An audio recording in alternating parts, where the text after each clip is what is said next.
get paid From the though. airport and the flight was an hour late, so I thought I got plenty of time. I'm flying out next a week from Thursday. I hope it's on time. Are we sitting down there? Yeah. I think it'd be easier to see the screen probably.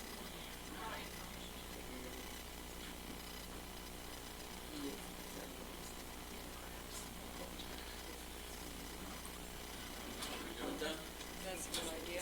I'll grab some water.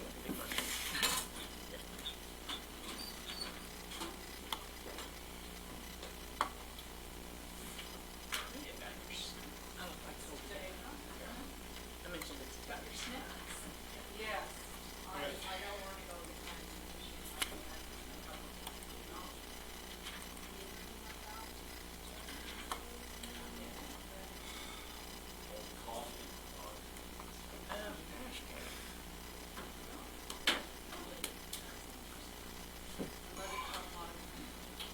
What do we need to get the truck? It's A request. Greasy. Okay. It's the lid off the bottom. I know. I All right, are we recording? under such circumstances. Granny's on it.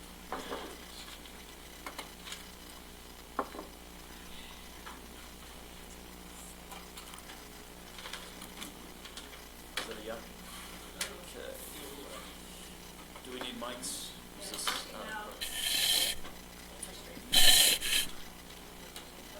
Good afternoon. The time is now 2:05. I'd like to call to order this budget workshop with the Grand County Council. Today is Wednesday, November 6, 2019. Those present are Mary McGann, Terry Morris, Jalen Hawks, Evan Clapper, Chris Baird, and Dylan on the minutes. Oh, no, not on the minutes. I'm on a minute. Are you in attendance or you just? And Yeah, various I'm in members. attendance. I have to. Okay. You Ready? gonna walk us through this? Yeah. Great. So tonight the council has to approve a tentative budget, and so I called this workshop to go over where we're at with the budget. I've entered in all of the components that we discussed at our last budget workshop, including the position requests or reclassifications, capital projects that were approved, and COLA, etc. That 1.7% COLA. I also combined some revenue projections. I decided to begin to charge other funds that are not property tax funded with their respective expenses that are provided by the general fund, so payroll, HR predominantly, and so that helped out a bit. Still, however, Now, can you explain that again? I'm sorry, I didn't understand. so there's other funds like B Road, Sand Flats, the Travel Council? Travel Council, Parks, Trails, and Recreation. Okay, good. None of those are property tax funded, but they're Oh. still supported by the general fund, which is property tax funded. And so I calculated their share of HR costs, payroll, accounting, etc. And so charged those funds for those services that are provided by the general fund. So you charge those entities in a sense? They're not entities, they're Yep, still part of Grand departments, County, but departments. they're, they're Departments. separate, they are departments and separate. So that helped out some. Okay. I'll just give a quick synopsis on the tax increase that was approved for noticing for the general operations was $2,111,000. And with all the work that I've done since then, I've got it down to $1,892,744. So that's a reduction from advertised $217,756. And the library, I was able to bring down by $78,590 to $196,810. So we made some progress on reducing, and that's a tax increase based on what we've got plugged into the budget right now. So the way that I come up with this number is, this number right here is a representation of expenses over revenue. So basically how much the budget is in the red, $2,291,000. And entered that over here into this formula. I calculated 2% contingency on the entire general fund budget, and then subtracted $75,000 in what we anticipate as new growth in property tax, because I didn't want to factor those into a tax increase, and that's where this figure comes from. What the contingency is for unspent money this year, or it's like. And so generally speaking, when you budget, you want to give a little bit of leeway for unexpected expenses, etc. So you don't necessarily always budget exactly what you think, maybe just a little more. The contingency in our budget's gone down a lot, and it'll probably go down even more and all. And for next year, the way that I budgeted it, instead of being more conservative or as conservative as we've been with revenue projections, I established, and I think I sent this to everybody. Yeah, you did. Let's see if I can find it. So here's our year-to-date against 2018. So using trends and also just where we're at year-to-date versus last year, I use that to create revenue projections. In the past, I'd usually go 0.5% to 1% lower than what I would project to be on the safe side, but I didn't do that at this point, so that that's going to considerably lessen the contingencies in the budget. But I think for a year when you're proposing a property tax increase, it's probably better to try to establish your revenue projections as closely as you can. And so, even though a lot of these various revenue streams are growing slower than they have on average over the last 5 years, they're still growing. I don't see anything that's necessarily really alarming. But we are seeing across the board lower than average growth rates. Lower than average growth rates. Yeah. Which, and that was gonna happen at some point anyway, right? I was thinking it would. Probably, yeah. So it's hard to say. I mean, we need, that 5 years encapsulates the Mighty 5 campaign, National Park Centennial, quite a few really large advertising campaigns that went beyond what our travel council does. And so I would expect that probably the effects of that would normalize at some point, which seems to be. And the transient room tax, the last 5-year average is about 12.5% growth per year, and year to date we're at 7.75% from last year, so down quite a bit from the average. But the good news there is that it's essentially flat from where it closed out between 2017 and 2018. So it's not continuing to drop, at least at this point it's not. It's flattened out. And that's still a reasonable growth rate. So I guess I should just want to give the caveat that this is how I projected into next year, using these exact figures without reducing them at all. And that's not what we used to do or what we typically do. But again, on the year where we're proposing property tax increase, we want to make sure that we're not fluffing the numbers up. So I don't know, this is the same group I think as we had last time. And so, you know, a big part of the question is there anything you wanna do before we approve the tentative budget that hasn't been done already? Do you wanna review the positions that have been approved? You just put 'em up. Yeah, so this is, the grayed out ones are the ones that were not approved. So, Requested but not approved. yeah. And so, we've got a reclassification of, what is it called? Council Office office coordinator. coordinator position. So we proposed to reclassify the office coordinator to an assistant council administrator. And that's in place of doing what our needs assessment recommends, which is to just hire an entirely new position that's an assistant council administrator. So that's a bit of a compromise with the needs assessment. We're budgeting for some training overlap for the next council administrator to train currently with Ruth. We've got a HR assistant in there, part-time social media / public information officer for the sheriff's department, 2 patrol deputies, 2 corrections deputies, and then we've got a couple other reclassifications in the attorney's office.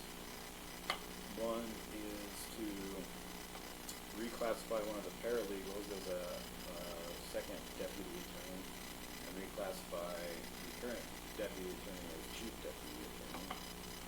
So, and then that one was actually largely offset because Christina indicated that if this were to go through, she would be able to decrease her contract deputy services line item, which I did, and so that's factored in. Another maintenance, go ahead, please. So the deputy attorney, that would be an actual attorney, and that was contingent on a job, something with a job, in another part of the county, right? Yeah, we don't know about the No, outcome it was of the that. paralegal. It was the paralegal position. Yeah, but it's still, I don't know what would happen if. Anyway, this is where, Okay, so that's somewhere where we could possibly decrease if things were not to play out. yeah, I think so. Although, you know, it's because it's reclassification, it's not a lot of money, but if this doesn't go through, then we'll have to bump the deputy legal services line item back up. We took that line down by exactly the same amount as this is going up. So it's a net, wash. a net wash, because hypothetically, we wouldn't have to contract for as much legal work if we did this. So that one was kind of a net wash on the budget. A maintenance worker out of Old Spanish Trail Arena, which was in the needs assessment, reclassification of one of the positions out there to an assistant director of operations, and part-time IT assistant, and then I think we did also discuss reclassifying the social media person in the travel council from part-time to full-time. So that's all been included in the budget except for the grayed out ones which were not approved at the last budget meeting. I noticed on my property tax bill that my property is being reassessed. So I'm gonna have a hit from that next year. Yeah. Did you figure that increase into the property tax when you figured this amount? Am I explaining myself? This is an interesting thing about property taxes is that, I'll try to explain as best I can. When the assessed values go up, that doesn't increase the county budget. Because, the way the property taxes are calculated, if the assessed value goes up and your budget stays the same, then it drives the rate down. And I can show you a graph that gives a history of Grant County's general operations property tax from, I think, 1997 to 2018. For some reason, the property tax budget and rate went way down from 97 to 98. I don't know why that is.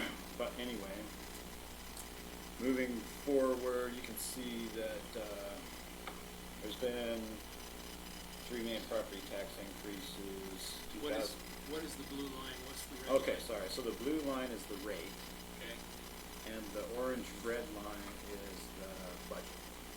okay. So, in 2001, there's a property tax increase right here. Our budget stayed the same.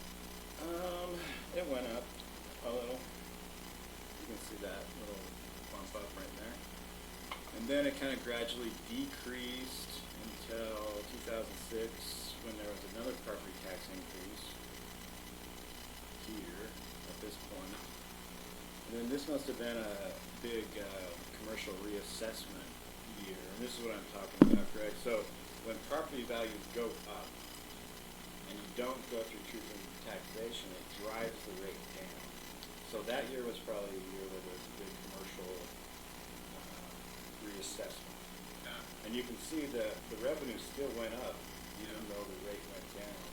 And the component that it goes up and you don't do a property tax increase comes from new growth. So all these percentages here in this column that are not red are what the property tax is gained from new growth. And the red columns are indicative of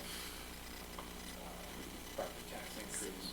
And so you can see between 2006 and 2007, the property tax rate dropped 18.25%. Revenue went up 5% roughly, and that's with no property tax increase. And so that's got to be in relation to a major reassessment that drove the rate down. And then again, just 2 years after this property tax increase, another came along. And so we had a 30% property tax increase here, 47% property tax increase there. What's the drop in 11? And, well, these aren't, I couldn't get the years to show up on this graph, but this is 2008. Now, when I know the school district does, where they watch the property tax rate, and then they determine whether or not they maintain that rate or not. I'm just trying to understand their philosophy. So like on the year that it was high, they would have frozen it at that, or kept it at that rate, right? But you wouldn't keep it at the rate. So for instance, if you were gonna you knew you were gonna do a commercial reassessment, like this year right here, had they frozen the property tax rate, it wouldn't dip down like that, but they would have captured all the revenue from keeping the rate up where it was. So, from about 2008 through, what's that, 2016, the rate stayed pretty flat, and growth came from, growth in revenue came from growth. Then we had another big commercial reassessment where the values went way up, and because the council didn't go through truth and taxation, that drove the rate down. So the rate went down, I think, 15.25% in 2018. So the rate that we're at right now is right here. And this is with the property tax increase that is proposed currently. So this is where we're at, which is about, the last time our rate was this low was 2007. And so we're kind of right around this time. If we increase property taxes as on this chart over here, that's what it looks like on the graph.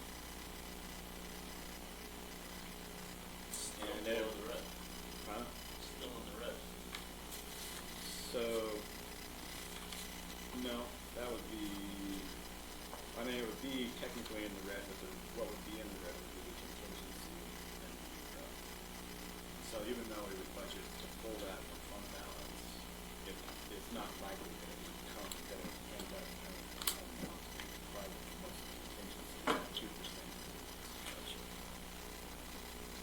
And so that's kind of the history there. I also wanted to just go over part of the reason why we're in the position we're in with the property tax increase. This is a graph of the last 20 years, and so the blue is property taxes and the red is other revenue streams, mostly other sales and use taxes. And so here's 2008, when the last property tax increase went through. You can see that property taxes haven't really changed a lot. They've gone up according to new growth, but nothing like our other revenue streams have gone up. So it's actually been a budgeting tactic. You know, I got on the council in 2009. It's been a budgeting tactic of mine, Diane, and other council members over the years to prioritize meeting our needs with sales and use taxes, especially the ones that are more applicable to tourists, rather than raise property taxes. And that's because property taxes affect the locals considerably more than sales and use taxes, especially like taxi tax, car rentals, restaurants, etc. And so you can see we've kind of made ends meet by other means. This is the transient room tax right here. This is the year that we added the 1.25%.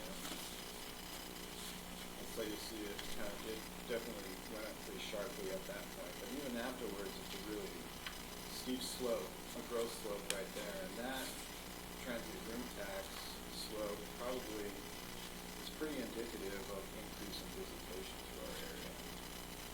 And so you can see that we've gotten much goofier in the last several years. Because the transient room tax more probably tracks pretty closely with visitation. This is our property tax, and so you can see the transient room tax actually surpassed property taxes about 2016, 2017. We brought on an additional car rental tax, and so that's why this TRCC, this orange line is starting to go up. Brought on a couple other taxes, healthcare tax, transportation tax, these things. They don't all necessarily exactly play into the general fund, but if we didn't have them, then I'm sure we'd be subsidizing a lot of other services with general fund money. And so you can see we've made ends meet by increasing these other taxes. So, and at this point, there's nothing else to do. You know, there's not a lot of options. We can't increase the transient room tax.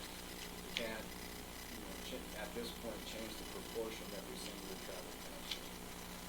TRCC's maxed out. Sales and use taxes, I think, are as high as we can do.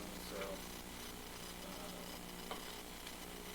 we don't have a lot of the same options that we've had in the last several years for increasing revenue,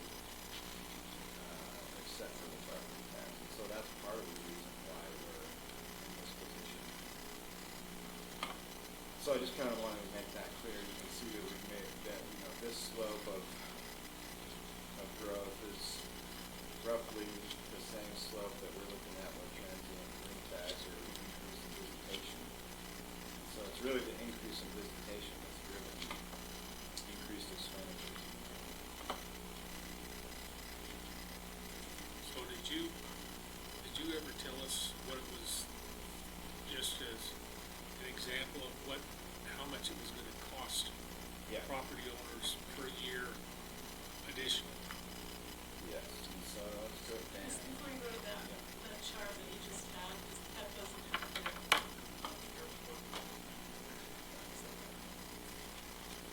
No, it'd be way up there if we ended all that. No grant money is included. No grant money. This is all taxes. All of these revenues combined are taxes. So property tax and sales tax.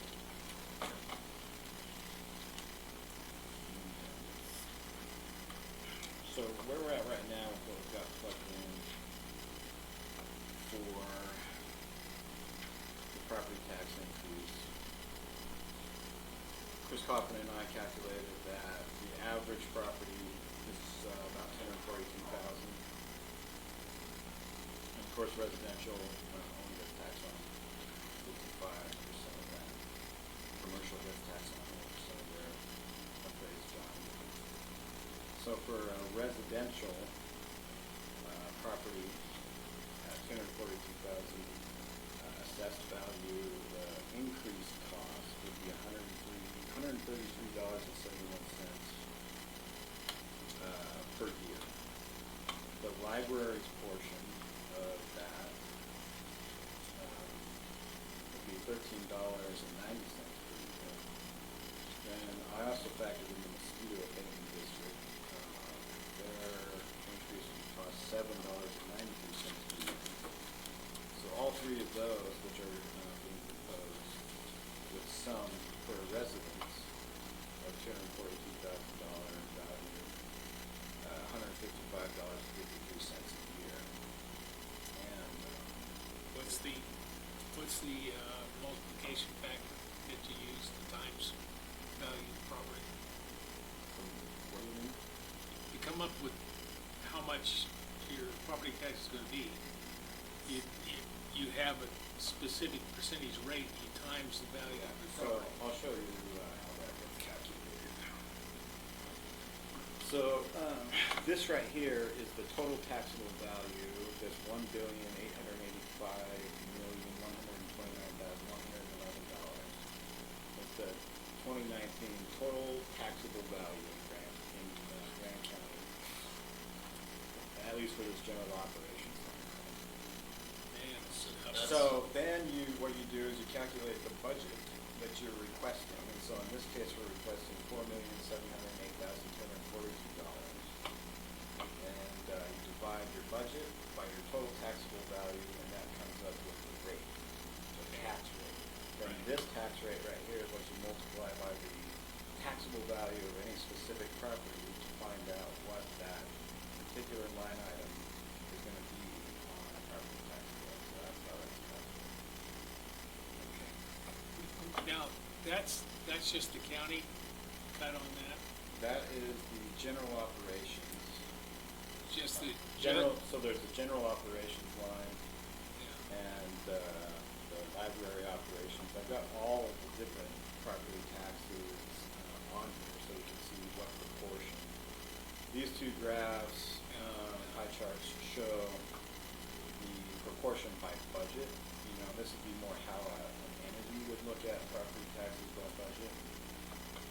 And so this is with no increase at all, this is with an increase. You can see this orange share, which is the county's general operations, obviously getting bigger as a part of this pie chart. Yeah. But looking at it from a property owner's perspective, it would look more like this. The only caveat is that this contains all the property taxing districts, and it's not possible for everybody to live in every district. Right. And so this just shows you the proportion dollar amount for a residence of $242,000. And so, the big difference is going to be like, for instance, in Castle Valley, they have a very small budget that you can barely even see on the pie chart when you look at it by budget. But because their total taxable value is a lot less, the part of the tax bill is considerably greater. Yeah, because So you can see how that, so we're looking at, the school district's gonna be 52% of somebody's tax bill under this particular property tax increase scenario. General operations, that's gonna be about 18%.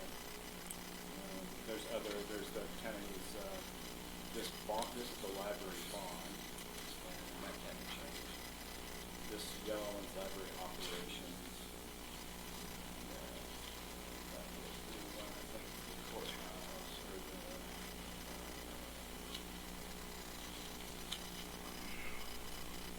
I can get the cursor on that, Courthouse bond, cemetery maintenance district, Willamette Valley Fire Protection, mosquito abatement, Castle Valley Town, and Castle Valley Fire.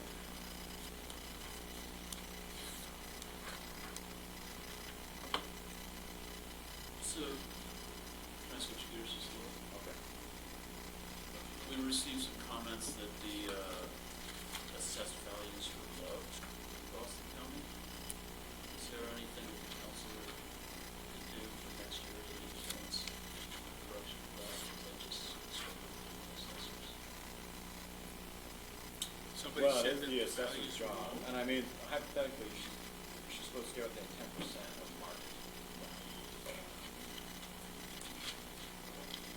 I guess you could have disapproved the DOE officer's recommendations of all the appeals that you recommended, the lowering of values. But then they would all go to the state tax commission, have their appeal there. But yeah, that's not in your wheelhouse or mine. I'm not sure what to say about that. The assessor, who's independent elected official. So, yeah. But even if, scared my head, even if the assessed values were greater from the description you just gave us, that would just, Yeah, I mean, it doesn't change the amount of money that we would get, because if the assessed values go up, and you're still asking for the same budget, it just means that the rate's lower. The reason why they consider a property tax or not based on the budget is because it's really amongst all the existing property owners, if you keep your budget the same and all of their values went up, let's just say we assessed the entire county and increased everybody's value by 1,000% all the way across the board, and you kept your budget exactly the same, they would all pay exactly the same. So that just is, I find hard to wrap my head around, but you've explained it to me enough that I'm starting to get it, but I mean, it just doesn't, Yeah, you it just have to seems realize. counterintuitive, you know? Well, when you have to realize that the way the tax rate works is, it's the budgeted revenue that you're asking for divided by the total taxable value and the taxing district is talking about. And so, So if the value goes up, the mill levy goes down. yeah. And that's what we've seen in this graph, on the tax history graph. When you see the rate drop, like it has here, usually in relationship to a big commercial reassessment that's happening. We're supposed to have Every 5 years. And so, that's the reason why the rate went way down, even though we captured some new growth. So you can capture new growth, but you can't capture increased assessed value.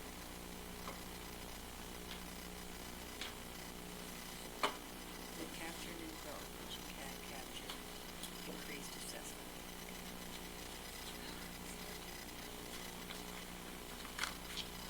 And so anyway, went over the position of plants. I guess we should touch base on where we're at with that project.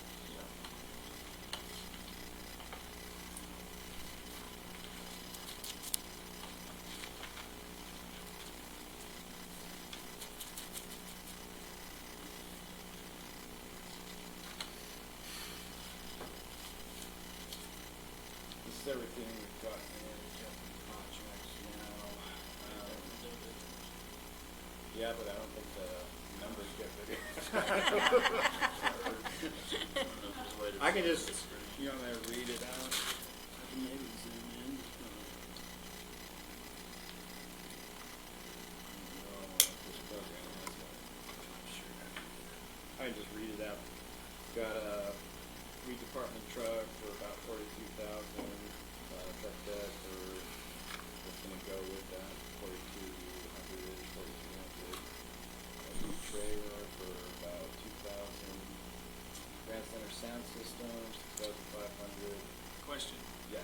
the weed department's talking about buying a new truck or used one? New. New? Hey, Bill? What, is the weed department using one of your surplus trucks now or not? No, that's the mosquito abatement. Mosquito abatement. We don't have any sheriff's trucks gonna be, being replaced anytime soon, do we? Lease most of them now. Yeah, we lease most of them, they go back in. Oh, they're just leased? Okay. So this weed one, is that gonna be a lease or purchase? I think the last time I talked with Tim, he said that, probably a purchase because they have to do such significant modifications to it, and also because it's going to get improved so much. It's going to get kind of beat up. And you have to pay on any damages, and also probably putting it back to the way it was when you got it. Well, Um, were they were gonna have to buy a special bed for that too, weren't they? it's something that either replaces the bed or goes on the bed to Yeah. catch the sprayer thing. Yeah, I was Probably just, a flatbed. yeah, I was just wondering if it would be a lot cheaper to order a truck without a bed.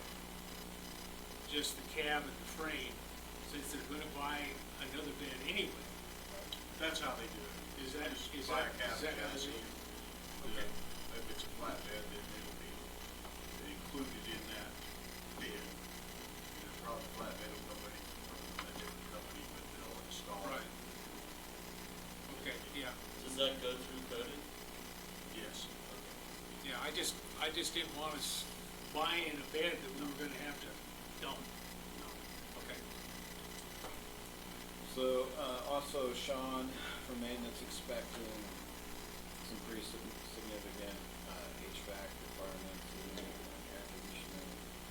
I'm hearing from Susan that I can barely hear, and this is really the mic that we have in Greg's mic. So since you're the main one speaking. Do we have those remote we control can- ones? We could do that if you guys wanna have those other mics. Yeah. Can you hear us now? We Maybe, can- can you just turn those on and they'll start working? Let me check. This reaches. Oh, So then, there's a big hot and cool mix valve, a big mix valve down in, I guess it's Matt's, office, but it's really the, utility room.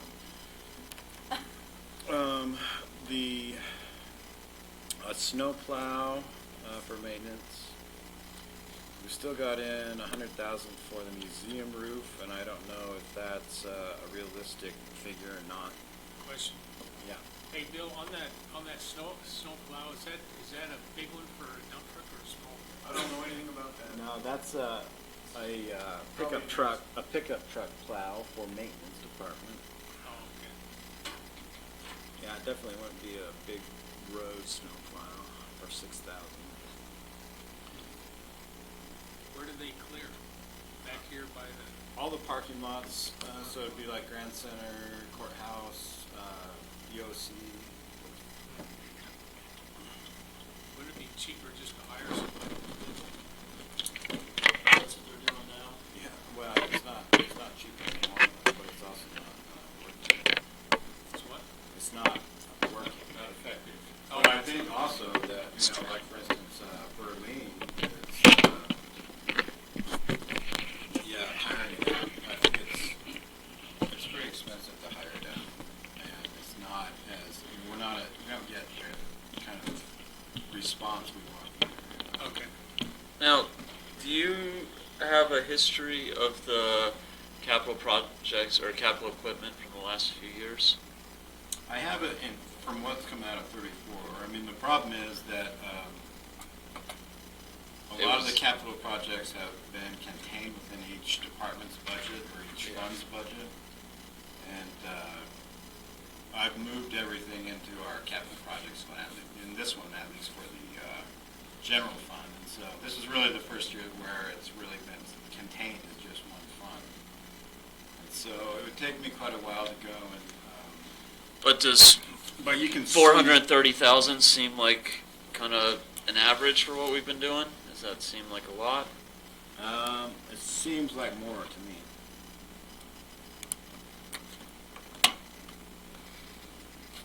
Anyway, I'm still waiting on Sean to hear about this museum roof cost, which definitely needs to be replaced entirely. And the radio replacements, were we hoping on some grants or some stuff So, like that? if you recall, with the marathon meeting, Marathon meeting where you started staring off into space. After like 6 hours. Just saying, Just gonna qualify. I think everybody had Had fatigue. checked out by the time we started talking about the radio. But so they decided to lease Jaylin, are you getting water? these radios as opposed to buy them outright. So I zeroed that out, and that's not a part of this. Oh, It's just gotcha. kind of a Okay. holdover. Gotcha. And the same thing with this communications thing with San Juan, that's no Those are longer a separate. part of this. And then here's our list of capital requests from Los Spanish Trail Arena. I requested major improvements at the bathroom, padding on the pavilion, repair of bleachers, a bunch of dirt. Get it from There's the the- middle school. Yeah. They got a big, I had a bunch. They probably reuse it. I think they're, Scoreboard, and I added in also this weed carport. This is on this year's budget, but Tim said that he's not gonna be able to get it this year, and so he asked me to take it off this year's budget and put it on next year, so this one's kind of a carryover. so it was on this year, but it's going to next, is that what you said, or it's not? That's what I said. Yeah. And then 10,000 budgeted for a match for our potential CIB application for a well at the old Spanish Trail Arena. Sheriff's got 45,000 in Thank you very much. You're welcome. equipment for his patrol cars, which we've depreciated in the past, so I put into this capital budget. And Not then, these are the requests that came in from the airport. A FOD boss, I can't even remember what that is. It's a fire truck thing. Okay. And then, Thank you. another truck for the airport, which I think, Maybe they're that was- requesting for, Just 'cause they. snow plowing and stuff out there Yeah. also. And then heater repair, I guess, the way that the new terminal was designed, the heating system isn't working, and it's not a warranty issue because the contractor built it exactly how it was designed, but it's just not working as designed, so. We go back on, who's Back the on the design architect. element out there, Armstrong? I don't know who designed the terminal, probably Archiplex, but, It was Archiplex. I can tell you that you try to sue somebody for 15,000, it's gonna cost you more than 15,000 to sue for 15,000. Can I tell you what a FOD boss is? Oh, yes, go ahead. Foreign object debris equipment to keep the runway, taxiway, and ramps clear, which is required by the federal. It's a giant street sweeper, right? Pardon? Giant street sweeper? Something like that, yeah. Yeah. 8-foot wide vacuum. Connects to a trailer hitch on a truck. All right, so does anybody want to pare this list down? Oh, you have what's the asterisk by the Ulster scoreboard? I think Steve said that that's, Priority. That was the priority. that was the priority. Was that it, right? We put the Yes. star on the priority? Yes. Is that for the ball fields or inside or what? Ball fields, I Ball think. fields. How much are those ball And fields how being often do they used? use? They're getting used a lot more now. Yeah, but from 0 to a lot more, what does that mean? Ask Steve, I don't know. Ask Ruth. Doesn't mean every day. Not necessarily for ball things, but it's definitely being used a lot. So I would propose we pare it down. Let's start at, say, 350,000 from 500,000. And people would need to get creative in how they fund their stuff. So you don't wanna Comments? start going through, I had a buy. canceling out these things, Well, for next year or forever? just for next year. Oh, Or yeah. both. There's nothing that's Yeah. forever. I mean, it's hard because we don't know what the museum roof's gonna cost. So I would be comfortable dropping that probably to 80. And if it ends up costing 100,000, then the museum's gonna have to come up with the rest. How big is that? We don't know how big that roof is, how many square feet. I've got the square footage of the building. It's kind of weird because there's like a step on the back, I think. What's their plan deal, just a membrane fix on it, or what? Yeah, I guess. It's, we're waiting on a cost opinion.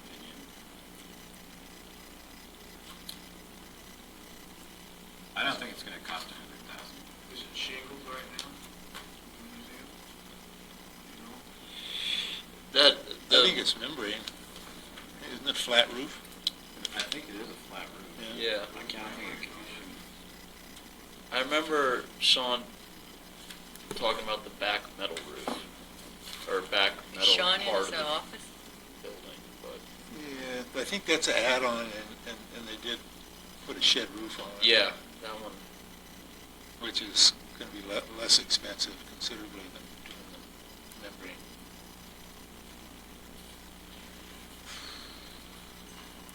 Well, Put it at 80. yeah. If it costs more than that, then we'll have to get creative. I'll have to sell a few railroads. A lot of memberships. Yeah, there you go. I was gonna say something, but I caught myself. Yeah, that's good. Sometimes that's a real good.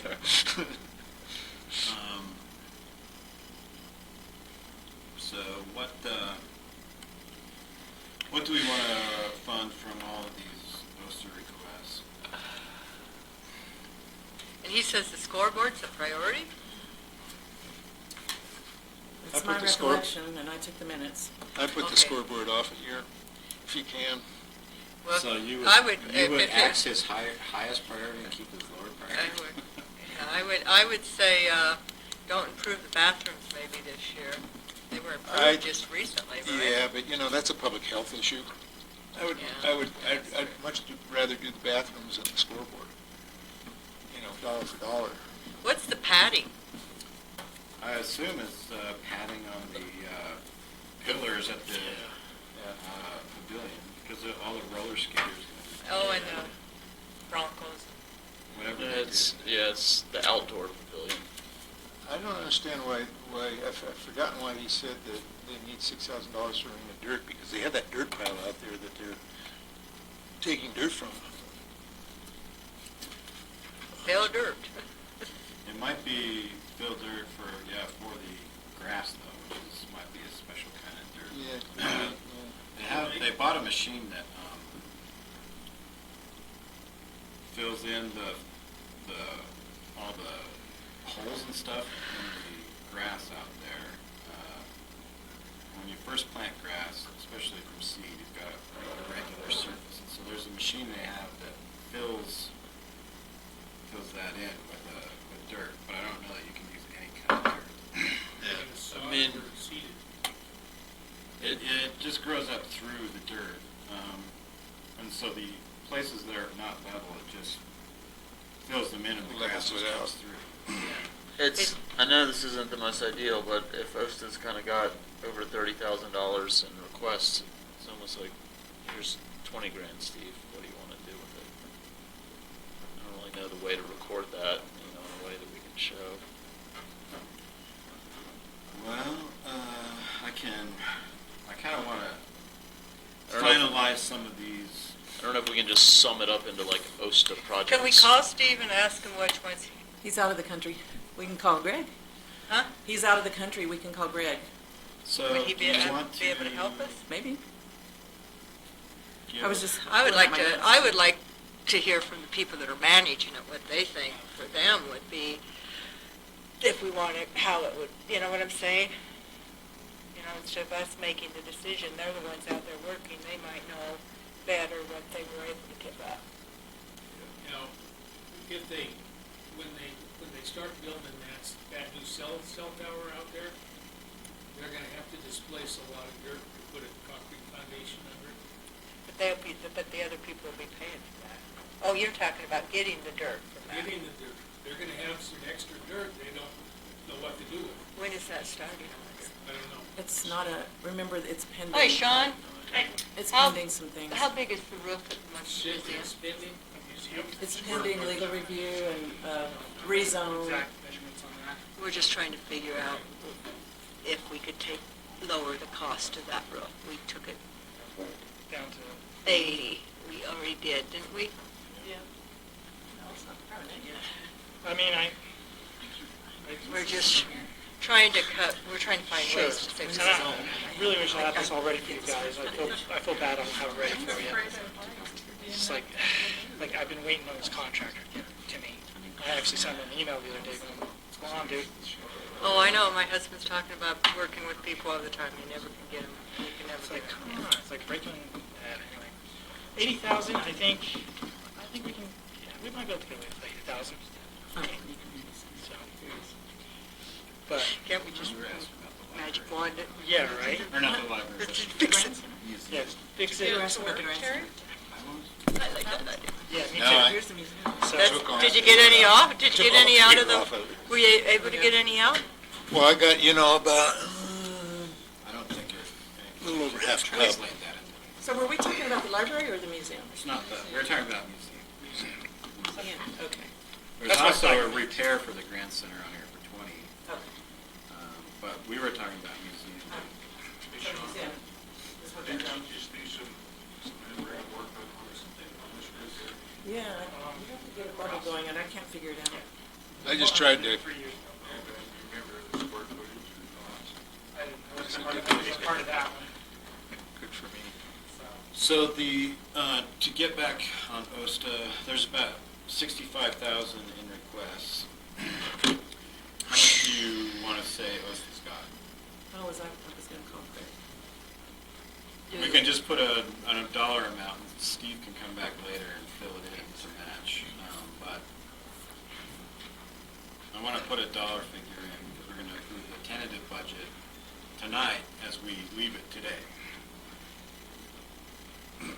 So it can be changed all the way up until the end of the year, or whenever we approve it, but just for the purposes of getting the figures in, and being able to call those out in the meeting.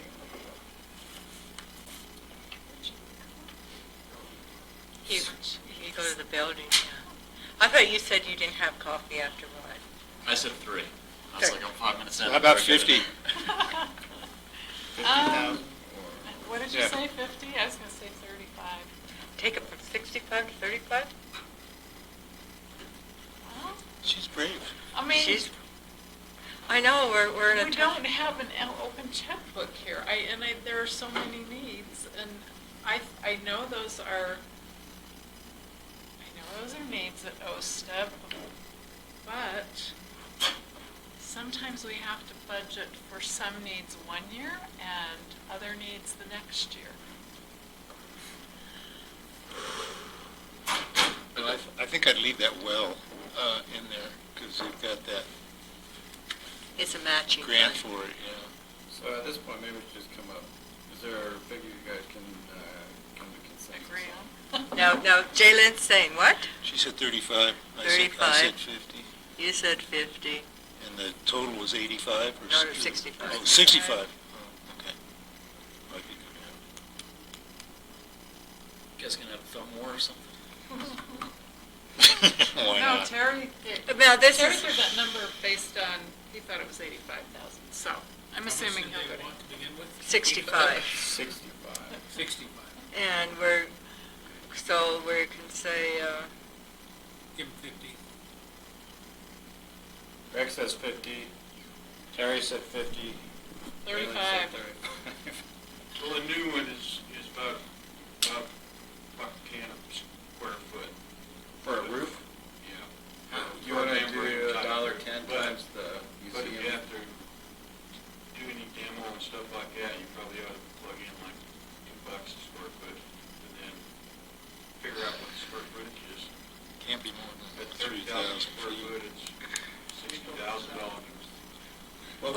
should be getting more money once that, let's put it at 45.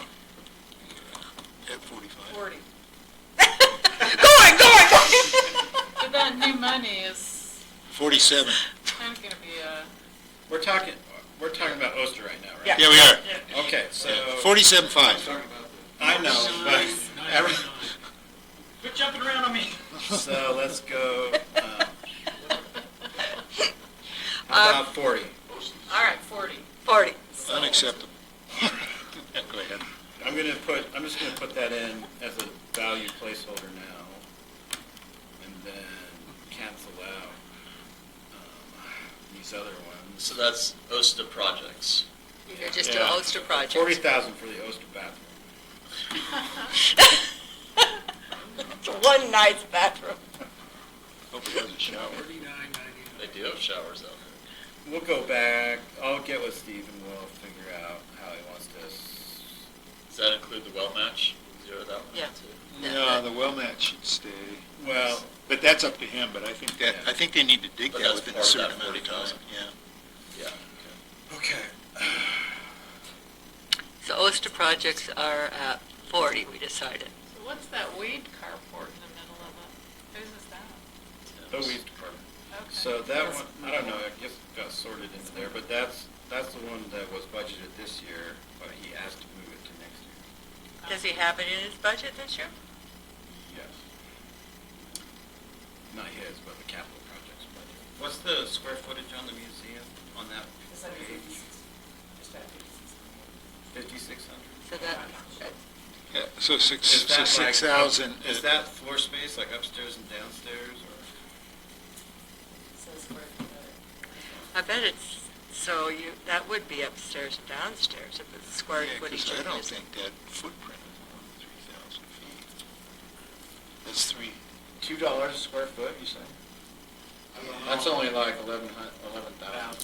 There's no way. No, there's no way that'll happen, but I bet you could do it for 50. Get the right people. Yeah. You gotta speak up, you're the one that's been dealing with these roofing people. No, the information center cost us $80,000 this year. That was bigger, isn't that bigger? Information center is Who did it? 4,500 square feet. We're supposed to. And make it small. But if they're talking upstairs and downstairs, the roof is going to be smaller than the square footage. Also remember there is the back shed that you guys don't see. You look at it, because there is the building, then there's the back shed right there. Another building added on it. Not very much. That's just a, people figure it out. Well, how about if we do 80, and then if it's more, then we'll have to ask the museum to help out. They should be I'm fine looking with for 80. All right. Okay. Chris, can I ask a quick question? And you may have already answered it in the past session, but the OSTA panels at 466, do they really go in capital? Probably not, but because he wanted 18 of them, they added up to more than 5,000. That's fine. Oh, But, okay. I mean, technically, that's probably inventory. But he may not, I don't know what he wants to do. I Anyway, mean, we're giving him 40. That's Yeah. what we Okay, decided, so we that's gave him fine. 40. Just curious. So he gets to decide how to do it. um, anything to say about the airport's request? Charge more for parking. Pay for it yourself. I think they are going to do that. They are gonna do Yeah. that, The only other thing I see on there that I don't have a clear grip on is that radio replacement figure. Didn't that go down to zero? We're not, that got converted over to The 400,000 did? to a lease, and so you see that zeroed out Okay. on the right column. Oh, yeah, sorry, got it. So have we established that the airport truck can't be leased? Would, just, like, Um, 2,000 be, I don't know. 80,000? That's a good I question. seem to remember Judd indicating that it would be used in, that they might do snow plowing Yeah, with it and it's- stuff, and so. I don't know if it's the kind of truck that, I've got some, oh, go ahead. it was an includes emergency lighting and radios.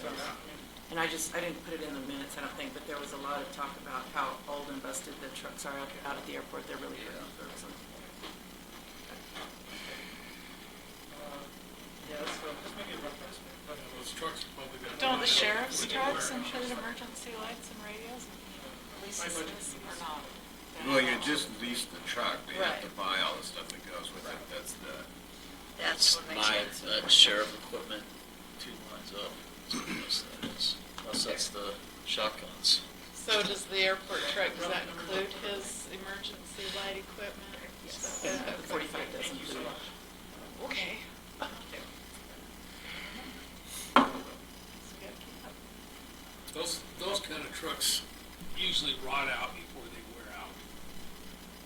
You just don't put a lot of mileage on them. All right. Maybe we should just do weeds every other year. Do we wanna do the Grand Center sound system next year?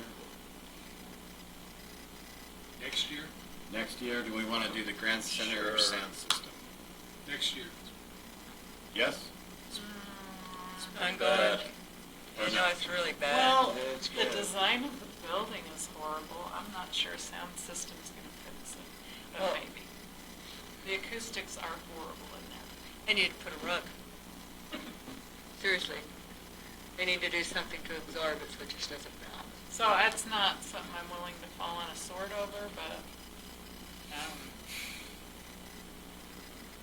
And where is Berlin with it? Really? Berlin, I mean, thank you, excuse me. Berlin. Well, she kept asking, you know, if, when, you know, she was asking me when we'd be able to, start getting bids on it. I said, well, hold off for a minute, we don't know if we even have it budgeted yet, for sure, so. She's been wanting to do it a long time, you know, everybody complains about it. Years and years. Well, it's never been good.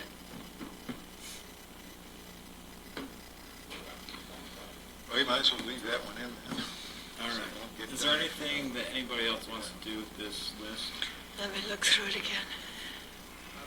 I finally got in contact with my guy. He says, yes, you go to oversight.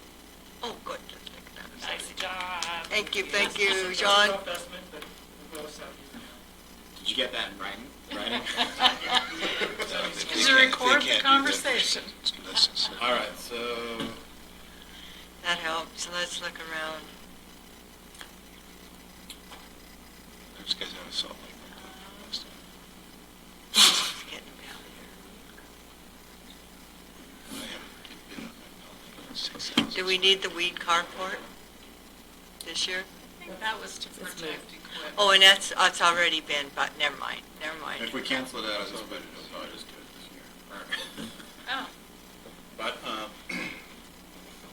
it doesn't make any difference Doesn't make any difference. whether I mean, the bottom line is gonna end up the same, so. right, okay. That looks like about all you can do.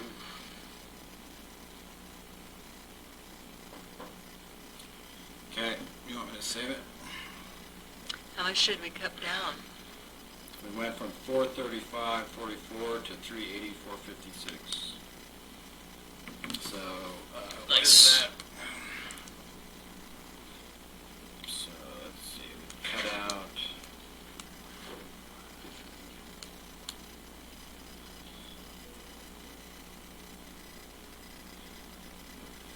What, 55,000? We cut out what? Or no, yeah, 55,000, almost.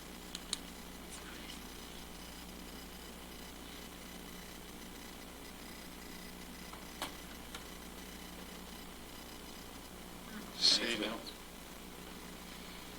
I can't see anything. So, I'm gonna do a quick change.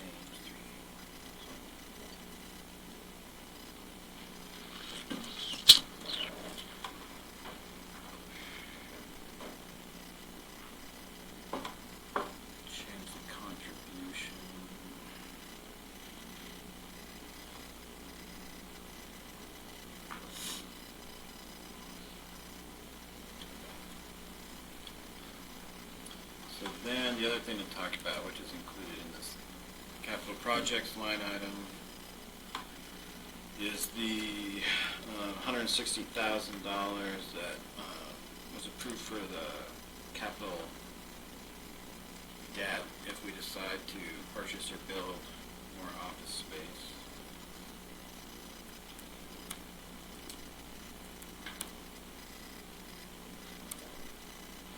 You want a yes or no on that? Yes. Yes. Yes. Yes. You want to keep that? Yeah, I'm tired of seeing people in Yeah. closets and, you know, it's, what is it? The boiler room. Boiler room. Yeah. It's where IT is Yeah. housed. Matt loves it. Marvin used He's to down have there by it. himself. I'd kind of like it if it were me. We used to have a home maintenance department down there. Oh my gosh. So Chris, a related question is, the down payment. You said that had to be budgeted for, but You know, I think,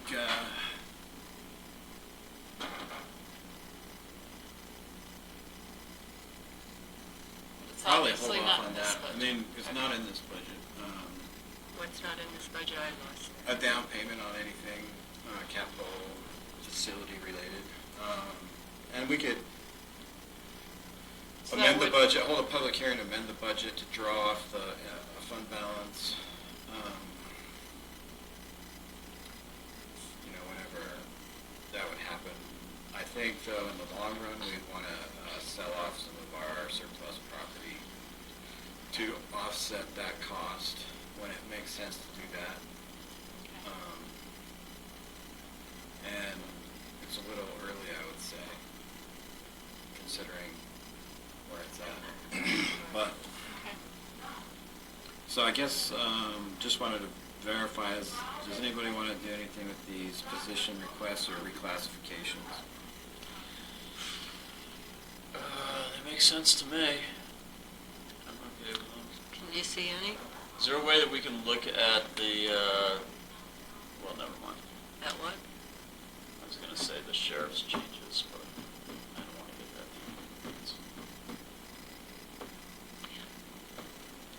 deep. The gray ones are out, right? Yeah. So, no changes? Sure.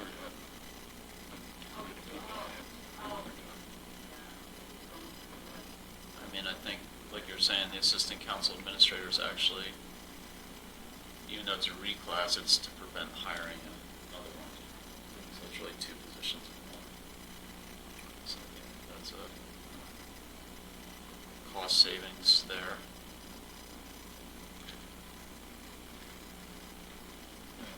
That's a correction to the sheriff and the jail.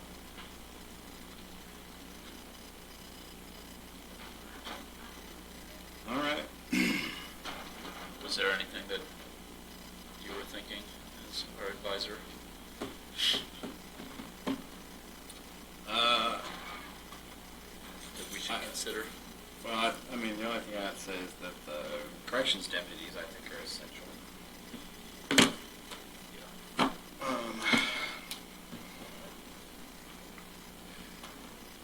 I mean, the rest of it's really trying to move forward with the needs assessment and continue to be able to provide at least the same level of service with a considerably greater workload.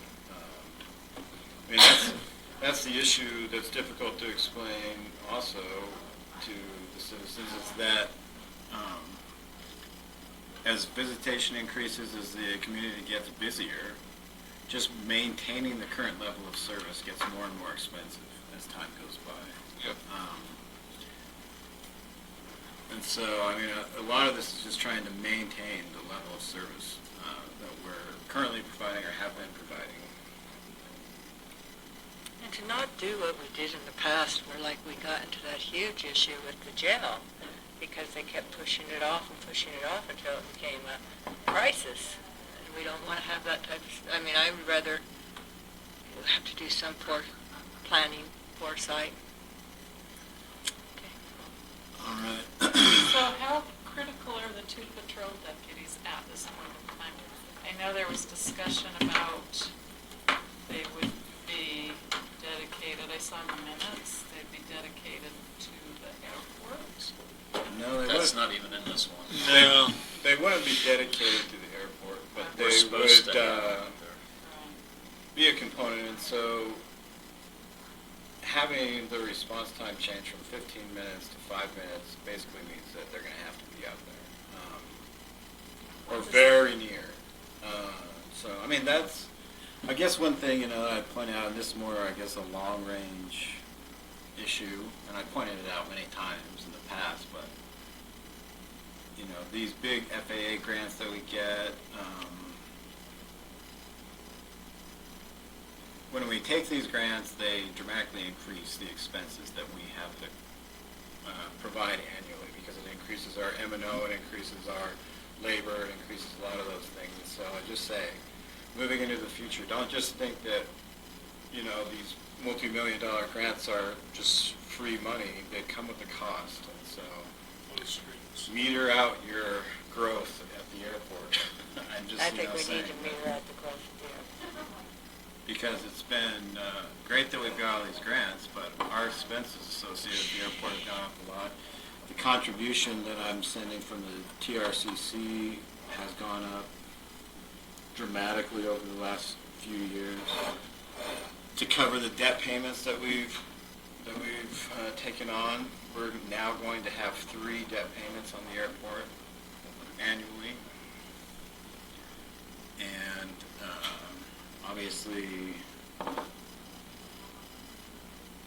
just increased salaries, added, a few positions. And if, and it also has an effect on the law enforcement budget. So you just have to keep in mind that when the airport grows, it's not a moneymaker, it's costs us money. May I say something about that? Just that, but in terms of commercial flights, increasing commercial flights is different than the infrastructure growing out there, but that's where it's a boost to the economy, because we do get the car rental sales, and we do get the restaurants and hotels when people fly in, compared to when they drive in and go camping. Yeah, So- except for the problem, Ruth, is that the busier we get, the further in the hole we get. Well, I mean, In general. I'm just putting that out there, it's an economic driver. The airports are always economic drivers, even though nationally, they're almost all in the red. Yeah. So I agree that they're an economic driver, but at this point in time, the busier Grand County gets, the more expensive providing services becomes, and so it's not necessarily paying for itself, I would say. But anyway, I just, saying, meter the growth out at the airport according to what we can afford in terms of increased salary and benefits, maintenance and operations, and everything else that goes with taking on all these responsibilities.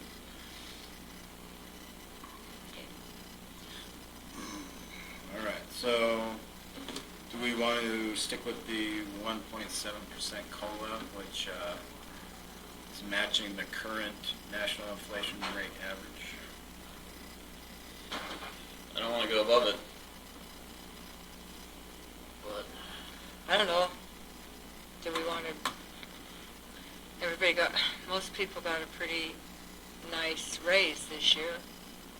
I mean, would this be a good year not to do as high a COLA? Or is that going to end us up, we're going to have compression? I don't know. it's not so much the compression, but then there'll be like bigger correction. We just did all this to give people raises to get them back to average.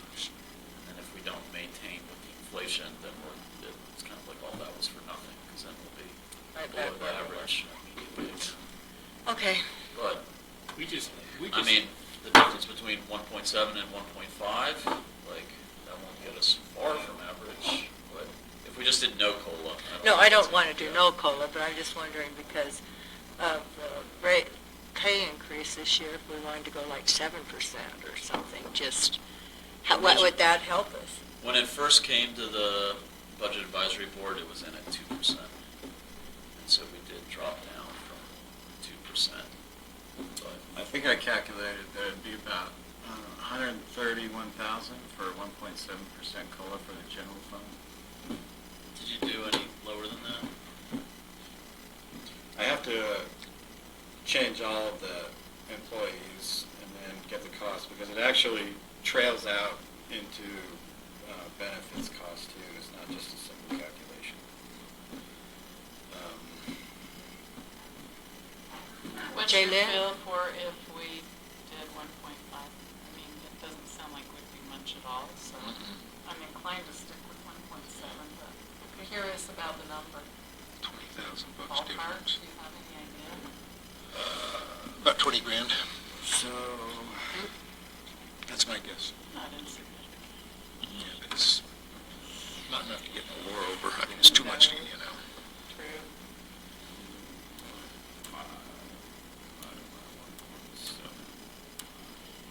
oops.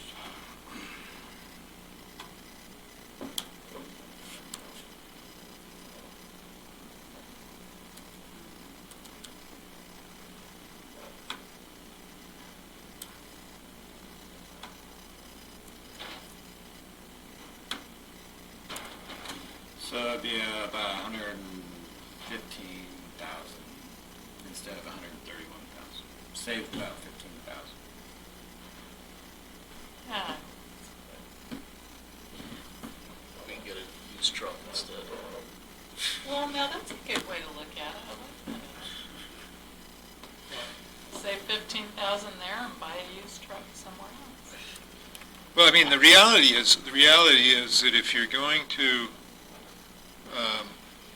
keep the organization productive, you're going to end up demanding more from people over a period of time, just like we did. And then if you don't keep it up, Then you're you going to can't have a harder replace. time demanding, And you can't get people to take, Yeah, you can't replace demanding them. more. Okay. So Yeah, and the reason why we got in the position we were in 2018 with salaries being so far out of line with the averages, was because of, trying to obviously save money. But it does catch up with you.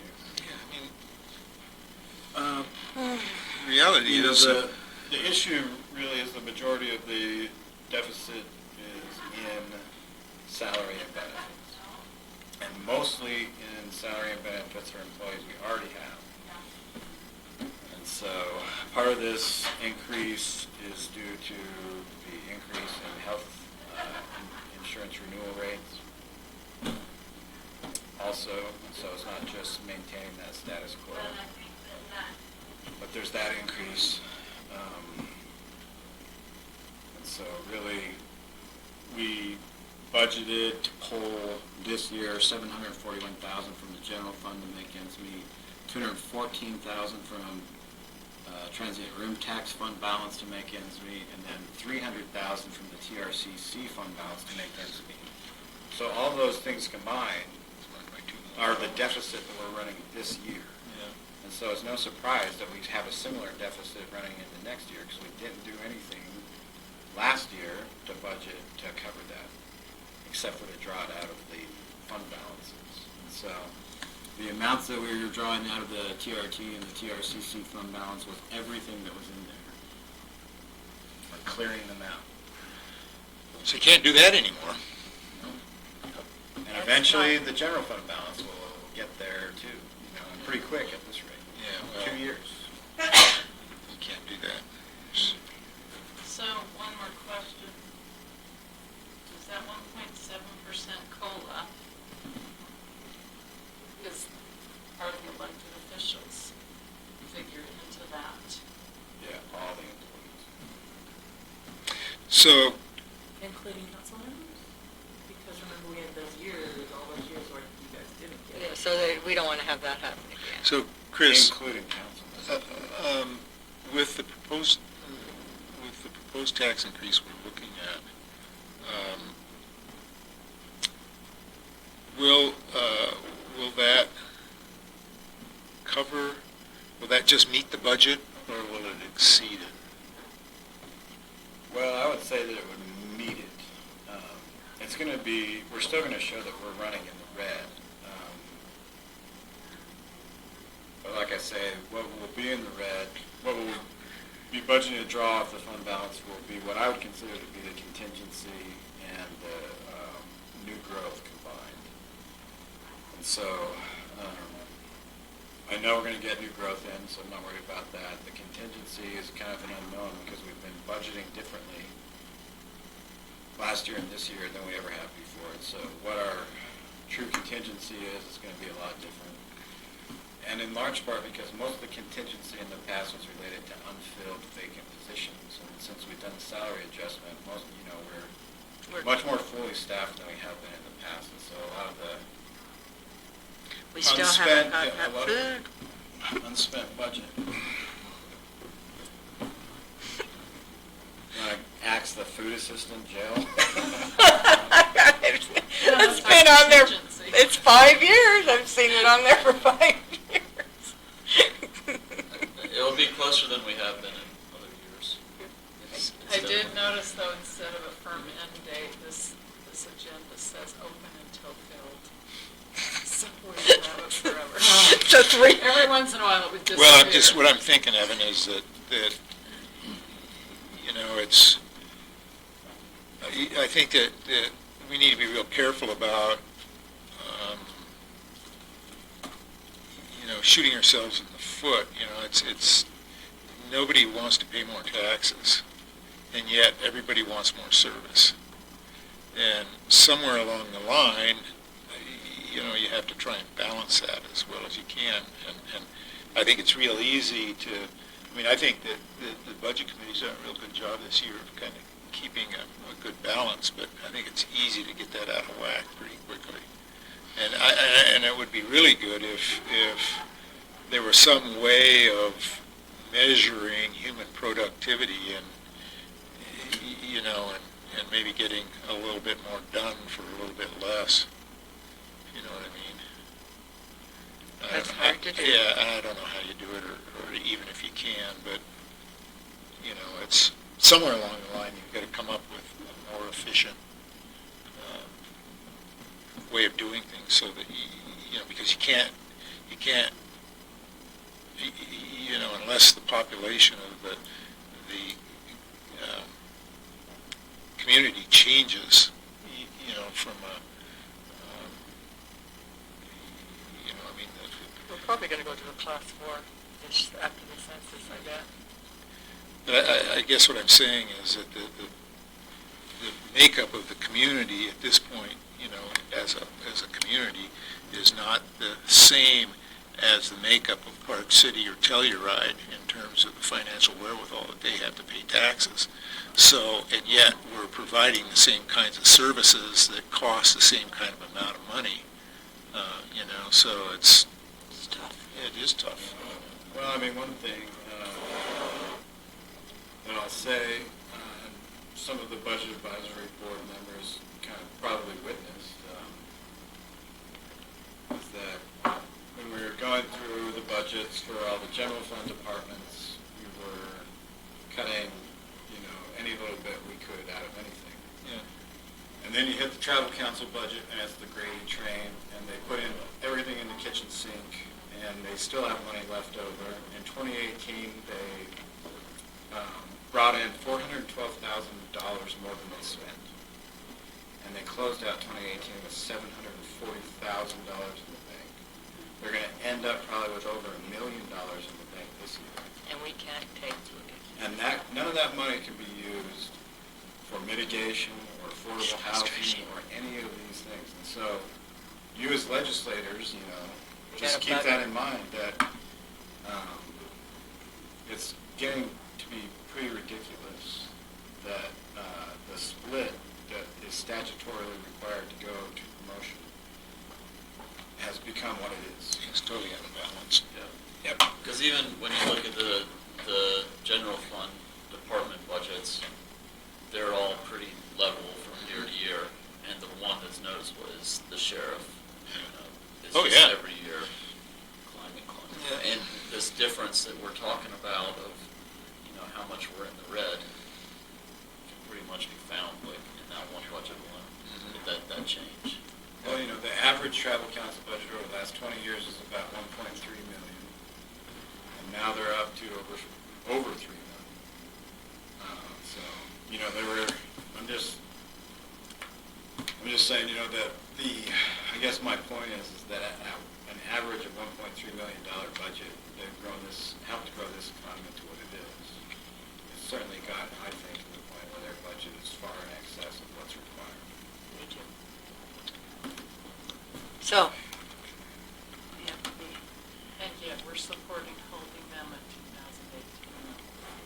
2018. oh, was, yeah. Okay. Anything else? I think that really kind of covers the main decision points. Remind us, what the agenda item in the regular meeting?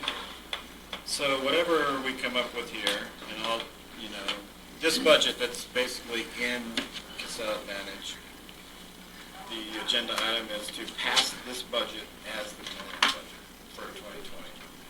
And it doesn't end here. I mean, you can still amend it all the way up until when you approve it, which is scheduled for the second meeting in December. But you do have to pass the tentative budget in this time of year. So, are you feeling good with where it's at? And this is going to be. It's gonna, this- I mean, I Terry, wished it was less. Feeling good with where it's at? Well, yeah, I'd feel a lot better if we had an unlimited amount of money that we could spend. That'd be nice. Yeah. So does No, I think anybody, Maybe we should say Yeah, I less think it's just, marijuana. I think it's just, if you could do They're it. good.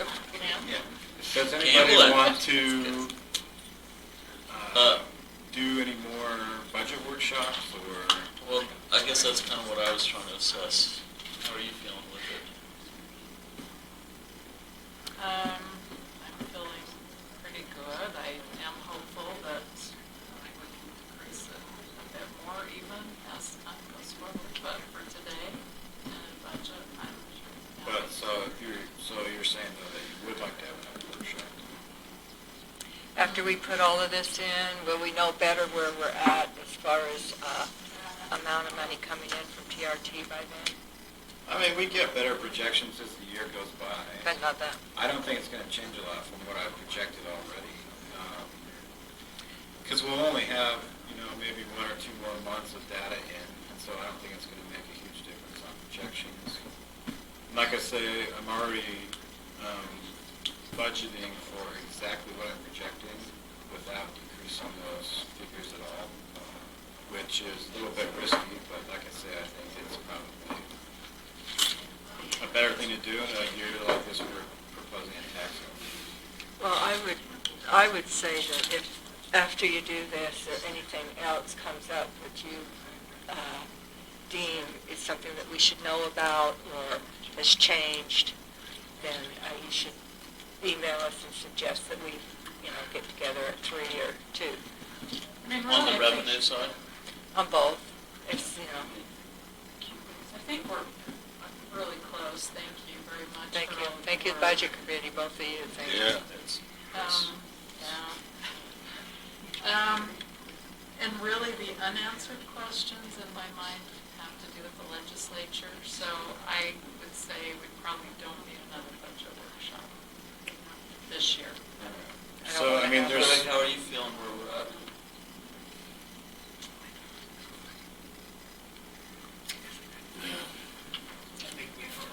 Beat this dog to death, I think. Not as bad as we did last year. Place, same way. well, No, it was a like year. I say, unfortunately, it really is mostly in salary and benefits and for employees that we already have. And so the grim reality is that if you really want to decrease this deficit, it would come down to eliminating the new positions that you've approved first. And then if that's not enough, start eliminating existing positions. And then we'll end up where we'll end up.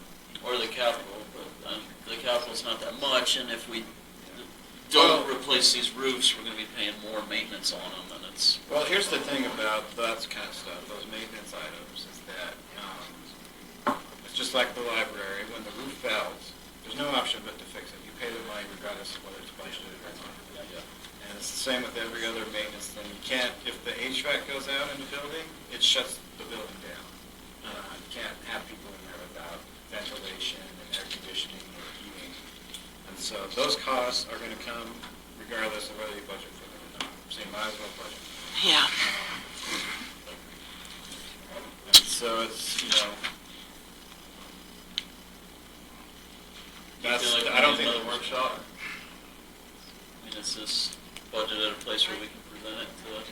Well, we have to vote on it tonight, right? Vote on approving a Tentative. tentative. So this tentative budget, is gonna be, what? It's gonna be in my office, if somebody, a citizen comes in and says, I wanna see the budget, what you'll approve will be, the budget that gets provided. And then we'll be working off of when we go to public hearing. Which will be the next Public hearing is December 3rd. So, 2 meetings. I mean, we still have time for workshops if we want them. And so, and that's why, wanted to get things as wrapped up as possible by this point, so that we're pretty dang close to where the council, at least as a majority, wants to be before. I think I'm required to have the budget available 10 days before the public hearing, so 10 days before December 3rd.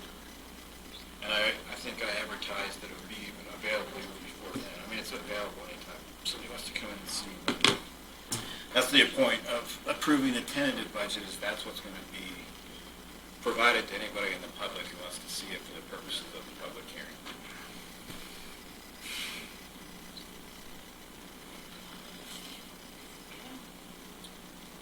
All right, so we good with this? So I was gonna plug that, reassess I don't think it's gonna change things much, but.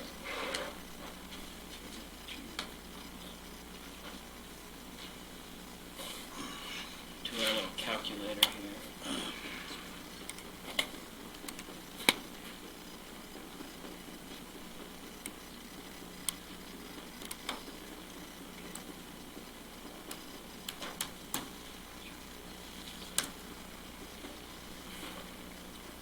Shaved a little more off. Still looking at about, for that particular line item, looking at about a 65% increase in the budget. What is it? What's that? What's the line item? General operations. And then the library, there's not really a lot to do with the library except, again, salary and benefits. And I don't think we're proposing any new positions in the library. We didn't do anything to change the libraries.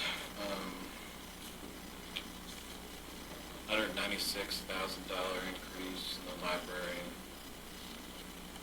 $1,838,756 increase in the general operations. So we knocked $1 off the tax increase. About. It's just like when you buy gas and it's .99. Yeah. So looking at, total across all these lines, if somebody, hypothetically lived in every district, the total property tax bill would go up 8%, roughly 8.04%. And that's the bill itself. We're required to advertise based on the total property tax budget less the bonded amounts. So I can't include the courthouse bond or the library bond in the calculation. But the rest, so when, the statutory requirements are what the tax increase would be across all of our property taxes, Grant counties anyway, except the library bond and the courthouse bond. Whatever that percentage is, I haven't calculated, but it's less than it was that we noticed. Sorry, is there a future considerations agenda item on this? This is just a workshop. It's a part of the regular council meeting agenda. There's a future considerations later.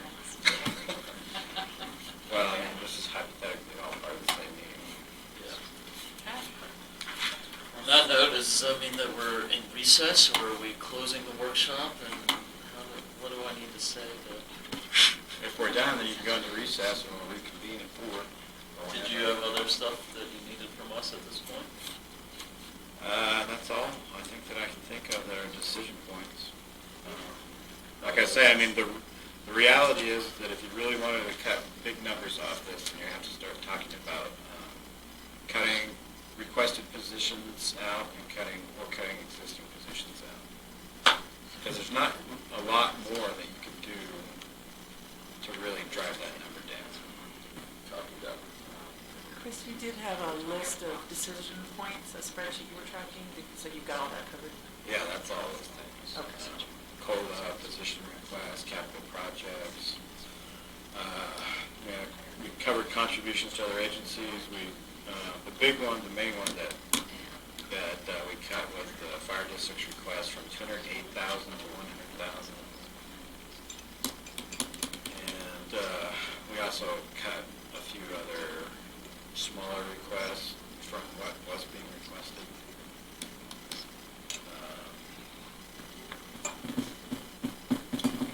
Yeah, most of the questions really having to do with position requests, capital projects. All right. All right then. All right, well, we will take a 19-minute recess and call to order our regular meeting at 4 o'clock. Sounds like a winner. Chris? Yeah. Have you drafted a pair of contracts for the officer? Earlier, but you would average between $40,000. See how that is correcting numbers the next day. You're gonna be sitting out some. So you want like a corrected version of, I can give you of like how much it would cost. Yeah, just the changes between the previous tax increase that passed away. The notice? The notice. The approved notice. We're gonna just keep trying it. Yeah. So I can, That's Michael. I would rather it come from you so I don't mess it up. oh. It seems like a significant amount. Well, so I can tell you exactly how much dollar-wise came off the Yeah. requested budget. So we removed from the general operations budget request increase. We took off 272,244.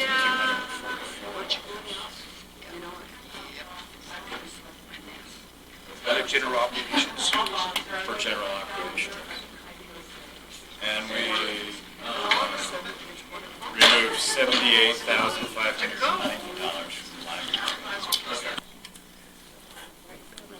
More last minute. Oh, I never sent, I was drafting an email From what was about noticed? the December 5th. And that's total budget. I don't think you have to do that. They said you signed the I can try to, I can send you later, you remind me, an email or something, the new numbers for what the increase will cost for residential and commercial based on $243,000. I'll probably read that out tonight, just right here on my sheet. That's the cost right there, the increase.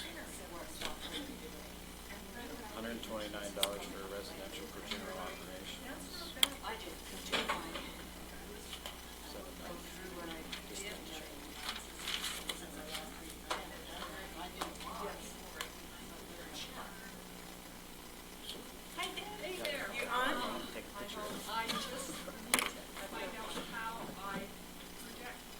Yeah, I'll outline it. Oh, let me get Bryony to help you. Thank you. I tried to call her and ask her. Oh, she must be busy. I had a 4-shot espresso today because I knew this was coming. Yeah, so this is by line item. These are just the increases. So this is the total increase between these three. So that's That'd sure be nice to get this off our plate. probably the thing Yeah. that matters most to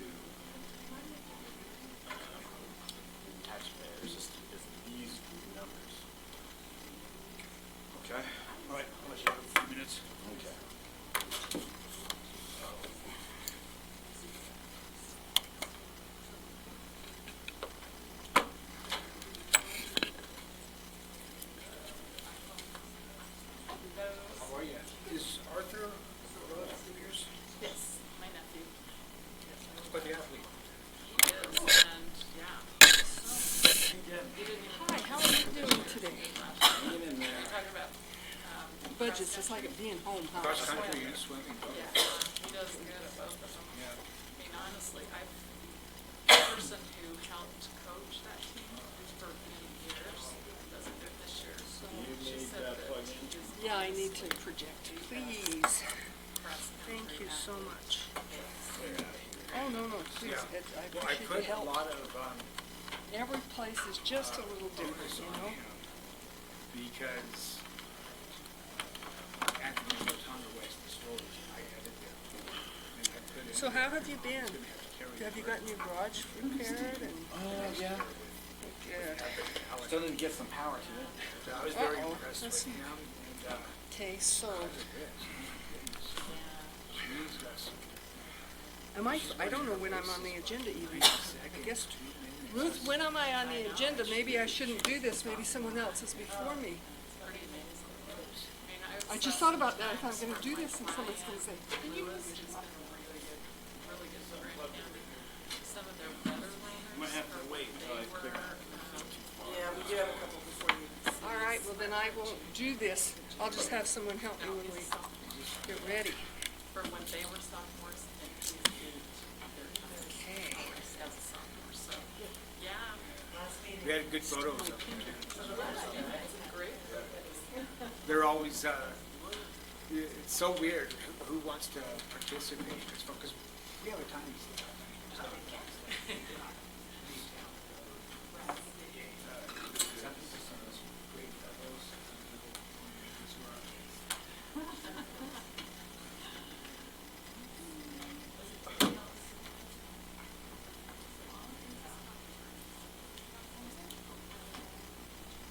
Somebody's hard to mercy. Did you get one?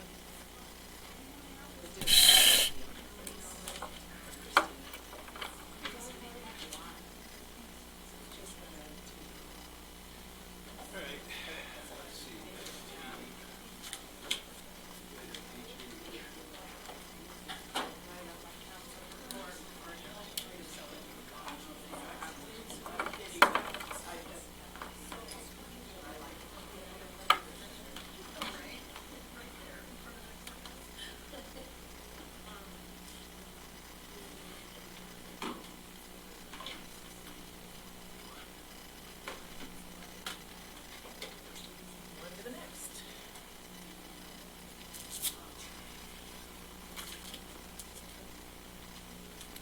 It was quite a process, that budget stuff. So if the new form, whatever happens, would there still be a budget board? Is that gonna be their main job? Because that's gonna come up Friday. They're gonna have a budget board do all the work that the budget board does, and the new council, if that form goes through. Isn't that their primary responsibility? The council would actually definitely not be there. Oh, the budget, yeah, that's right, there's a question as So to who the- prepares the budget. I mean, HB, or not HB, but the change of government code says that the county manager will be the budget officer, which is pretty typical in cities. But there's another section of code that says that and council manager form of government, the council chooses who it is. So, like, which one is it, they get to choose, or is it the county? But that's another one of those things in code. It's like, I forgot to. I can't remember everything. I forgot to mention that. Yeah, it was easy. I did pass along your message on that 65 day.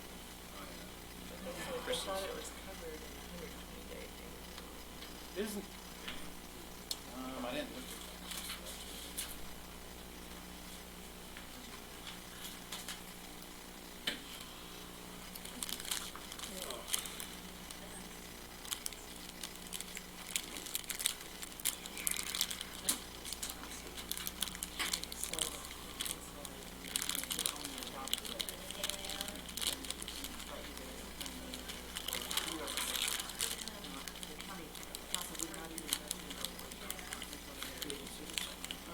Yeah, like, once they adopt a tentative budget that's passed already, which usually happens. It's just like, in federal or state. Yeah.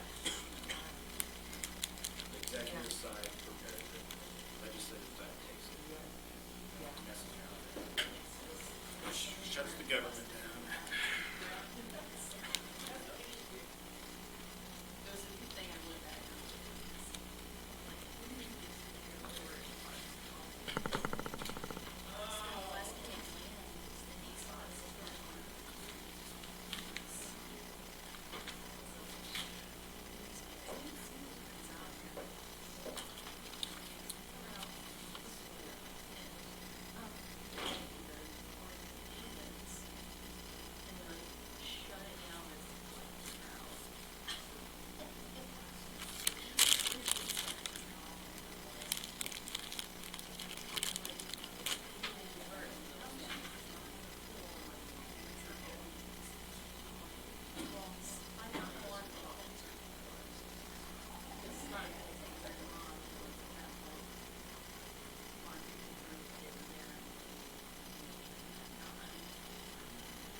What do you say?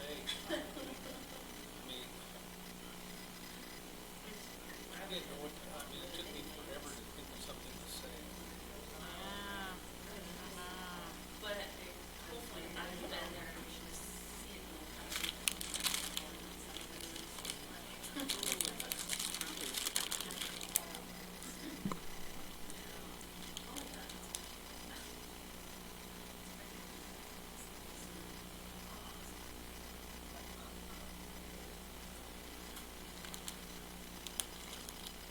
Not praying time. Right.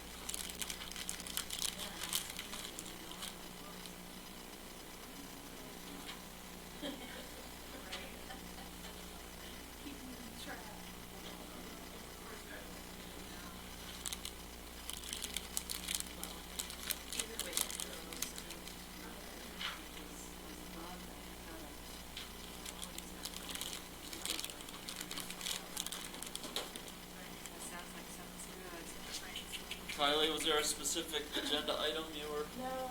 So just citizens to be heard? Yeah. Okay. Sorry. No, you're fine. Yes. Yeah, I think so. I was thinking, you think before or after the pledge? Is their son's name Aiden? The son, yeah. But there was, Zella. Yeah.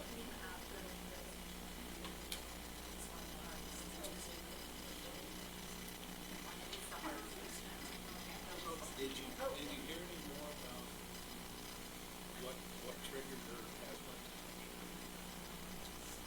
My daughter said she had a cold that afternoon. She went home sick from a cold.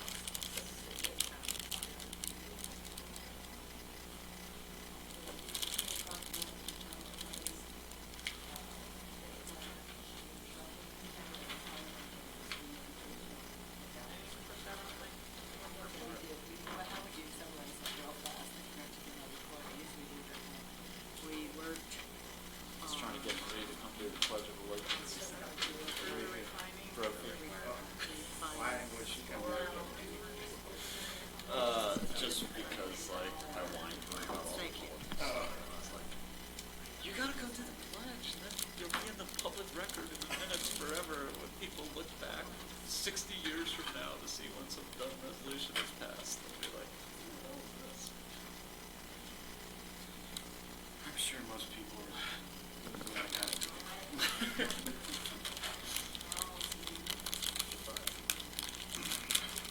She's pretty.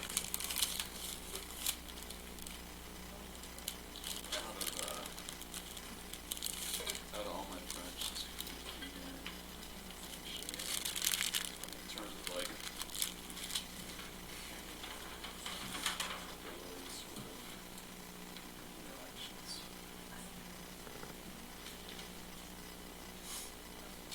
Half of them don't even know what council is anymore. Like, oh, what's up with this city thing? I don't know.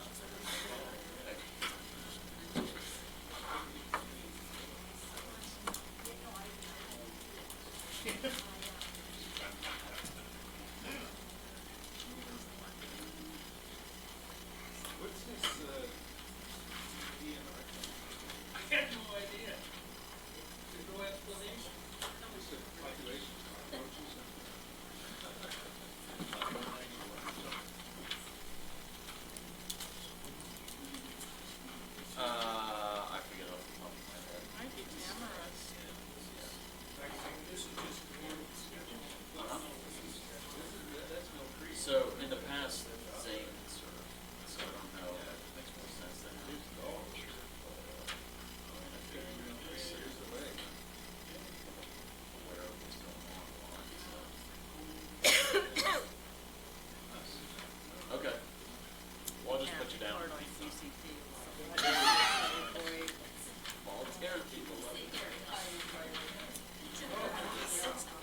Tiny, should I date this Armstrong thing today?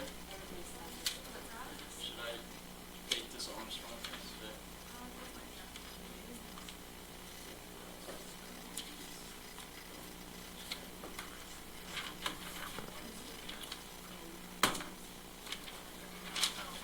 On the agenda.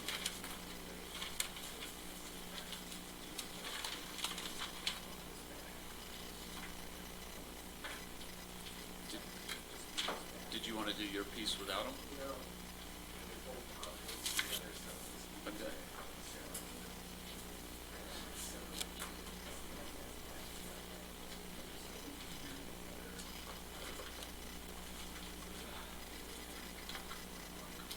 Okay, sounds good.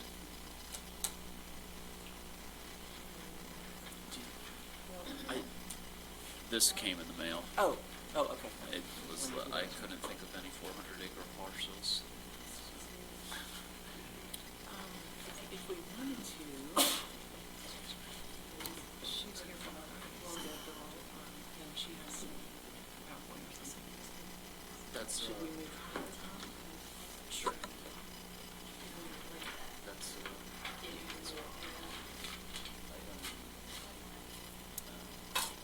And, I mean, it's under the presentation instead of, I mean, and if so, we could go ahead and get her set up. Otherwise, it's Sure. descriptions, so let's do that.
Yeah, we're setting somebody later up earlier. Thank you.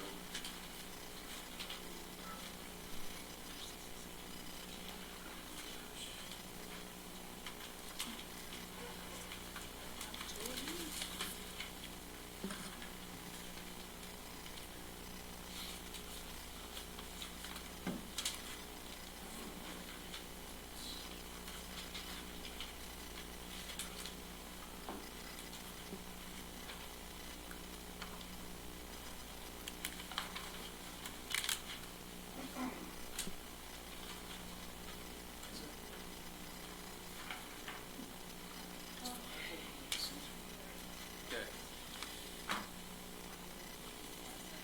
Shall we? Good afternoon. 4 o'clock on Wednesday, November 6, 2019. I would like to call out of recess back into order our regularly scheduled meeting of the Grand County Council.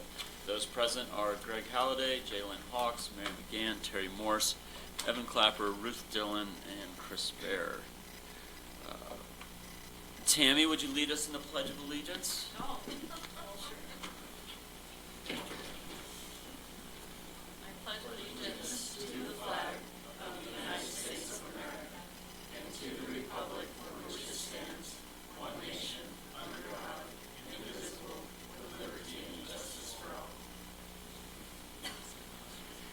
Before we get started, I would like to pause for a moment of silence. Grand County has lost a shining star. I had the pleasure of meeting Zella Siniceros through my son Kenobi and them growing up in school together. And it has been a heavy blow to our community and to the family of Matt and Lisa, our county members. So with that, I would just like to take a moment to pause for them.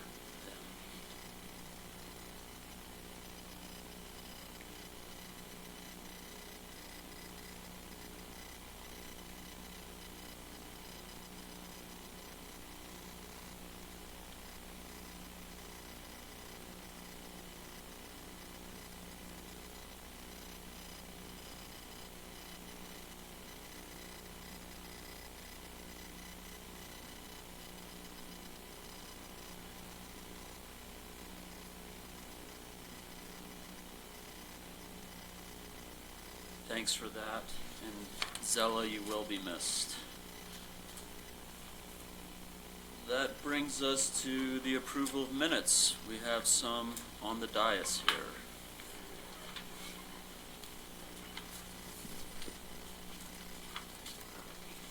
Jaylyn. I move to approve the minutes from October 15th, 2019 Joint County Council meeting with Budget Advisory Board. October 15th, 2019 Joint County Council emergency meeting with Moab City Council and Castle Valley Town Council. And October 15th, 2019 regular County Council meeting, and that is agenda items G, H, and I. Motion made by Mary McGann, or Jalen Hawks. Seconded by Mary McGann. Discussion? Who was it I used to call you? Eric Clapton. Okay, Eric. I'll take that. Any discussion? You could have picked a singer. All those in favor? Aye. Aye. Motion passes unanimously. I forgot to call for discussion. I called for discussion, and all we discussed was what you used to call me. No discussion. Mary? So just to point out, the minutes for September 17th and I think October 1 have already been approved. And so I think that those don't have to be postponed. They've already been approved. I move to postpone the minutes from June 10th, September 20th, October 2nd, October 8th, and October 29th of 2019. Motion made by Mary McGann. Seconded by Terry Morse. Any discussion? All those in favor? Aye. Aye. Motion passes unanimously. Next up, ratification of payment of bills. So I move that we pay our bills. Total bills in the amount of $1,228,295.52. Total payroll, $235,509.54. Total bills and payroll, $1,463,805.06. Motion made by Terry Morse, seconded by Mary McGann. Discussion? Seeing none, I'll call for a roll call vote. Greg Halliday? Aye. Jalen Hawks? Yes. Mary McGann? Yes. Terry Morse? Yes. Evan Clapper, yes. Motion passes unanimously. Mary McGann, second. Next up, council member disclosures. Any? Jaylen? I will disclose once again that I'm the co-owner of a B&B. And also, I will disclose that my husband is USU faculty, and there is potentially an agenda item that has to do with that. Although I will say the passing or not passing of that agenda item has no bearing on his salary or his job security. Thank you for that. Anyone else? All right. That would bring us to general council reports and future considerations. Greg?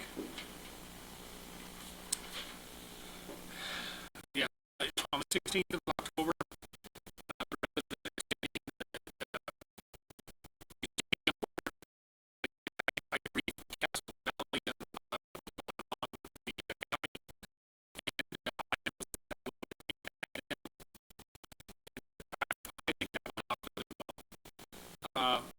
on the 9th, that was on the 16th. The 19th, Castle Valley had a gourd festival out there. I was involved with that. Pulled the float with my tractor, so it worked out really good.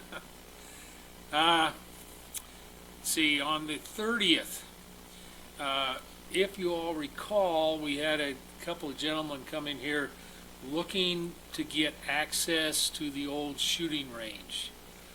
Their property is to the south of the county property. They didn't have any way to access that property from below because it's on top of a cliff. Myself and Bill Jackson went out there with them. We walked the area. The area that they're talking about wanting to have a right-of-way access is not in the contaminated area. Contaminated area is a berm out there where they used to shoot into it. So that's where the lead bullets stopped. So what they're talking about is coming in across some private property, taking an immediate right, following the fence line to the west up until they can stop by the angle of the ground, and then swing across following an old Jeep road to be able to access their property. I don't see that it would be have any negative impact for us at all. So, and having talked with Bill Jackson about it, we felt that we could support that action. I don't know what kind of value would be attached to having that kind of right-of-way, but we do recommend that the area be surveyed and we get some appraisals on it. That's all I got. Thanks for that. Jaylen?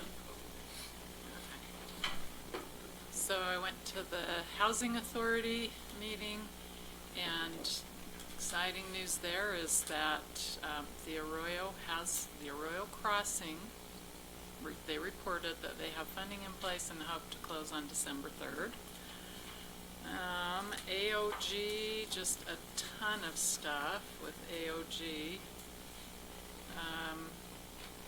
One that I did not write down, so I'll say it first or I'll forget what it was. And this was an email discussion rather than at the last meeting, but Emory and Carbon County have been successful in securing some legislative funding that will support, it's a pilot project, and I believe the money will be run through AOG, and it is to support affordable housing in those two counties. Coming from a county as a council member who has been working so hard for the last bunch of years trying to, overturn every stone so that we can make a dent in our affordable housing crisis, I was naturally a little bit jealous because it's $1 million a year for 4 years. And so I had a little bit of an email conversation about, if AOG's running the money, why don't all 4 counties benefit from it? I was told that they can't do that at this time. It's earmarked to help the coal mining people that are out of housing or out of, I don't know, something like that. And their plan is honestly to take it statewide. So maybe after 4 years, maybe we'll have some money here for housing. So that was one. Sorry I took so much time with that. There's apparently sites called brownfield sites that are sites that may have or do have toxic materials, hazardous materials, and they have a hard time getting developed because they need money to clean up the sites, and most banks are reluctant to loan on that. So there was a little presentation on that. I'm not clear on whether the AOG plans on being a revolving loan fund for accessing that money, or if it was information only so that local communities could do that. But it seems to me we have quite a few. We have some spots that could benefit from that. Senator Lee's office gave a report, said that they're looking at trying to update the NEPA requirements, basically to put a stop on how long the NEPA process can go on. And they also feel strongly about pushing, again, for Antiquities Act reform. They feel strongly that Utah should have an exemption.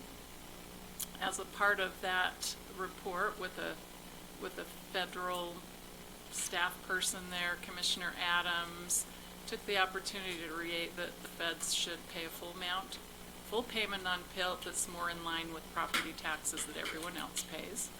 So I, of course, took the opportunity to say, and while we're at it, let's get federal campsites to pay transient room tax. And then I think I reported last time also on the Moab passenger rail service feasibility study. Many options are being looked at. The infrastructure options range infrastructure alone. This doesn't include buying trains or whatever else you would need, staff to run at O&M. But those prices range from $26 million to $58 million, and depends on which option you select. And there are a bunch. They hope to have something on a website that people can look at very soon. I'll keep you updated on that. And the next CIB meeting is tomorrow at Red Cliffs. And I attended an open house for Western River Expeditions. They have two long buildings out on the highway. One of them is dorm-style home for their staff. It was very impressive. I like the way they were thinking out of the box. Very nice. Dorm-style, 4 people to a room, 2 bunk bed units in each room. Massive bathroom shower areas. Female and male are separated. Male are on one side, female are on the other side, as far as rooms and bathrooms. And I just think, if I had it to vote on again, I'd say let's recommend them for Business of the Year, because, they're looking at employee housing and addressing the issue, taking care of the problem. So that was impressive. Went to the Travel Council's event at Star Hall. The unveiling of, I cannot remember the name of the movie. Well, it was on sustainability. The movie that they unveiled or the 9-minute clip, maybe it was 13, was something about the little town.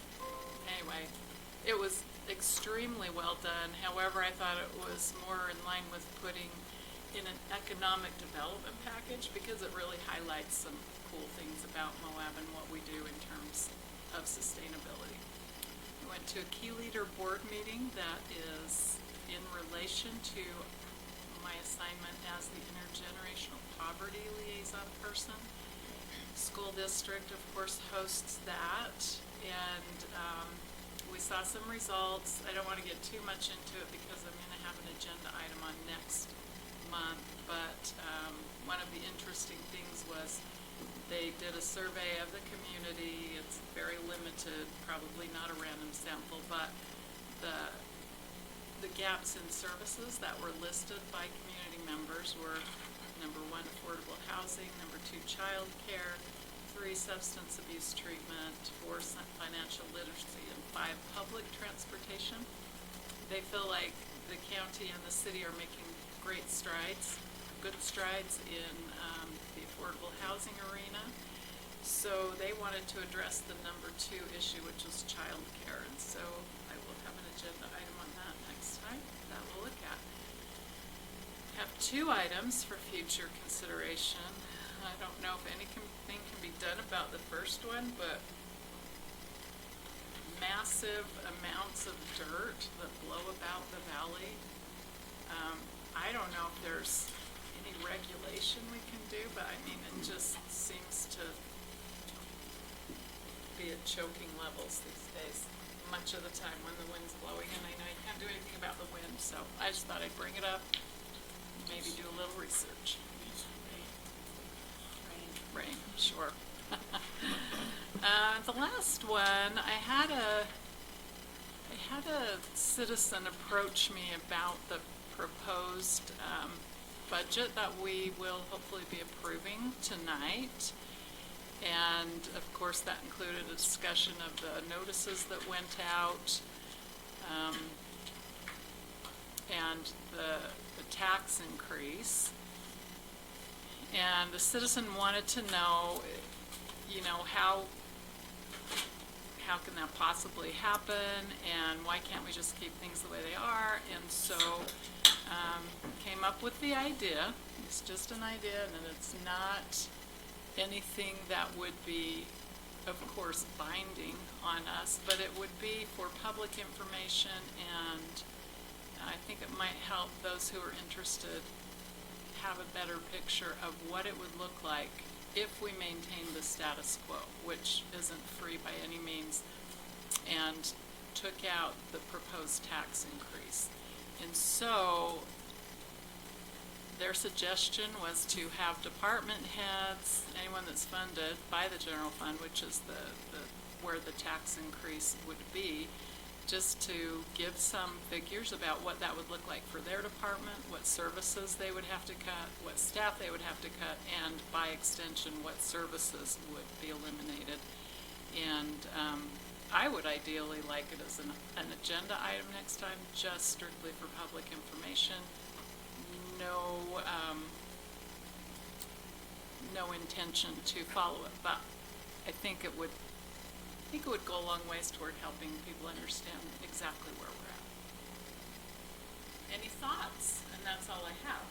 If you have thoughts, address it in your future reports. Challenge accepted. Yes. Merritt, you just are looking for feedback as we go around? Is that what you're saying? Okay. So moving along. Got the mic, Mary. I have a mic. I attended the Mill Creek Community Collaboration Group. We looked at maps. It was a very productive meeting. We looked at maps and kind of looked at areas where there were different needs and different things that need to happen, and started looking at what the high priorities for maintenance and protection and managements are. So it seems to be moving along, and it was nice to see more than just discussion, but some more concrete action happening in that group. We had a joint county council and planning commission workshop on refining the requirements for overnight rentals and accommodations. It went real well, and I think we made some nice progress on that. I had a fire mitigation workshop, which included Sheriff White and Samantha Bornshock on developing a resolution for a fire mitigation committee. Since we're starting to look, we've already gotten one grant for a chipper to help with the cleanup along the creek and fire mitigation. So we want to get that committee in place as soon as possible. Went to the CCP Canyon Country Partnership meeting in Price. There's a lot to report on there. I tried to sum it up so it wouldn't take too long. Emory County's BOM, Price, BOM said that the Emery County Lands Bill, or also called the Dingoes Bill, is exciting, and they're very happy about it, but it's created an incredible amount of workload for that BOM department. They're struggling to keep up with it. State Parks said that their visitation was up significantly this year, that the state parks did very well, and the Hawks Crossing Ferry is up and running.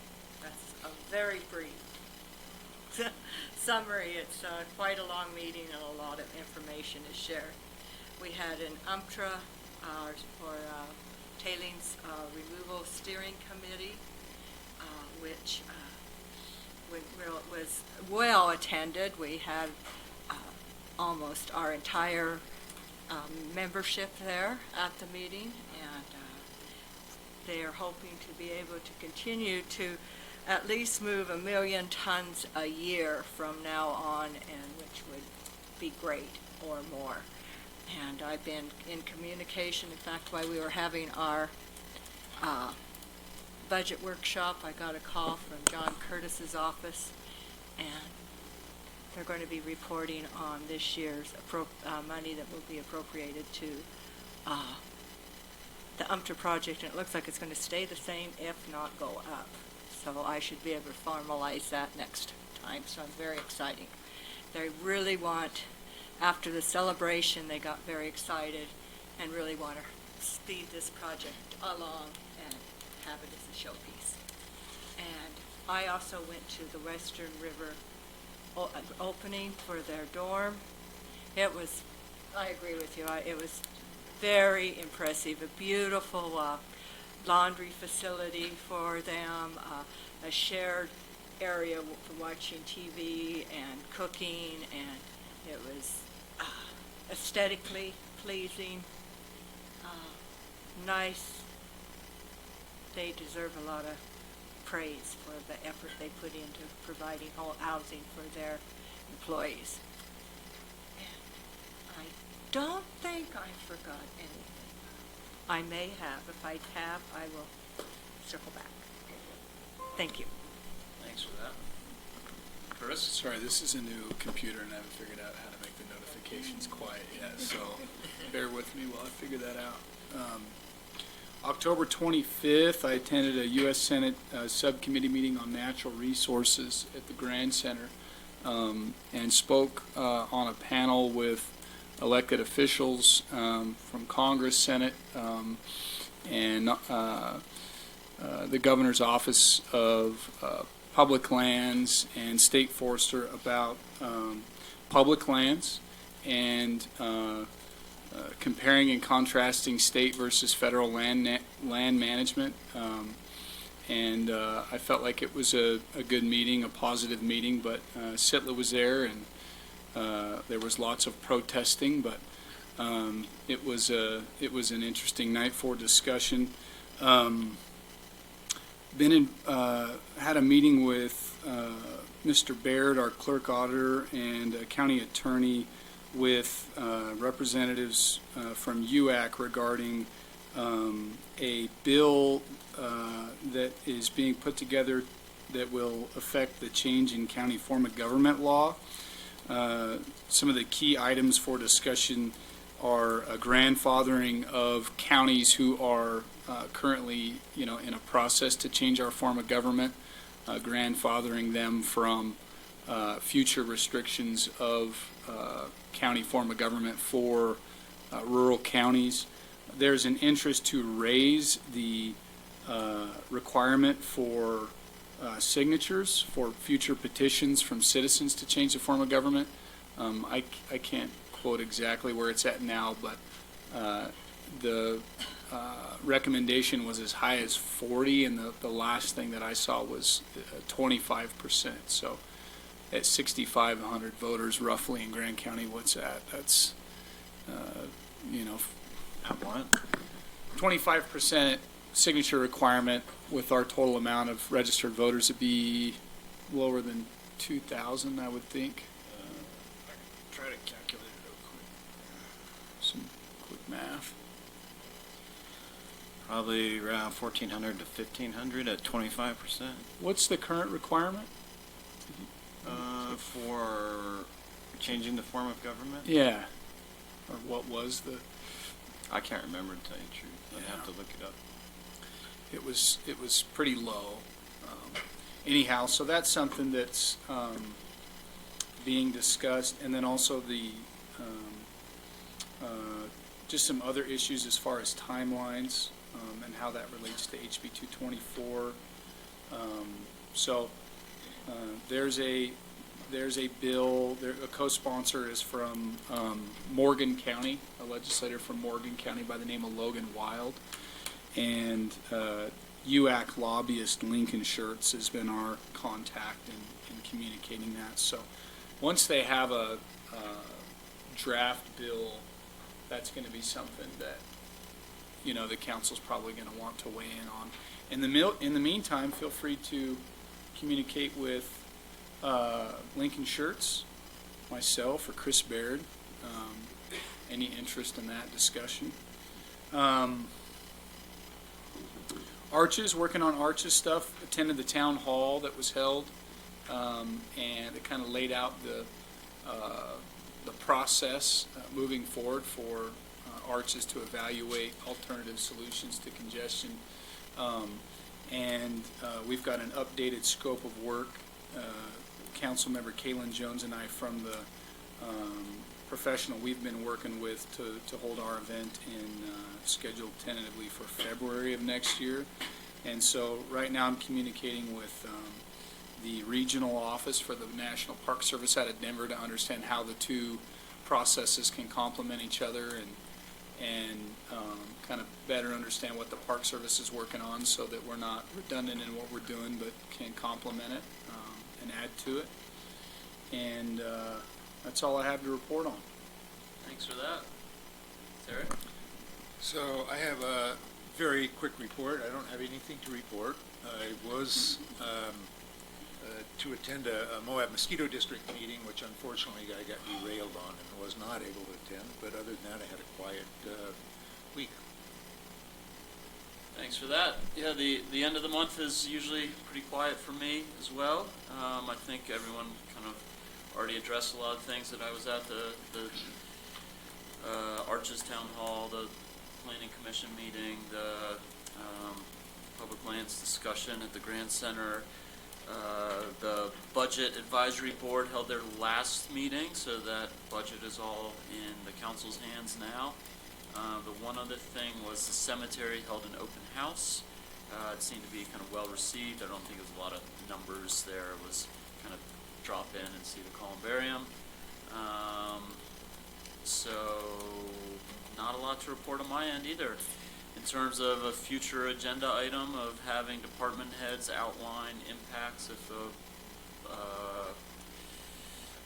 budget increase wasn't improved, then I would be into hearing that from them and providing that kind of info to the public that hasn't wrestled with a lot of this throughout the process and aren't as familiar as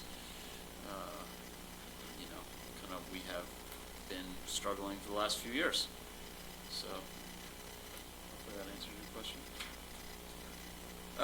That's it for general council reports. Moving on to elected official reports.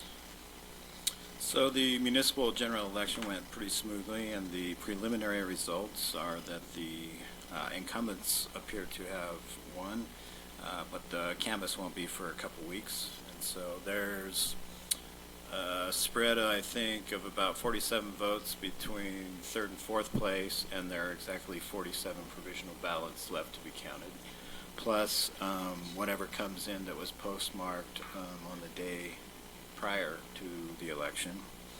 But everything went well. I just wanted to thank my staff, especially Janice Smith, my elections officer. She did a great job. Everything went well. And I've been working a lot on the budget and going to present a tentative budget for your approval tonight. Thanks for that.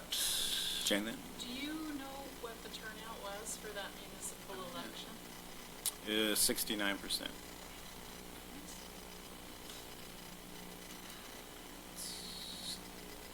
Administrator report. Yes, I do have a couple of things. First, we have lots and lots of airport director applications. Lots. So I'll show you. Copied front and back. There's more than 60 of them in here. These are the ones who qualify. So we are in good hands. In the meantime, we have an interim director who will be presenting tonight, Ms. Tammy Howland, if you'll say hello. Thank you, Tammy, for stepping up. We also have about 32 council administrator applications. I don't know if Renee is in the room, but anyway, that is on your agenda today for you all to help on that process, since that is your direct report. Other than that, I want to give you a Justice Court update. There is a consent agenda item that Justice Judge Tubbs, or Justice Court, former Justice Court Judge David Tubbs, who was forced to resign by state code because he had a birthday this week. He was able to get and be certified for senior judge status, I believe it's called, which means he can sit in and is sitting in. Today was a court day, and he did. He did his oath with our clerk auditor, and so it is for you all to just ratify that process. The papers are on the dais in front of you that officialize all that. But here's what's happening with the Justice Court Nominating Commission. They are interviewing tomorrow and should have 3 nominees submitted to you all. The Administrative Office of the Courts has to, the next day, put out a 10-day public notice of those 3 names. They're not in any kind of priority order. I was told that you all can talk to the Nominating Commission individuals, and I can get you the contact info. You can reach out to them about their individual recommendations, but they cannot reach out to you. So the only way you guys can know anything, that's one way. The other way is that you can choose to actually have an interview process here in the room, but you have until it's roughly mid-January, depending on this process, at the earliest, to get this new judge hired. What can happen in between, why I say earliest, what can happen in between that could delay that out is the public notice is for individuals to, if they have any negative comments about the 3 nominees, then the nominating commission has to go back and look into that and reevaluate and come back to you all. So it starts a process again. And so anyway, that's where we are. It is moving along, and we do have a Justice Court judge temporarily. Judge Tubbs can serve until the new more permanent judge is actually in place, which you all will be making that appointment in time. That, I believe, is all I have. Yes. Next up, we're expecting a late arrival for a department report, so we went ahead and queued up one of our presentations. So rather than unqueuing the PowerPoint, I would entertain a motion to move item N to be next on the agenda. Motion made by Terry Morse, seconded by Mary McGinn. Any discussion? All those in favor? Aye. Motion passes unanimously. So that brings us to a presentation from Rocky Mountain Power on Utah State Legislature 2019 House Bill 411, Community Renewable Energy Act. Deborah Dole, Regional Business Manager from Rocky Mountain Power. Thank you. Thank you for coming down and enlightening us. First of all, I'd like to introduce myself. My name is Deborah Dahl. I am a Regional Business Manager, as you said, for Rocky Mountain Power. My service territory responsibilities are Carbon, Emery, Grand, San Juan, Sevier, and Wayne County. I have decades with the power company, and my husband's actually from here. He grew up here. His mother still lives here. So this is home to us.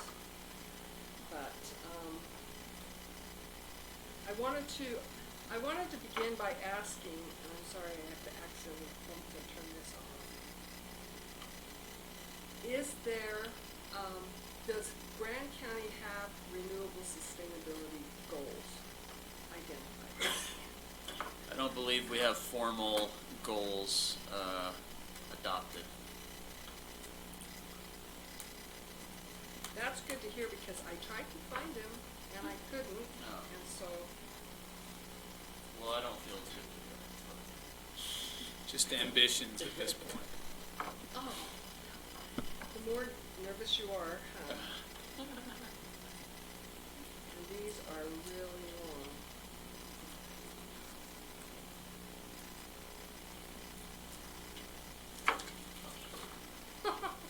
I'm sorry, do you know how many times I do this today? So.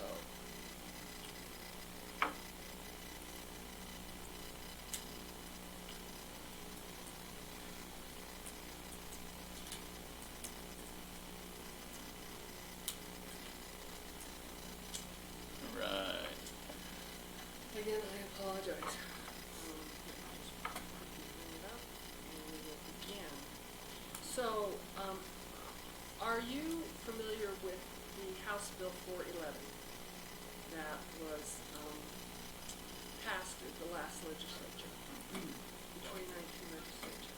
Not as familiar as we should be. Okay, that's great, because I was gonna say, I don't want to be repetitive here and everybody goes, we already know all this stuff, what I should do. I remember a bill in 2018 that was kind of coming from Beaver County that had to do with a solar project. All the solar and renewables that are having, no, this is what, the Utah State Legislature passed the Community Renewable Energy Act. And, so I would like to bring you up to date on what's happening there and give you some information that you may not have been aware of. What this bill was is actually a collaborative effort, Rocky Mountain Power, the Utah Public Service Commission, and various communities. Those communities were, some of the first communities were Park City, Salt Lake City, Moab, Summit County, and they were talking about their goals to have renewable by 2030. So what is the House Bill 411? The Community Renewable Energy Act allows Utah municipalities and counties served by Rocky Mountain Power to develop a community renewable energy program to achieve a net 100% renewable resource energy goal for all of the customers within the county boundaries by 2030.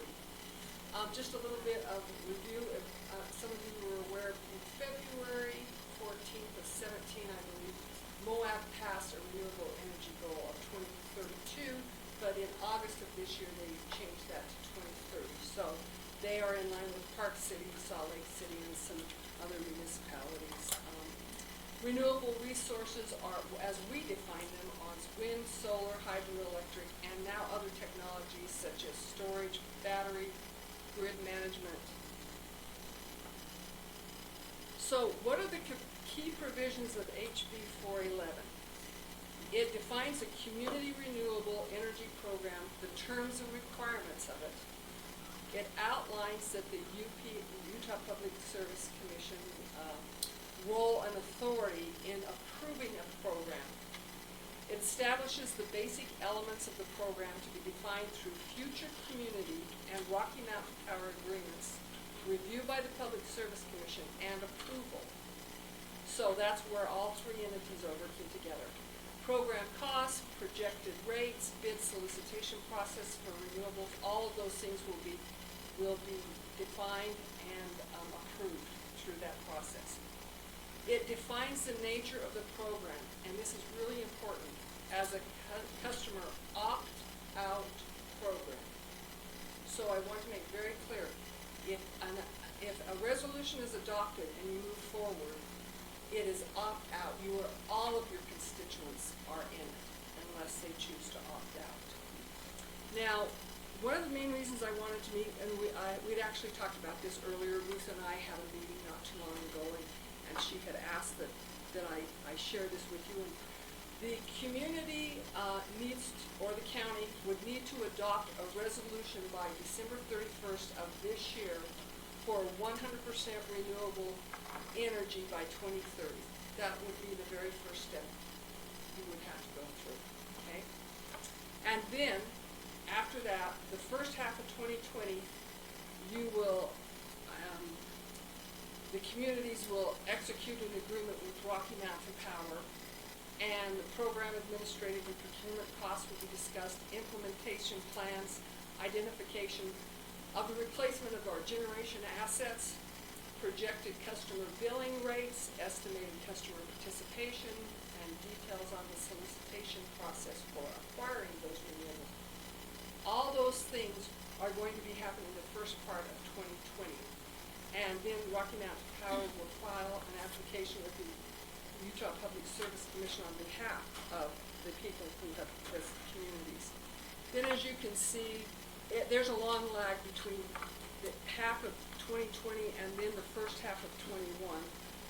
And the second, and then on the second half of 2021, once the community passes actual ordinance, which we anticipate will be done in the first half of 21, all customers within that community boundaries are automatically opted in. Each customer will have the right to opt out and remain on the current rate schedule. The Rocky Mountain Power will call it rate schedule. The Rocky Mountain Power will be required to make 2 notices over a 60-day time period with program information and opt-out information. In other words, in your bill maybe, or separate and then insert, and this will all be decided. A notice will go out and say, your community has decided that it wants to participate in, be part of the Community Renewable Energy Act, and you have X amount of days to opt out, or you will be included in that program. The customers will have so that gives them 3 billing cycles to then experience the rate impact that this will have on them. And then if the customer has not opted out after the 3 billing cycles, it may be required to pay an exit fee if they choose to leave the program. So that's really important for rural communities and for communities that, depending on the, shall we say, the socioeconomic impacts that it could have. So then what happens between 22 and 2030, program costs and revenues will be tracked and managed, a balancing account for annual review and adjustments to the rates and the customer program. Exit fees will continually be discussed. Renewable resource procurement cycle and rate adjustments will be done annually until the 100% renewable goal is met by 2030. So what does that mean actually? What are some of the considerations that we have identified, not only for Grand County but across the state, but you would want to do, being in Grand County, is right now the estimated county, we are not talking Moab City, we are talking your county, the estimated county revenue participation in private generation is about 1.96%, and in our blue sky participation is about 4%. So right now there's only about approximately 2% of Grand County community that's really participating, or shall we say have made goals or are using some type of a renewable resource, okay? Your constituency demographics really need to be taken into consideration, because more than likely there could be stranded costs for this. The cost of these renewables will likely be higher than Rocky Mountain Power rates, and I will go into that further on the IRP. Okay. Where is your community on your sustainability priorities and goals? As I said, if you talk to Moab passed the adopted it in 17.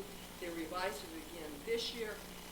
But most communities I have talked with also do not have sustainability priority and goals.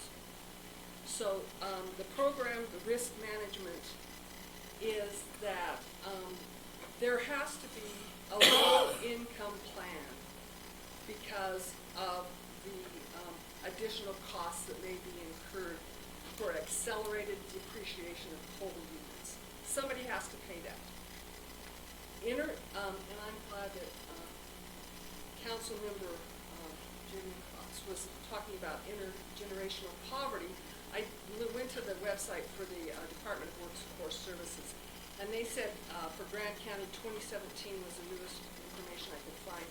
that 16% of the kids in Grand County are considered intergenerational poverty, and 29% are at risk.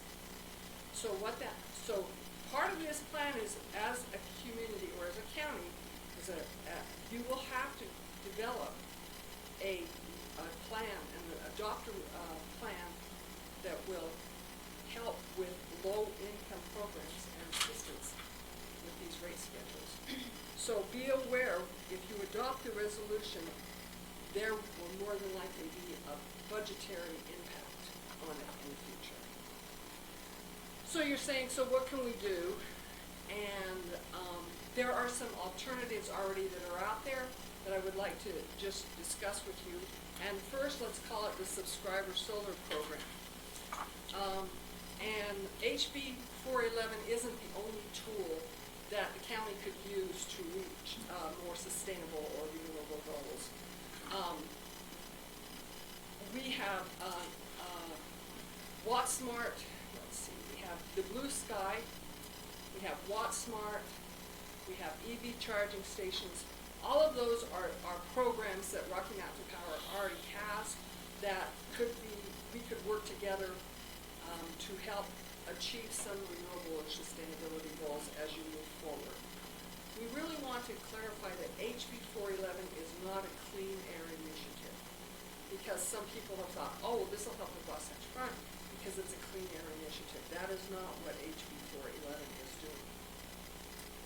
One really positive impact is, I don't know if you were familiar with the EV charging stations that you have in your community. There are several of them. The Rocky Mountain Power Service Center, we have, and a lot of areas are very envious. We have fast charger here and some other chargers, but we do have a fast charger that we didn't put in several. Most Rocky Mountain Power service centers actually have EV chargers, and they're free of charge. So I see it happening. People stop at the price quite often if they're heading to Salt Lake. They want to charge a little before they go to the summit. If they're going to go down through 10 and across the line, they want to charge a little bit before they go through over the summit. So let me tell you about what has really something else that happened just recently.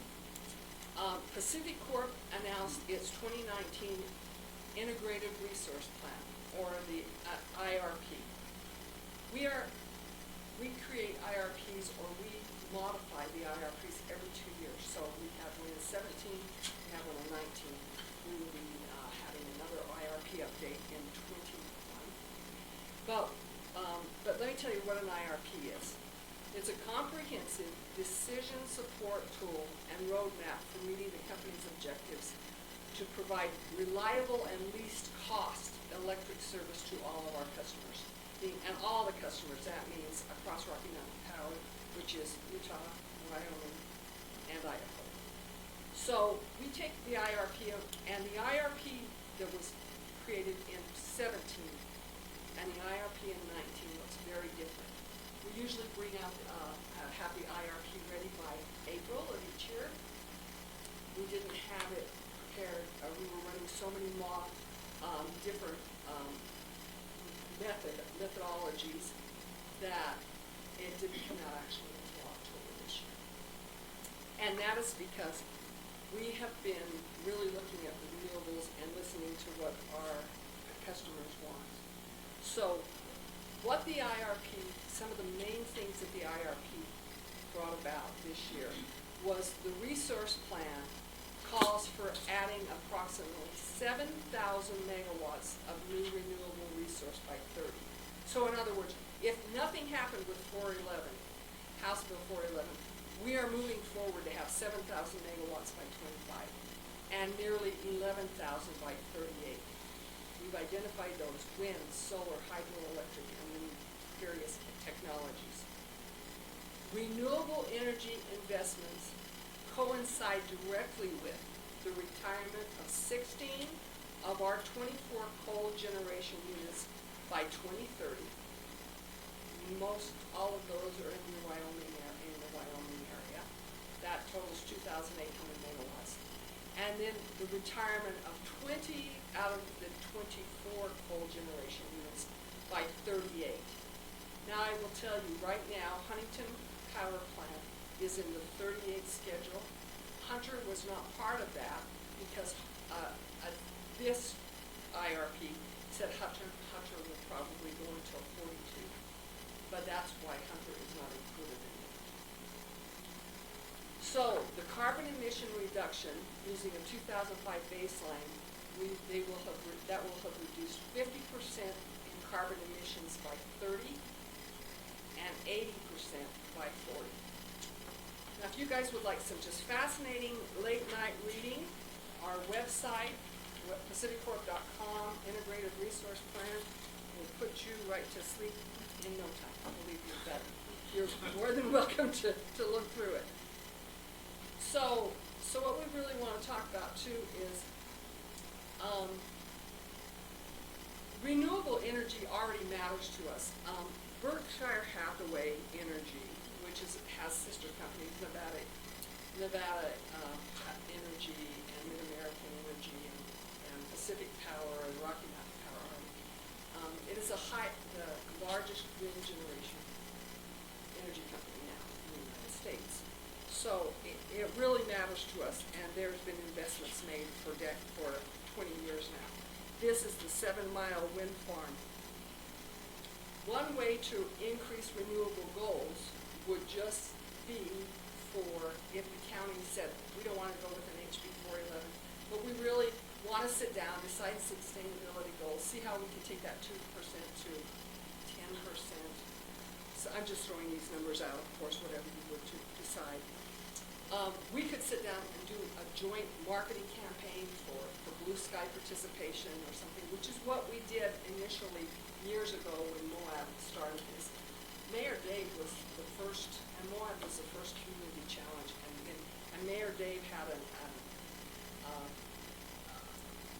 and the Park City mayor, whose name at that time I think was Williams, they had this competition going on who was going to sign up the most for blue sky.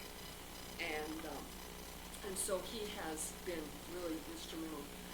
Moab has some great goals already set up, and they have reached some of those. But I want to tell you what Blue Sky has done for this community. Since 2006, which was the very first, Blue Sky has awarded funding for 7 renewable energy projects in the Moab community or Grand County, totaling $436,100. Okay, as you can see, the Moab Arts and Recreation Center and the Moab Recreation and Aquatic Center were among the very first projects ever funded by Blue Sky. So as Blue Sky funding comes in, we are not only investing in other renewable sources, but we are also providing grants and awarding grants and so forth to help accelerate renewable. This is our Holden farm, this is our Holden, Utah subscriber solar project farm. And I came down on the 24th of October to announce at the Moab City Council meeting that the first community Blue Sky solar build project will be done in Moab. It'll be the first company does. It's going to be at the golf course, and we are working through the process now. We've started it, and the operation or the ribbon cutting proposed date is May of 21. So another first for this community of showing its support for sustainability. I know I've done this fast. I only have 10 minutes. So I'm open for questions. Oh, one other thing. What we have done partnering just this year is Grand County, Moab City, and Rocky Mountain Power started working on the dark sky compliance lighting initiative. Rocky Mountain Power took that very seriously. We changed our logistics program, we changed our procurement, we changed the engineering protocol, and we are really proud that we have partnered with the county and the city to get dark sky compliance and start that process. I know that you passed your ordinance 588 this year, and we have been already had meetings and sat down and talked about how are you going to reach your goals, how can we partner, what do you want to do, how would you like us to help you work through this, and we will continue to partner with you on that. And then, as I mentioned, the electric vehicle charging stations here are the ingredients in the communities, as you have emphasized. So, talk fast. Questions? Is that project at the golf course a result of setting the 100% goal? No. It is, Moab has been a leader in it and so forth, but we were looking for a location that would be very conducive, and we looked at other places, but Moab was one that when we finally did our vetting, made sense to us when we did that. At the airport board meeting on Monday night, we were talking about doing some kind of solar out there at the airport. We feel like it would be a great location because we can use a lot of the space that we can't use for anything else. And I don't know if there's something we can do out there that we can work together on, but we would really like to do that. We've got a little bit of land on both sides of the road there, and plus the main power coming into town is right there, and we thought maybe that would be a great place for it. So if we could get together sometime, that would be great. Absolutely, we would be more than happy to sit down and discuss that with you. I will tell you, we have looked at an airport, we looked at some requests done by the Huntington Airport and Price, and one thing the FAA says, reflection off of the panels, and especially usually you have a set panels that can be set back and forth, depending on time of year and an angle of the sun and so forth. They have voiced some really real concerns about landing patterns and taking off and possible issues of what if the reflection is bad. But no, we can definitely, we've talked about it with other communities and we'll be more than happy to work with it.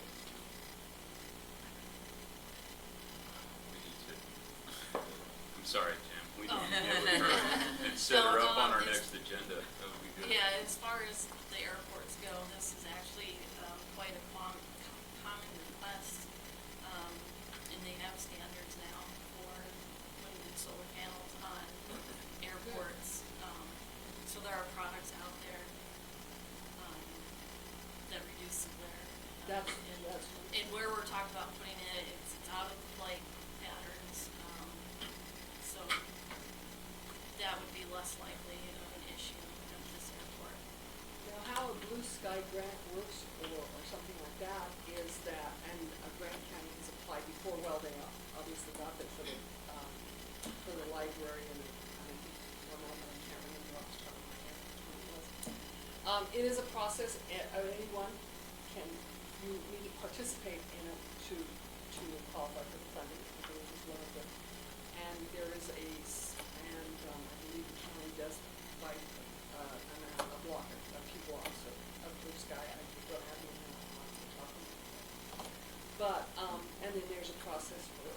There's a lot of applicants for it, but yes, you might not get it the first year, but you try again, and you gotta start somewhere. But that is something we could partner with.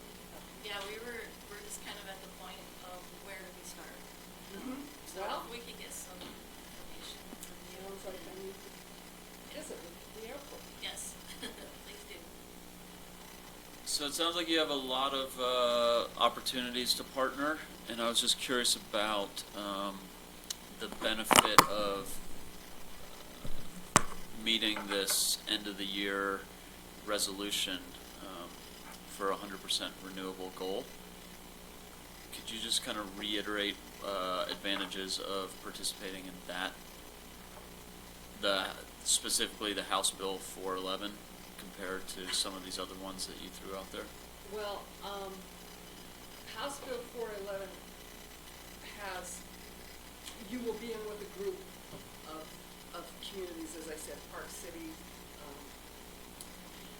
Moab is in that because they had started with it, but they're really not that large. It's usually the larger communities that have decided to. And the east side of Salt Lake has passed it, Park City, Summit County, but there are quite a few communities who have decided that two things. We have, depending on the demographics and the socioeconomic structure of the community, to go ahead and start this process, we can't guarantee what your rate schedule is going to look like. And I mean, there will be rate schedules through Rocky Mountain Power also, increases as we move forward, especially as we retire these generation resources and add new, even though renewables are getting less expensive as we go.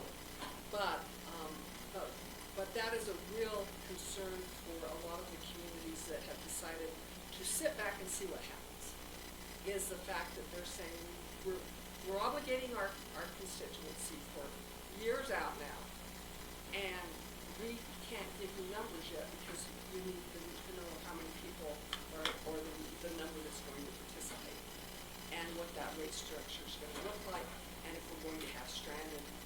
So I don't know the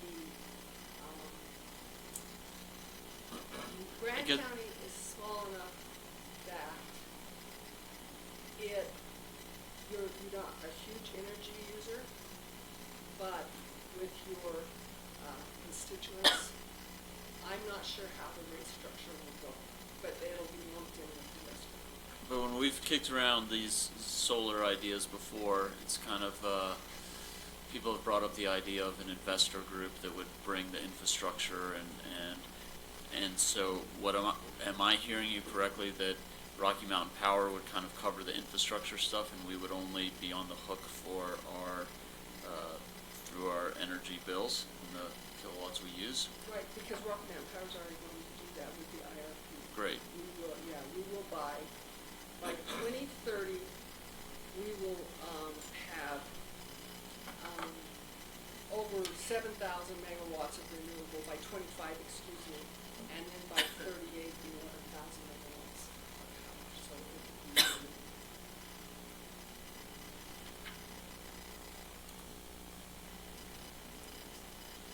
Any other questions? I know the Travel Council is really interested in pursuing some type of resolution or something of this nature.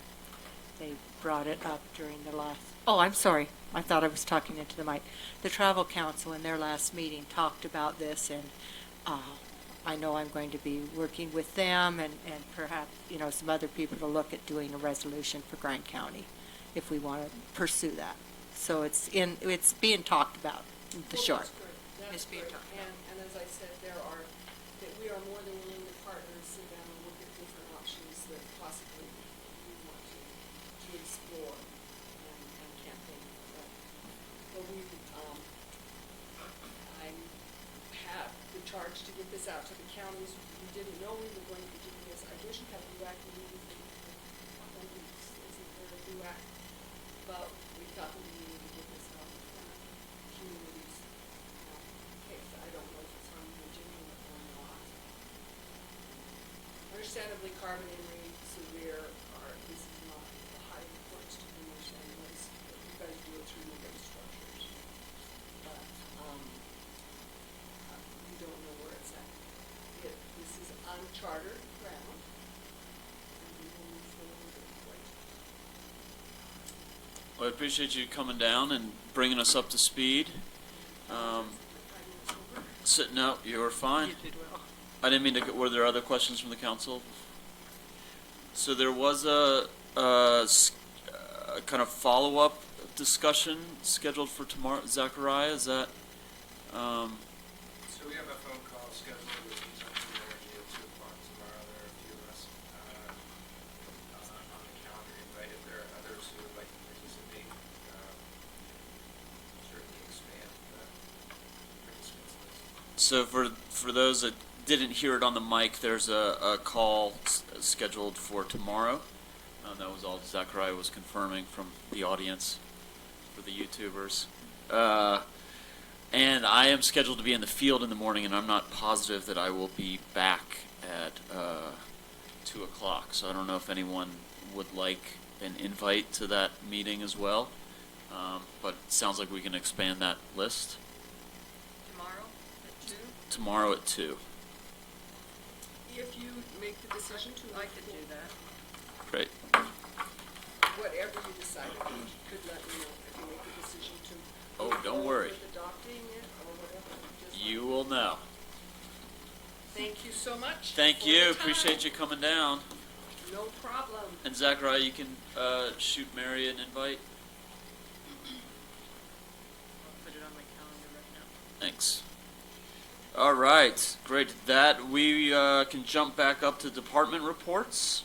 If these guys are pro transitioners, that brings us to item K, the UMTRA oil and gas report. Russ.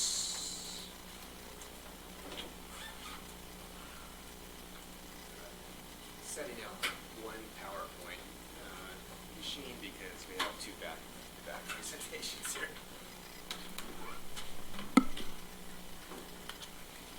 This is also a report on the oil and gas monitoring of county permitted oil and gas facilities.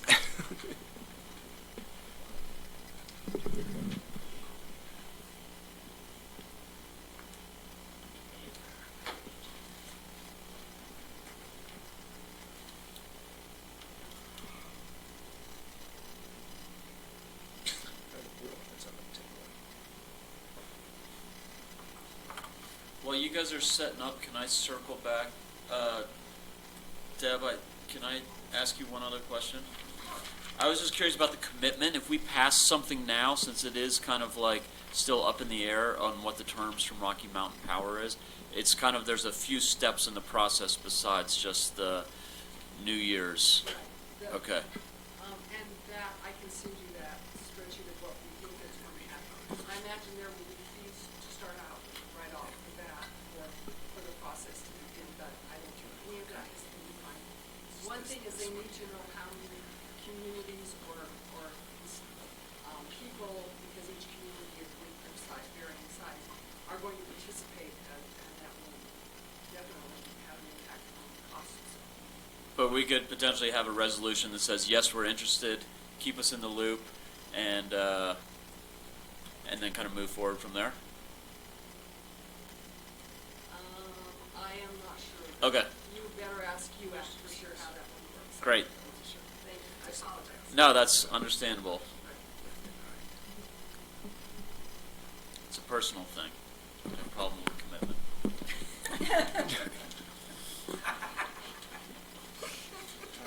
It's a council thing, Terry.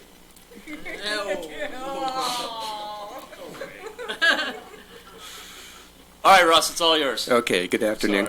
I digress. This will be a presentation on the UMTRA project as well as the county permitted oil and gas facilities. So just some highlights here. We met the Department of Interior, wrong agency, Department of Energy. Received an additional boost of funds for fiscal year 19, which enabled them here locally to double the number of trains starting in February, and that's been going very well. The highest tonnage for the year so far was reported here, 82,000 tons moved to Crescent Junction in August, and that was just beat by the October at 92,000 tons. They reported had reached 10 million tons and had a celebration for that. 62% of the total 16 million tons of tailings have been moved now.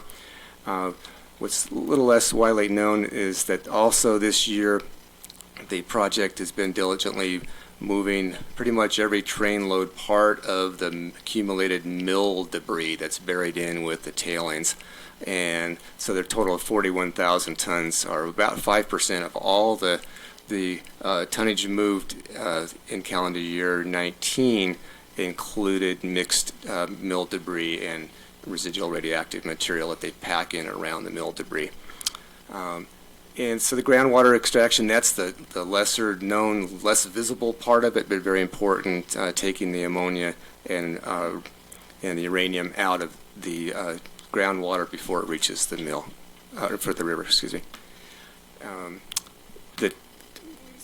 We had a big surge with the ARA funding when the project first started, and then the funding dropped, and then really went down for the last few years. You can see right here how much that project has increased its monthly tonnage. That October one for the tonnage went all the way back in here until March of 2014, it's the largest tonnage for a month. Talk briefly about the offsite impacts or the measurements for the radioactive material. Here we're showing in the blue the radon, gamma, and yellow, and particulate in the brown. All of those are well within the very conservative safety limits that are set by the project. And those are also for measurements for the dosage for somebody who is staying put in that one location all year long, which doesn't happen. No, for example, right up here, junction at 279 and 191, nobody lives there year-round at that junction that I'm aware of. Give you an idea there. Similarly, low dosages well within the safety limits, allowable impacts up in Crescent Junction and Thompson area. This is the totals for the groundwater for the project to date. So far, 925,000 pounds of ammonia have been prevented from going into the river, and over 5,000 pounds of uranium.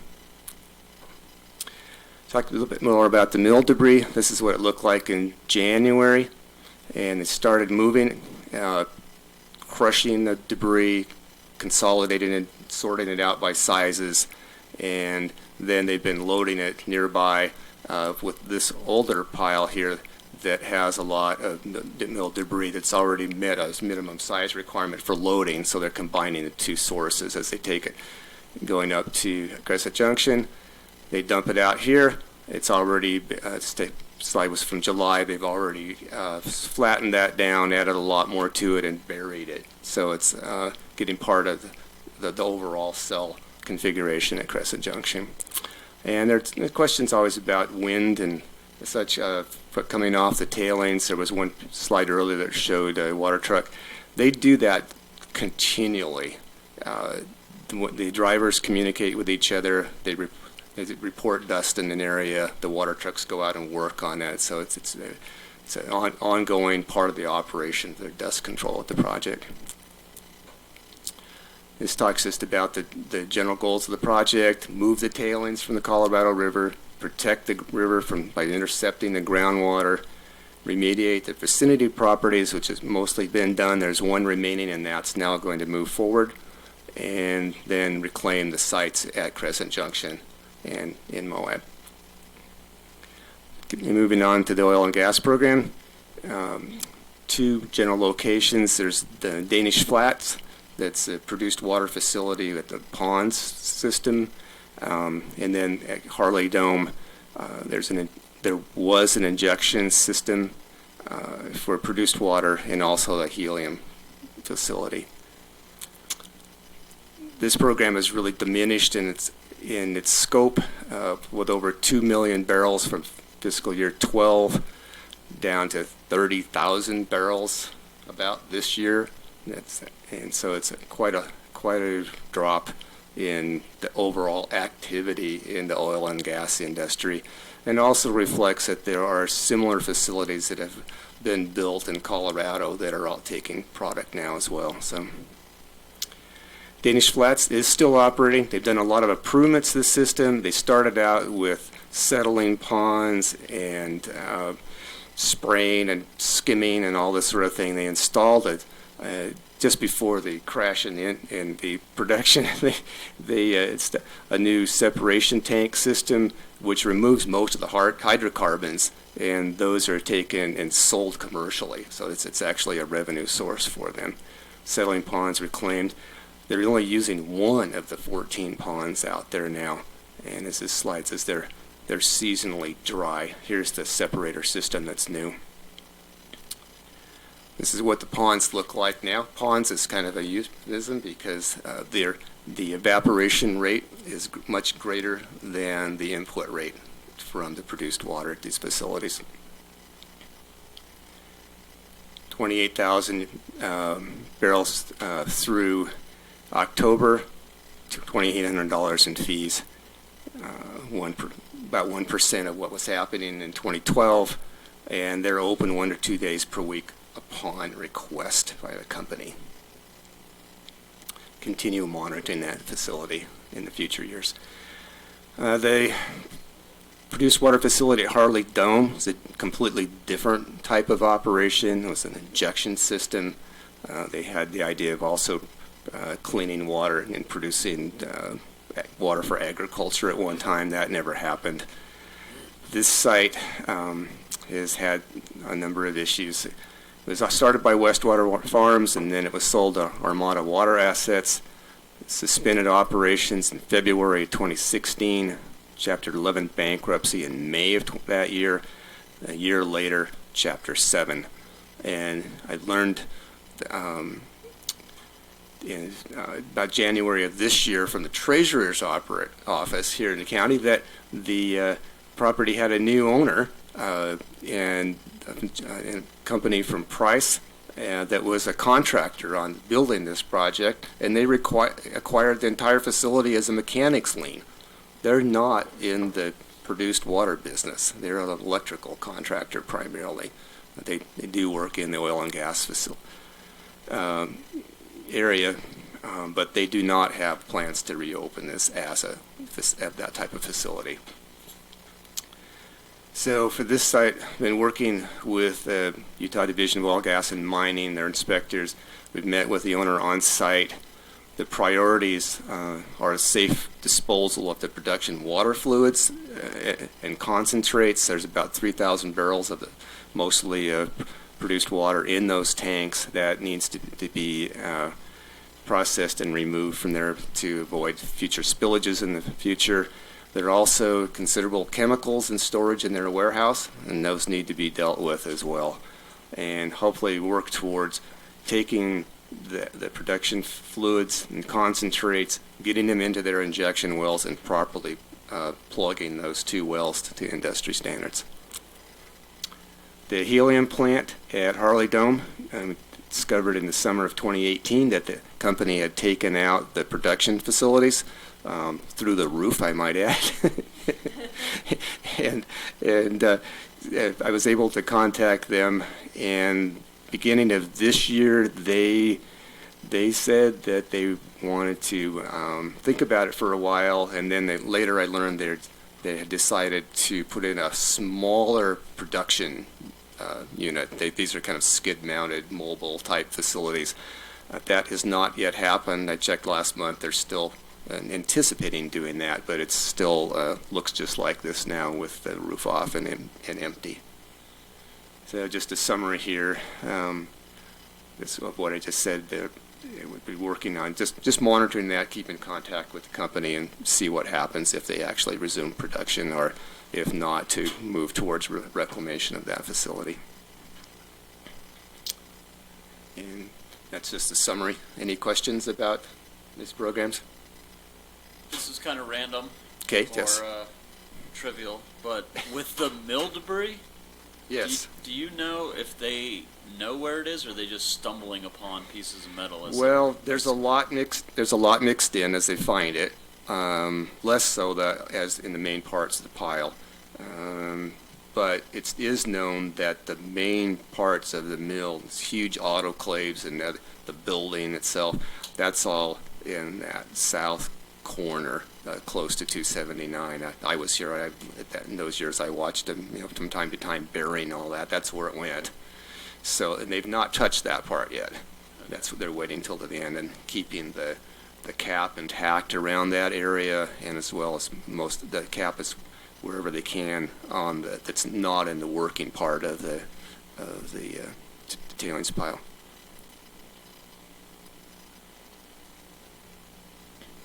Anything else for Russ while you're gone? Thanks for that. Okay. It's, all right. Thank you. Yeah, appreciate it. Glad you're keeping an eye on things out there. Next up is item L, 2018 Community and Economic Development Report. Zachariah.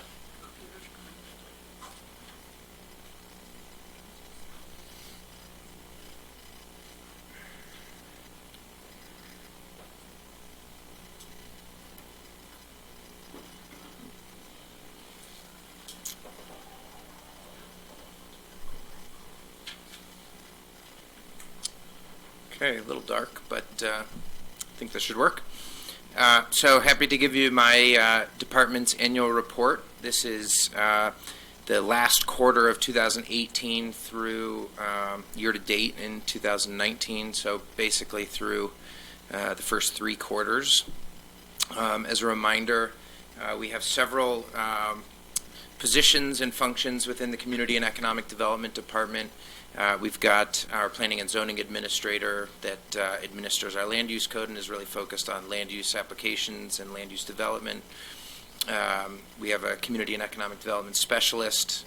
This is very much a project-oriented position working across the spectrum of our department's functions. You just heard from Russ, our technical inspector. New to our department this year is the Active Transportation and Trails Division.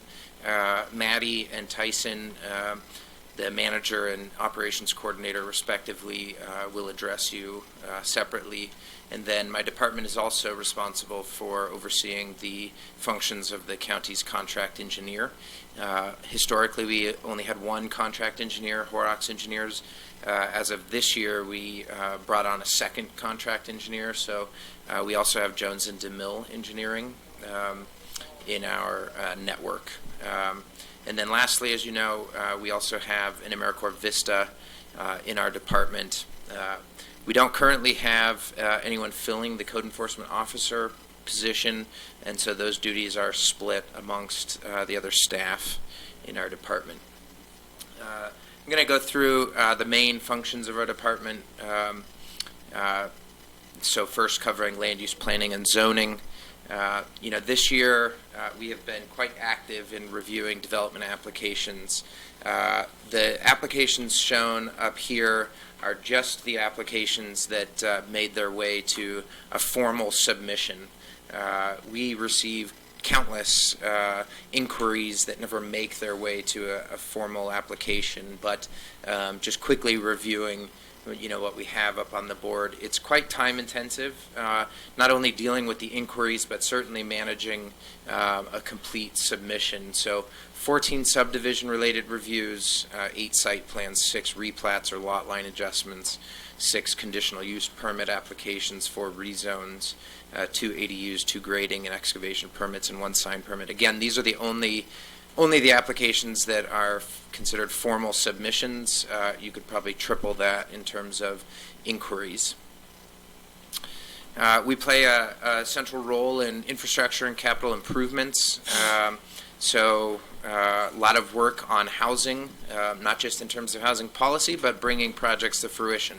So we partner with other organizations in the community like the Housing Authority, the Community Land Trust, Community Rebuilds, and other organizations in the community.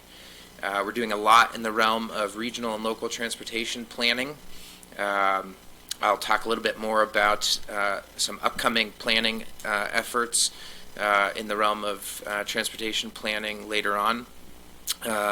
Active transportation specifically, really working with our new staff to get them integrated into the Grand County infrastructure and expanding the focus of their work from just dirt, non-motorized trails to the broader spectrum of active transportation infrastructure in the community. Still working on developing a multi-use pathway along Spanish Valley Drive, and to facilitate all of this work, submitting a lot of grants. Working with the council administrator to keep an eye on publicly owned water rights, and certainly doing what we can to stay abreast of the USGS reports on our water budgets, and we are anticipating playing a role in what will be an upcoming groundwater management planning effort. This year we've, in the last year we have adopted a handful of revisions to our land use code. Two big ones there at the top. Well, I think all of these are actually quite significant. Assured housing, high-density housing overlay, new outdoor lighting and sign illumination standards, a lot of updates to our impact fee and development review fee schedule, and then, as you know, we're still working on standards related to overnight accommodations. I anticipate that coming up soon we'll be doing a big scan of our land use code and probably representing presenting a category of amendments, and those are related to some big planning questions that are still ongoing. So this year, or over the last 12 months rather, just an incredible amount of my office's time and resources have been dedicated to housing policy and overnight accommodations. The work associated with the moratorium on overnight accommodations and all of the code writing that was part of that, and then the follow-up was just a much bigger effort than I think we ever anticipated. And well, we didn't really anticipate it because the moratorium was initiated out of this body. So we had to kind of slot that into our workflow and readjust accordingly, and we're getting through it, and I think that pretty soon we're going to have some, we're going to be in a really good place in terms of new overnight accommodations. Looking forward, we have budgeted money for a general plan update, and a big component of that that I'm excited for is doubling down on an open space and parks plan. Yes, we are a county with 2.1 million acres of public lands, but there's still a tremendous opportunity within the developed portion of Grand County to, maintain a high quality of life for our residents as we see more infill development. High-density housing overlay, just a quick representation of what this looks like online. We have done a lot in the realm of putting information and mapping resources on the internet. I think our department page is one of the most comprehensive within the counties, and so we've done a lot to make the public, or to make it easier for the public to access information regarding land use and planning. A lot of work on overnight accommodations. I'm going to skip over this. We'll talk about this later. Dark skies and outdoor lighting, Spanish Valley Drive, multi-use pathway. Economic development is the other big component of my department's functions, and so I want to review what we've accomplished in the last year in that realm. So business expansion and retention is the core function within our economic development strategy. So this is serving businesses that are already here and trying to support them in their future plans, ideally growing those local businesses. It's much harder to replace a business that you lose than it is to build something from the ground. So this year, $85,000 in BEAR grant money. This is 3 times what we have received in the past, and that money is going to support the annual business summit, direct services to local businesses, working with a consultant to develop a business incentive package. For that, we also got some money from EDC Utah, so we are in the process of selecting and contracting with the consultant now, and then also evaluating the potential to develop a co-working or maker space in the community. We hosted the annual business summit at the Spring Hill Suites. We had record attendance, 150 plus attendees. The quality of the content was great. We had a key welcome address from Councilman Wells that was great, and I thought that generally speaking the event was a real success. So we're looking forward this next year to an even bigger event and have a lot of great content coming. We are continuing to put out quarterly newsletters and economic reports to make sure that our business community and anybody looking at Moab, either for relocation or for business expansion opportunities, have information that that would be needed to make a judgment on what's going on here and where the local economy is going. I like that this year we have put these reports into the format of a newsletter and not just PDFs, again, in an effort to make things more accessible to the public. Federal Opportunity Zone tax program, we are playing a lead role in promoting Grand County's status as an Opportunity Zone census tract. So the orange on the screen is the census tract that was designated as an Opportunity Zone. So it's basically everything outside of the core of downtown Moab. On the southern edge there, the edge is basically the intersection of Cane Creek Boulevard and US 191. So everything along Main Street south of that intersection is in the census tract. This program gives investors who are realizing capital gains the ability to defer their capital gains taxes, to reduce their capital gains liabilities, and also to earn tax-free returns. So we are hosting an event on December 13th that we're referring to as an investor speed dating event, trying to pair investors with investment-ready projects here in town. The whole goal of this program is to try to get capital flowing to communities that have been underserved by, domestic capital gains. So pretty exciting development there, and I'll have more to report on in the coming weeks and months. Moab Art Trails, I see this as an economic development initiative. We just installed the 2019-2020 exhibition. I think that this really enhances downtown Moab and creates a great sense of place and a great sense of place identity for our community, and just generally supports downtown commerce.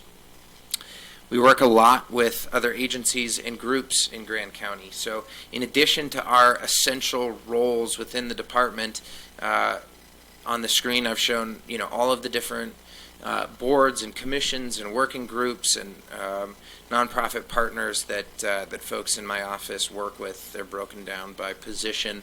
I'm not going to go through all of them, but hopefully you get a sense that we are very much out in the community and collaborating with a diverse range of partners. We also take professional development very seriously. My office is very committed to improving our ability to serve the public and to bring best practices to the community and to make sure that we are maintaining a high level of service. So, I am frequently attending conferences and trainings and still working on a couple of certifications, namely the IEDC Economic Developer certification. Other folks in the office are working in on developing their professional capacities in similar areas, and also working towards certifications. Lastly, I want to just make a very clear point here that we are leveraging taxpayer resources. So, in the context of a property tax increase and all of the challenges that you face in terms of adopting an overall budget for the county, we are doing everything we can to take the dollars that we do get, both for operations and salary, and extend those. So just a short list of grants that we have received, but a huge dollar amount. $85,000 in economic development from GOED, $7,000 from EDC Utah, $64,000 from the Utah Office of Outdoor Recreation, another $150,000, roughly $100,000 in funding from UDOT, $355,000 from the Community Development Block Grant, $5 million in low-income housing tax credits, and another $100,000 in terms of expanding capacity for our department. So, upwards of $6 million here, $5-6 million just in the last year and a half. So I think that's a really important point to keep in mind when we're looking at the use of taxpayer dollars. And that's it.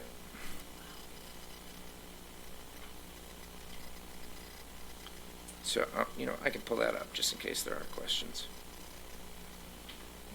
Any questions? Yeah. What's the latest on the planning for the transportation planning process?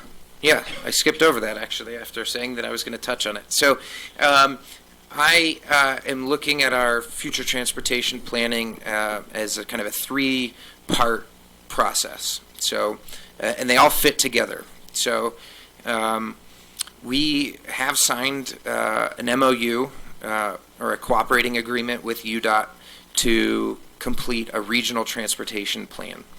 So partners on that planning effort will be the City of Moab, Grand County, Sitla, San Juan County, and UDOT. We are going to be using Farron Piers, a transportation planning consultant, to do that regional transportation plan.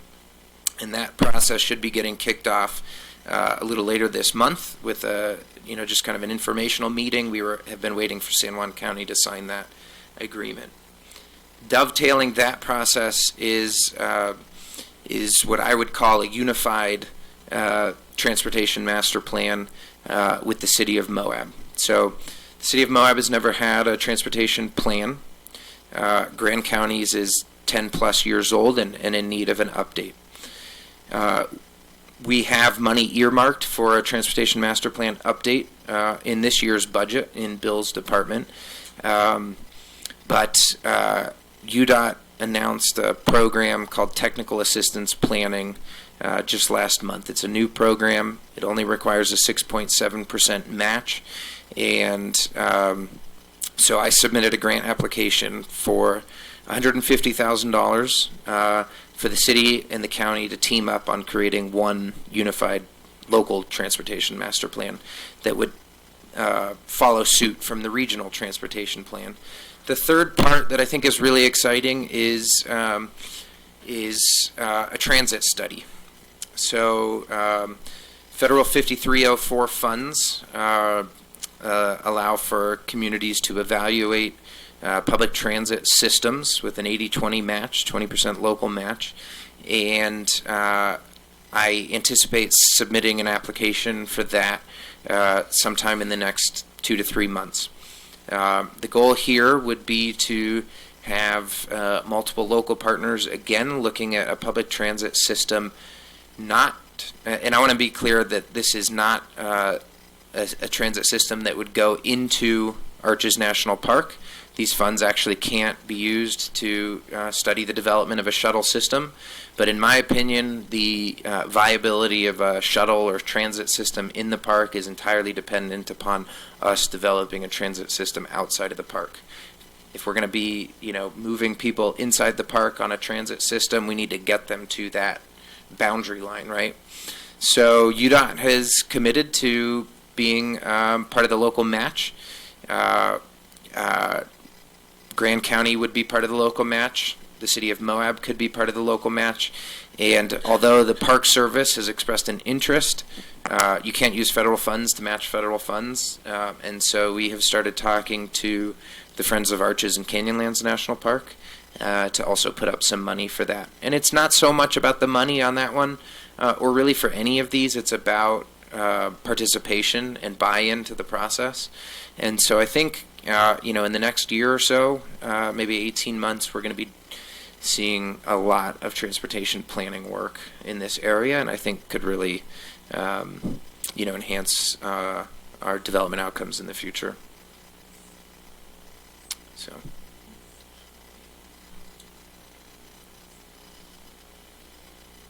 Other questions for Zechariah? Busy. We're certainly busy.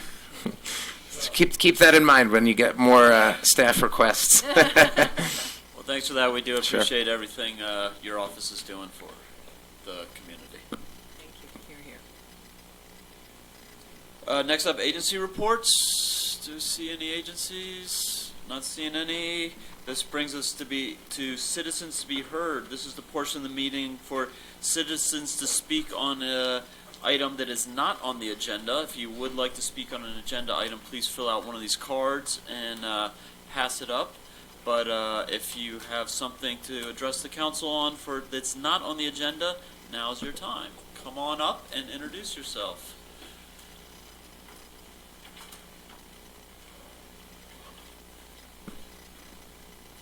Hi, I'm Kylie Miller. I live in northern San Juan County. I'm here to address you in regards to the asphalt, sand, and gravel plant ran by Staker and Parsons. This company is requesting a permanent permit. Sadly, this company does not want to invest in the infrastructure that will protect the health of the citizens of the region, nor the air quality of the region. Just a couple of hours ago, I drove by and the whole entire area was just an enormous dust cloud, which addresses something that you had said, which is it's a problem now. This valley is constantly dusty, and yeah, we're obviously in a drought, but this plant is also another problem. There was a public hearing 2 weeks ago with the Division of Air Quality about this. They said that they are going to only be testing the plant every 5 years, which I believe is inexcusable. They intend to be producing 20 to 24 hours a day. It will produce up to 500,000 tons of aggregate and 200,000 tons of asphalt per year. The closest Division of Air Quality inspector is in Price. I live 4.2 miles from this plant, and on numerous occasions have had to either flee my home because I didn't shut my windows and doors quick enough. Other times I've smelled the all too familiar odor and have been stuck in my home. The toxic cloud from this plant has consumed my home, making both my partner and I sick with headaches and nausea. The air filled with a metallic-like cloud that makes the sun look strange and the taste in my mouth change. This plant is toxic for our community, and people are getting ill. I just talked to a healthcare professional today that said that there are respiratory problems that are on the rise in this valley that aren't connected to the flu. They're new. And I'm hoping that Grand County will send a letter to the Division of Air Quality because this is a great concern to the health of this valley and this region. Thanks. Thank you. Other citizens? Hi, my name is Kevin Walker. I wanted to talk on the same topic, but maybe more from a big picture point of view. As you know, we've got, in the Spanish Valley, we've got 3 different planning commissions that make decisions, and 3, the City Council, County Commission. Even though it's just one valley with one night sky, one highway going through it, and one set of transportation problems. So it's a big challenge.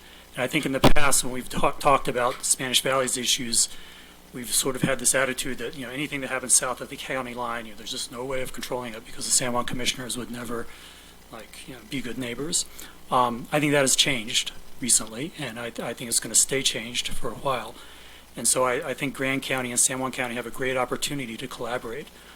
I think a lot of that collaboration is us asking them for favors because 90% of our population lives very close to South Spanish Valley, and about 3% of their population does. So the decision makers in San Juan County, it doesn't affect them directly what's happening there, but it does affect us.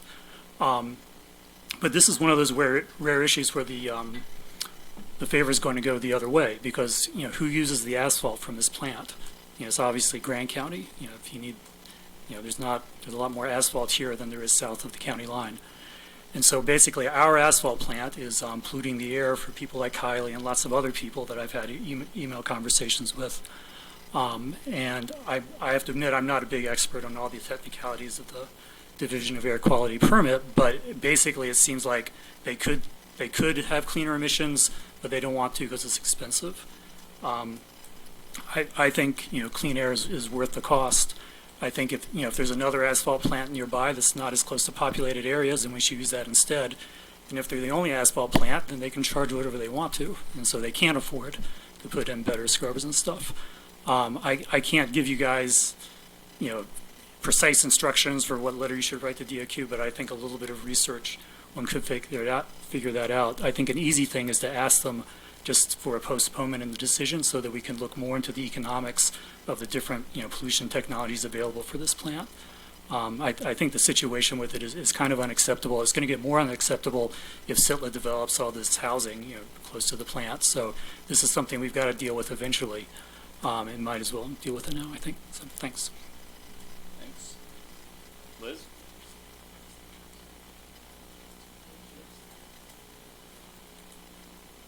I'm also going to talk about the asphalt plant, and I hope I don't repeat anything. But just to give you some sense of the size, 500 tons of crushed rock is going to be produced every year. 200, so that was supposed to be 500,000 tons, and 200,000 tons of asphalt. This is hot asphalt, the stuff that they bubble, and it just sends a cloud of stuff up in the air. And just bear with me, I'm going to tell you the kind of stuff that goes up in the air. Nitrogen oxides, sulfur dioxide, benzene, ethylbenzene, formaldehyde, generic hazardous air pollutions. This is in the engineer's report. Hexene, naphthalene, toluene. These are bad things. And Division of Air Quality's engineer, and I will give you guys this report and the public notice. I didn't get it in time to get it in your packet, but I want you to see it. The Division of Air Quality engineer said, like Kevin said, there's way better, more effective emission controls that we could require, but they're a little costly, and we're not going to require it. I mean, this is crazy. For cheaper asphalt, we're going to pollute the air and we're going to damage people's lungs. Families live out there. And that's not counting the dust. These are just the toxic chemicals that are going in the air. So this public notice was not published in Moab papers. It was published in the San Juan Record. And that's why I think it didn't get to you guys. That's why no one really knew about the public hearing. So the bad thing is the comment deadline is the 8th. That's Friday.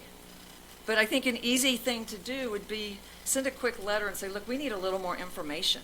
This is our valley. We don't know enough yet to have a good sense, like, is this a good thing or a bad thing? But it certainly seems like a good thing to have the best available emission controls that we can have. The engineer says they're available. They're readily available. So just a quick letter, I think, to the Division of Air Quality and say, look, we just need a little bit more time to review this. What's the rush? So that's my ask.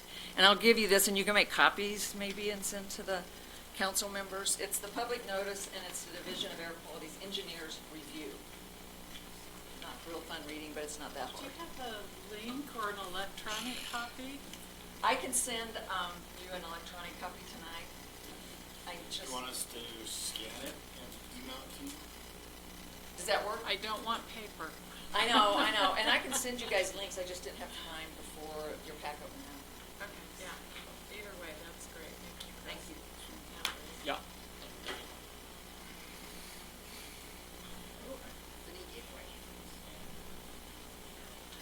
My name's Carol Mayer. I live here in Moab. I'm going to give you a impassioned plea against allowing this asphalt plant to go in as has been described in the engineering report that I read, and I don't understand it. But when you see something that says, because this isn't going to be permanent, then all these safety measures are infeasible, scared the out of me. I think you're all parents, and I'm the parent of the young lady who gets sick at her house because of these toxic fumes. And that's just one person. We're adding a lot, there's a potential for a lot more growth out there. I hope this county can do something to put this on less of a fast track so that we can get our ducks in a row and look closer at having this, you know, beyond this big invisible boundary called Grand County and San Juan County. I wrote you a letter. I hike with my dog almost every day up in the hills up here and look south and see. And a lot of times the fumes are the things that we can't see. So thank you for listening to all of us. Thank you. Other citizens to be heard? Well, thank you all for those, and we will Congress. Appreciate it. This brings us to our presentations portion of the meeting. And next up is item M. It's got my name next to it. A presentation of a plaque to outgoing council member Terry Morse. And I just wanted to I'll stay at the microphone. But Terry, I appreciate you stepping in. I know that it was on short notice, and I know that there was a lot of shoulder tapping around the community to find somebody that was willing to step in and fill an unexpected vacancy. And your willingness to step up to the plate and fill in was much appreciated. I think you've added a lot to the council, and I appreciate your long-term vision and your insistence that things like water be a part of our long-term vision. And so I just want you to know that the time you were here was appreciated, and as much as I like to rib you over it, you are going to be missed for sure. And good luck with things out in your new neighborhood. So, Great. Thank you so much. Yeah, this plaque is an appreciation and recognition of your leadership and dedication. Thank everybody on the council who've been great mentors and are doing such a wonderful job. And everybody who supported me in the public and those who didn't support me. Thank you too. Thank you. Thank you, Terry. Next up, we made it to the business portion of the meeting, 5:53, and we're at item O, approving a bid award to Semi-Service Inc. for the purchase of a custom vacuum pressure tank to be installed on existing Class 8 semi-truck in the amount of $39,315.71. You want a break first? No. Oh, Motion. Here's a motion. I'll save you some work. I move to approve bid award to Semi-Service Inc. for the purchase of a custom vacuum pressure tank to be installed on existing Class 8 semi-truck in the amount of $39,315.71, which will replace the old tank that ruptured from deterioration and age, and authorize the chair to sign all associated documents. Second. Motion made by Jalen Hawks, seconded by Curtis Wells. Discussion? Is this within budget? It is within budget. Any further discussion? Mr. Chair, did you even call out what this was about for the record? Yeah. Okay. Good. Yes, you did. Come on, pay attention. I know. All those in favor? Aye. Motion passes unanimously. Thank you. Cody? The road department thanks you too. Thanks for all you're doing out there. Hey, Cody, our airport needs a new truck. Next up is item P, approving change order with Armstrong Consultants, task order D for work with historic preservation treatment plan associated with the runway expansion project. Tammy Howland, interim airport director. Thanks, Evan. For those of you that don't know me, I'm Tammy Howland. I've worked at the airport for about 8 years now. Started out part-time, worked my way up to operations manager, so I know everything that's going on out there. So when I was asked to step into this position, it wasn't without hesitation. So tonight we had to put in change order for task order D. This is the historic and preservation treatment plan that's associated with the existing runway expansion project. The estimated cost was $29,910. $28,508 is from existing FAA and UDOT grants, with the $1,402 local budgeted funds. So all this money is already in place. It's already budgeted for. This is just simply a change order in the scope of work. This was a project that was nearly impossible to give an exact amount when they bid out for it. So there was so much money set aside for it. And then once the scope of work was established by,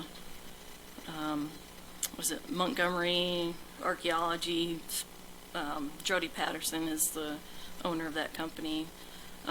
Once they realized what they were mitigating, the historical preservation out there on the airport, then they were able to set these costs more into stone. So that's where we're at. Just need to do a change order on that, and Great. we can move forward with our project. Nice. Finished up. Mary?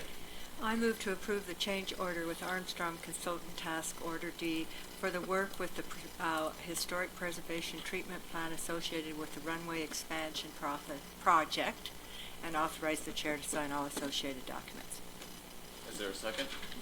Second? Is there a second? Seconded by Rory Paxman. Any further discussion? All those in favor? Aye. Motion passes unanimously.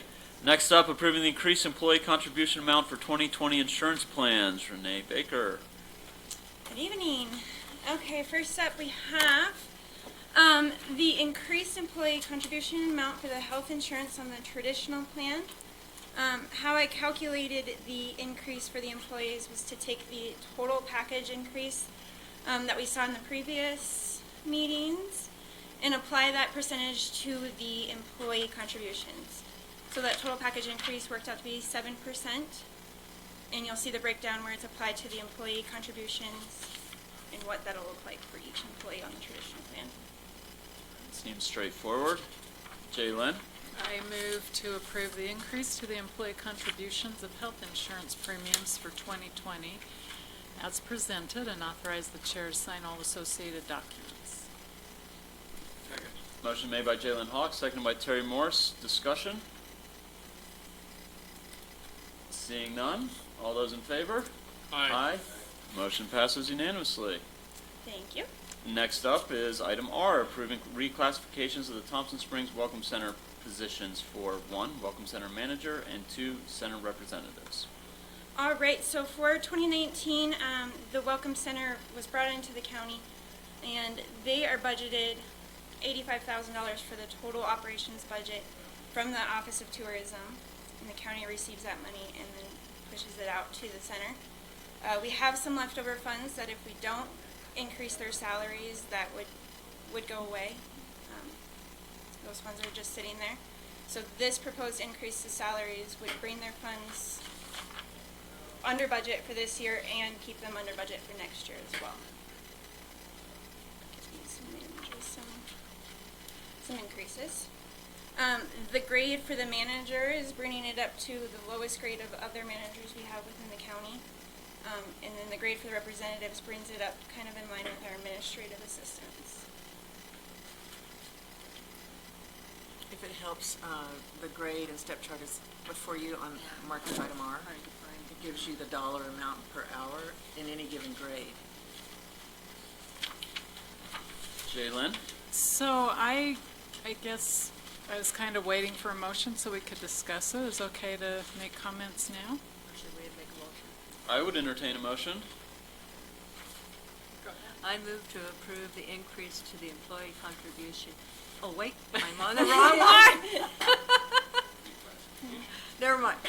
I move to approve the reclassification of the Thompson Springs Welcome Center positions for Welcoming Center Manager from a grade 5 to a grade 9, and the center representative from a grade 1 to a grade 4, and authorize the chair to sign all associated documents.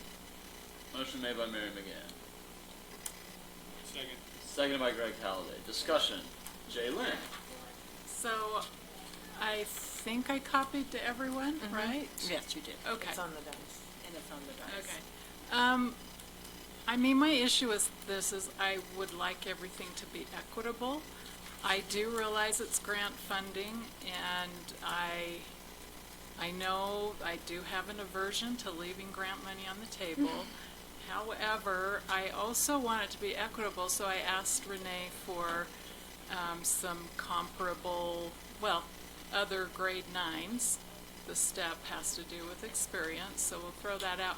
But the other grade 9 managers, every one of them, there were 4, 3 of them required a bachelor's degree and 1 required an associate's degree. I don't recall if all of them supervised, one of them may not have. But I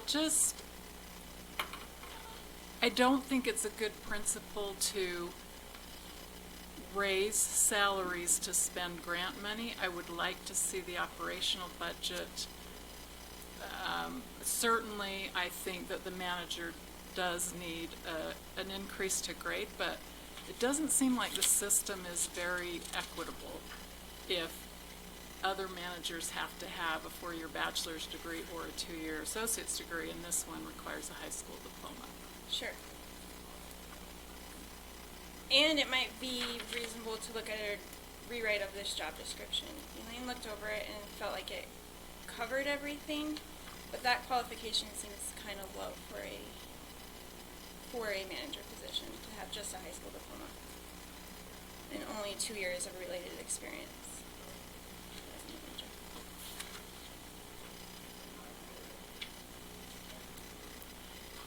Was there further discussion? Marion? Yeah, I share the same concerns, and in addition to that is, you know, you said it will cover this year, or next year, and the following year, or this year and the following year.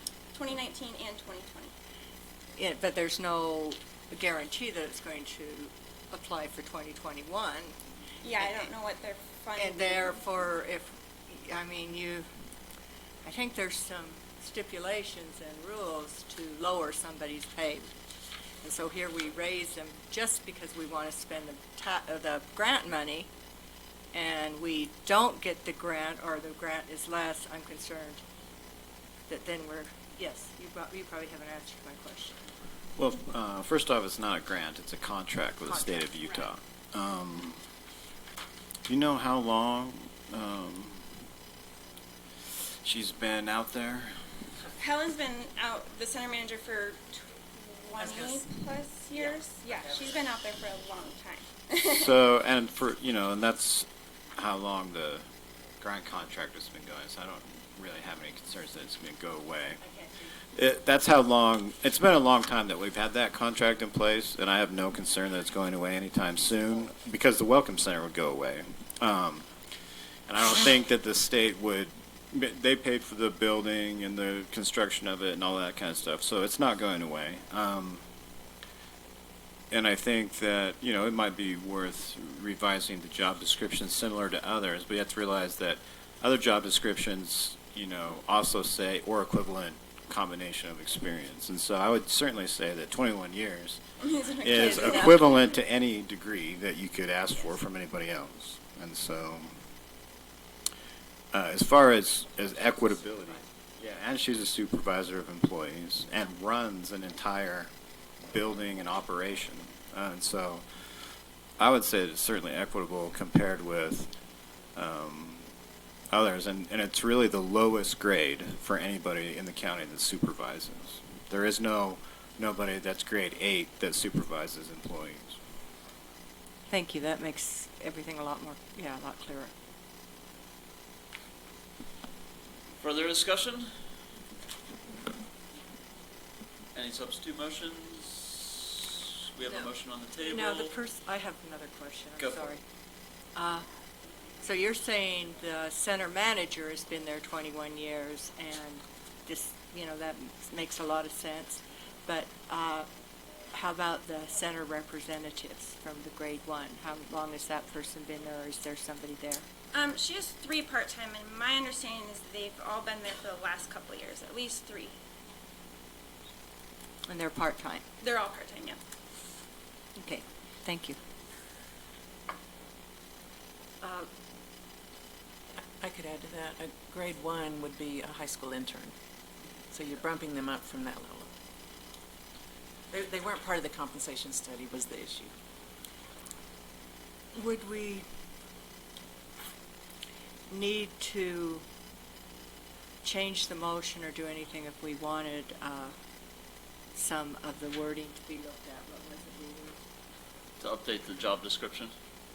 To update the job description. It doesn't have to be part of the motion. You can direct me separately than within the comment. Okay, so you could pass that, but then ask you to follow up with An updated job description? Updated job description, okay. I mean, what would I would like to see that looked at, the job description, and, you know, I realize that the years and years of service count for a ton. But in attempting to spend the contract money, I know that all 4 of these people do maintenance, light, housekeeping and stuff like that. Would it make any sense to hire a maintenance person part-time to upgrade the coffee pot? You know, just try to do other nice things besides trying to spend it all in Right. salary. I don't know that there's that much extra work for another part-time person. That it would require the maintenance. Anything higher than just their general housekeeping, I believe the state contracts and sends somebody to handle those types of things, because it is a state building. So any maintenance on the actual building would be completed by the state. Craig? How would this impact any potential cost of living increases? You mean through our budget process, or it's it's my understanding the funding is coming through the state contract, and it's not a taxpayer funded position. The part-time folks don't have benefits or. So, I mean, if they are county employees, and so if they got cost of living adjustment, then it could possibly go above their budget at some point. Is that what you're asking? Yeah. So, yeah. And I think that over time, I have to say that grant-funded or contract-funded positions like this have generally not been treated the same as the rest of county employees, but it's usually in the opposite direction, that they don't get paid as much as everybody else. They don't get COLAs. They oftentimes aren't a part of the merit system, because their salaries and the money that pays their salaries comes from something else that has different qualifications and considerations. And so if we got to the point where a COLA was going to go past their $85,000 budget, the council would have to decide whether or not they wanted to pick that up somehow or just not give it to them. One more question. So with a contract like that, has it been rolling over from year to year, the unspent funds? Yes.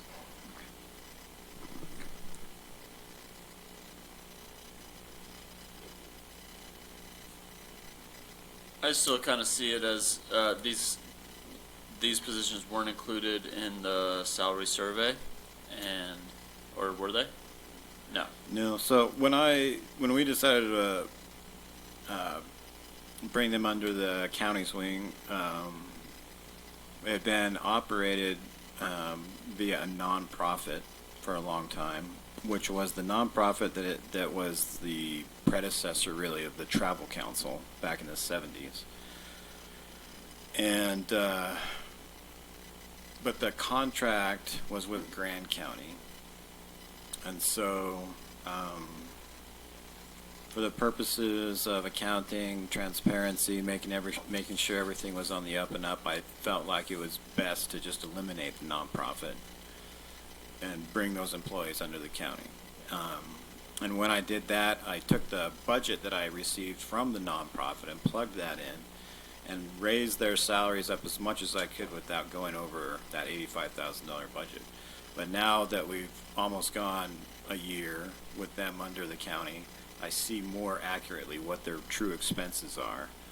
And so if I'd have known that last year when I established their budget, I probably would have initiated their employment at a higher grade. But I didn't do it because I didn't think that there was the money there.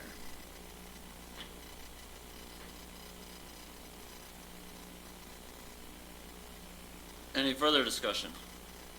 Motion on the table. All those in favor? Aye. Aye. All those opposed? Motion carries 6-1 with Hawks in opposition. I would like to direct, or we probably have to address them to redo that job app. Yeah, okay. So is it the educational requirement is the main thing to consider? Yes. Okay. There was something else, yeah. The supervisory factor. Yes. I believe that's called out. And maybe even having that they're required to do some maintenance or cleanup or janitorial. That should be added onto the job description. Use that carpet cleaner we bought him.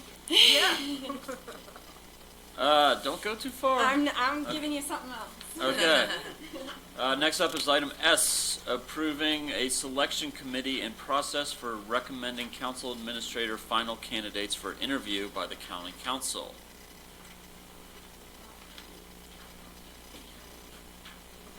Thank you. I'll get Left you out. I'll get one later. Oh, look at this. All right, so we do have two options for hiring for Ruth's job. I'm going to push for option 2 a little bit harder than option 1, but I'll go over both as I've kind of come up with them. Option 1 would be a hiring committee made of at least a quorum of council members, with me as the HR director as an interview observer and committee secretary. So that would look like you all taking the process from start to finish, reviewing all the candidates, making first round selections, doing that interview, and then making final recommendation and final interviews. I think that's a lot of work and a lot of schedules to the line, whereas the selection committee made up of more members, but more that kind of have a vested interest in the position here, would be a committee made of 3 council members, me, the HR director, 2 elected officials, 2 department heads, or supervisory employees. So that would look like that committee taking over the first part of the process. As well as a community member, right? A community member, correct. And on that sheet I passed out to you, you'll see that I've reached out to quite a few of the department heads, some elected officials, and that community member who has done this. He's one of the few who has done this in the past. So this committee would take over the first part, review all selected candidates, do the first round of interviews, and then they would make the recommendation to council at the December 3rd meeting for final interviews. And then at that time, the council would set up a time to do final round interviews with 2 to 4 candidates. Okay, so So maybe we'll meet together by, That's soon. quite soon. This is kind of a tight timeline to hopefully get somebody in by January. We can mess with the dates as we get a little bit into it and push it out until maybe the first meeting of January, but we'd like to give the new candidate the longest time with Ruth as possible. So with the idea of it being an either-or kind of presented here, I would say we could jump right into discussion before a motion. Kurt? So, I'm feeling conflicted because there's obviously a lot of value by having other elected officials and some department heads, involved in the process. This is an important step, though. The position is the counterpart to the legislative body. It's the county executive, or or the employee that we delegate executive authority to. And I'm not quite comfortable in, approving a body where the council is a minority, by numbers. And it's probably highly unlikely that 3 council members are going to disagree with a majority of 2 other elected officials and 2, employees of the county. But I still think that it's important that the council, have the final say at every step through the process. Okay.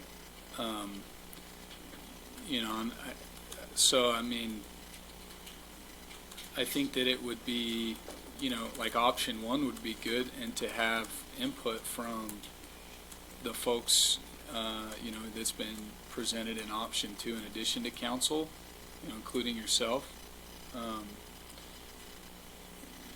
other elected officials, because of how they have overlap and obviously work with the county administrator and of course department heads too. They're going to have a lot of experience and valuable input on it. But as far as a committee that's formed of, right here I'm counting, an HR director who's under the purview of the county attorney, 2 other elected officials, that's 3, 2 department heads, that's 5 to 3 council members. It just makes me uncomfortable. That's something that I think the council needs to be mindful of is, this is the most important, arguably the most important decision that we make as council members, and a decision that we've not had to make since any of us have been in office. So this is a big one, and the form of government that's been recommended by the Citizen Study Committee is another council form with an appointed executive that has clear executive authority, which will be the most important job in the entire Grand County government.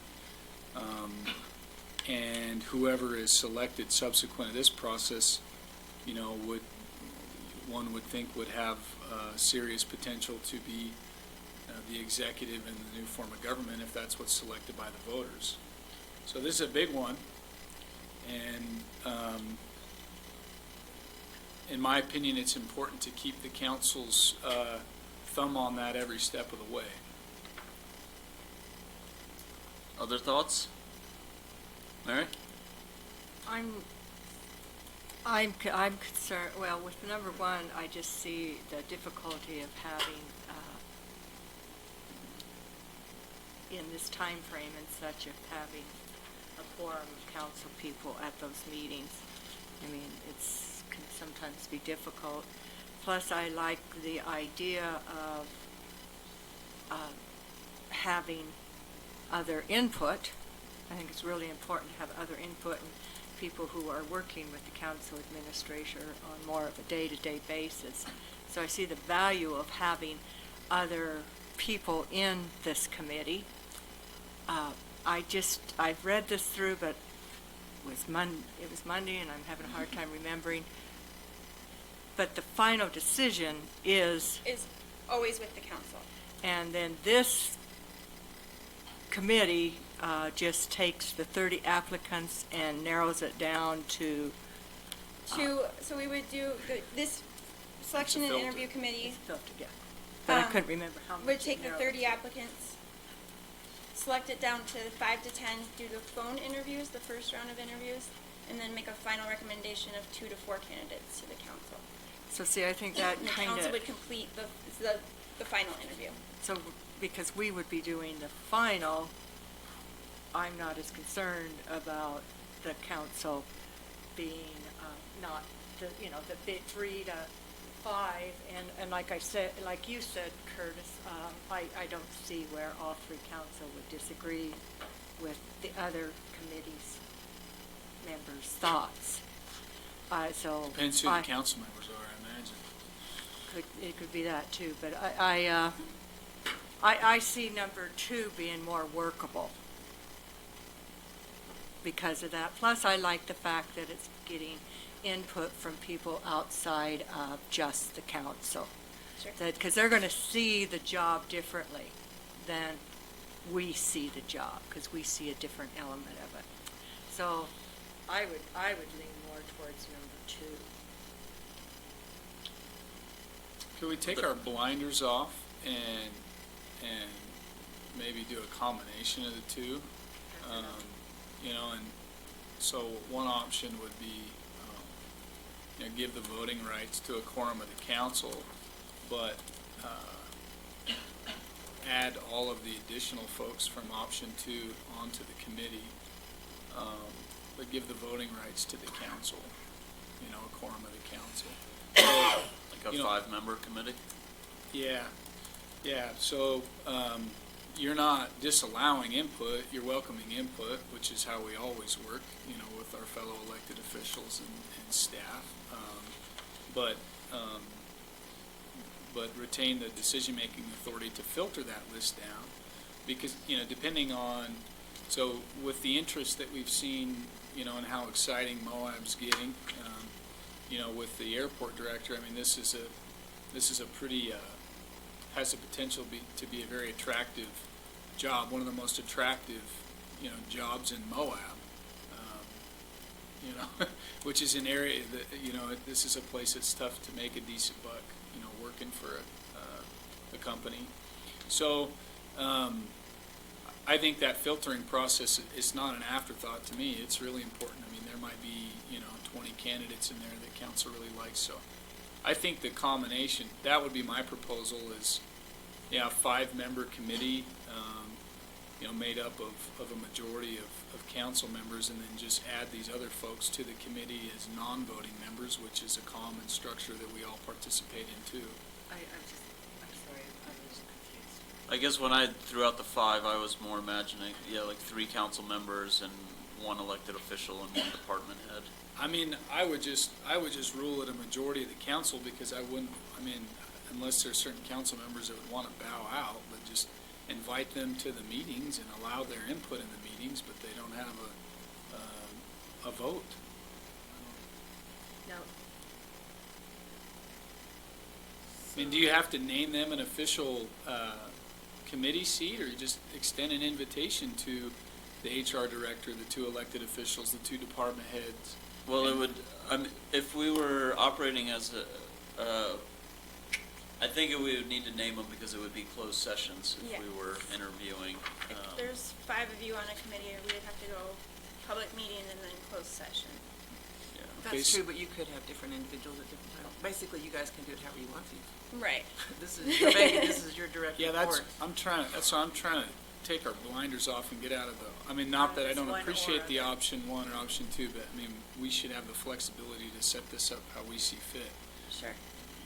So Curtis, if I can take that for just a second, you would be proposing about 5 members of the council to go through the selection process, who would then take the first round of interviews. I would propose 7, and, you know, as long as we have a quorum of council, we're live.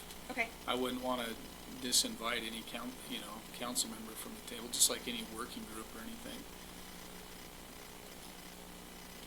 And to take through the whole process. So you would, that Option council, 1. option 1. Yeah. But invite these members as well to give their input. You bet. Candidates. Yeah. Okay. Would we want the community member invited as well?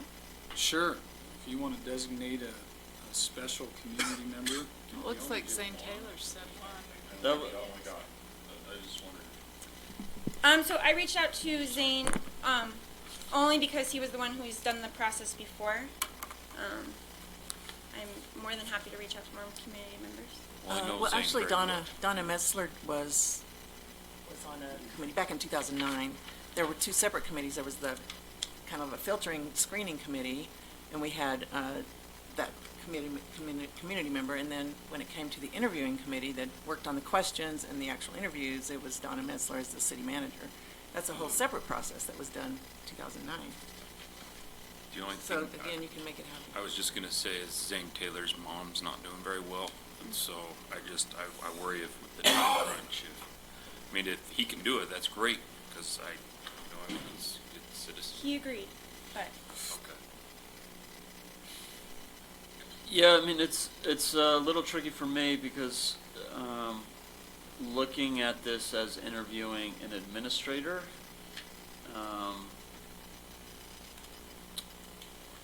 I see the value of having the folks that are more keyed into day-to-day operations play a role in it, like they did in 2009 and 2012.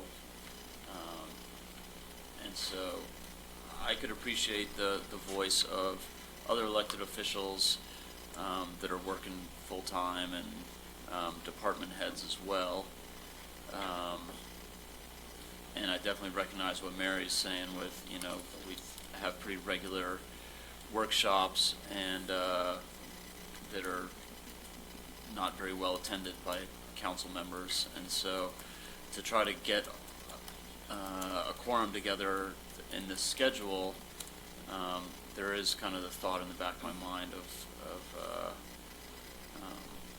what that would actually look like. But if folks are saying, looking at these dates and saying, yeah, I want to be there and yeah, I want to drive it, then I'm not opposed to. I think, ultimately that the final say will come down to the council. That I guess personally, I don't feel that strongly in that filtering process. So that's where I'm at. And I think when people have the opportunity to weigh in, their engagement increases. So I see value in having the people who are there being able to weigh in, at least the elected officials.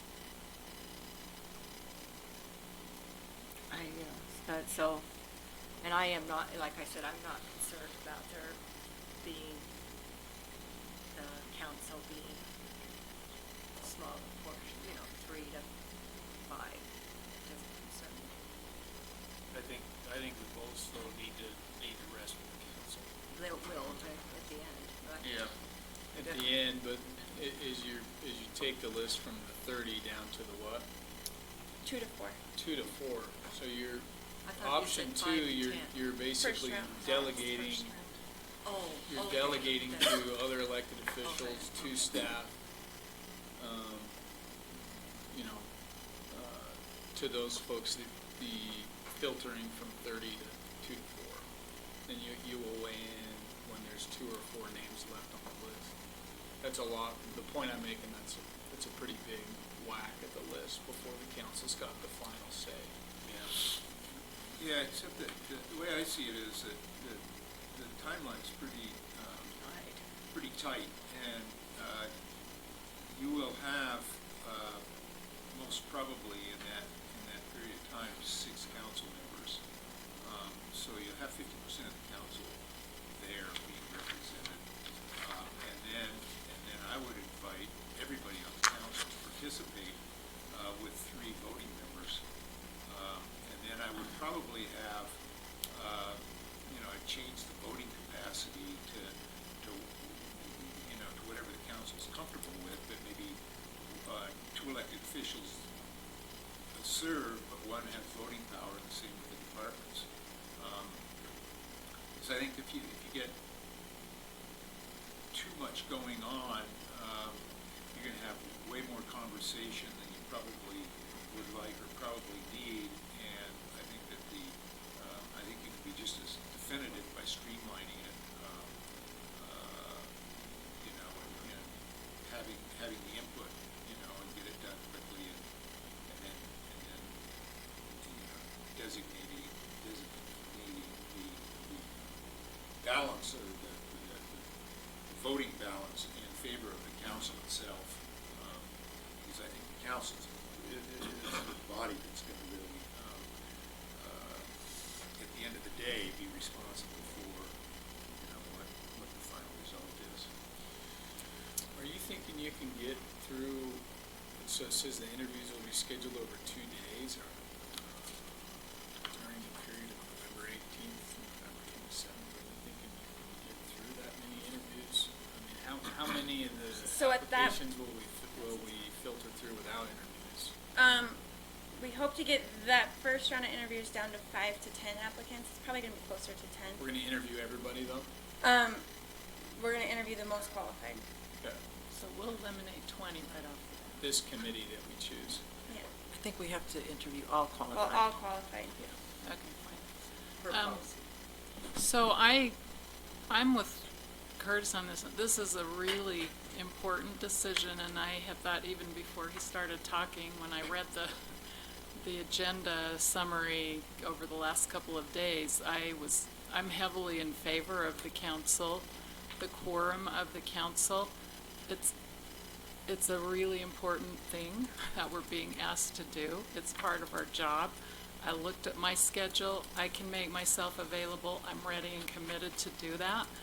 However, if we can't get that quorum, and we should be up front and speak now, we know that Terry won't be contributing to the quorum, sadly, but then I think there's a couple of questions we need to answer. First, are we going to go with the quorum of the council or not, or something like Plan 2? And then if we're going with the quorum of the council, I guess I would do a combination of, 4 council votes, and then invite 1 elected official, 1 department head, 1 community member. So that's 4 votes to 3, so we don't have to worry about anybody outvoting the council's will, because it is a position that is our direct report. So that I think we need to just answer a couple of questions like those first 2. A, quorum or not. B, how many other people with a vote, because I do think their input is extremely important, and definitely want the HR director there. Keep us on the up and up, straight and narrow.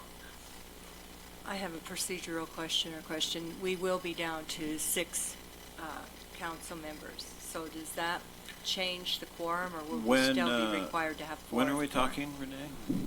What dates? So Next week. Yeah, next week would be the first meeting to start going through applications.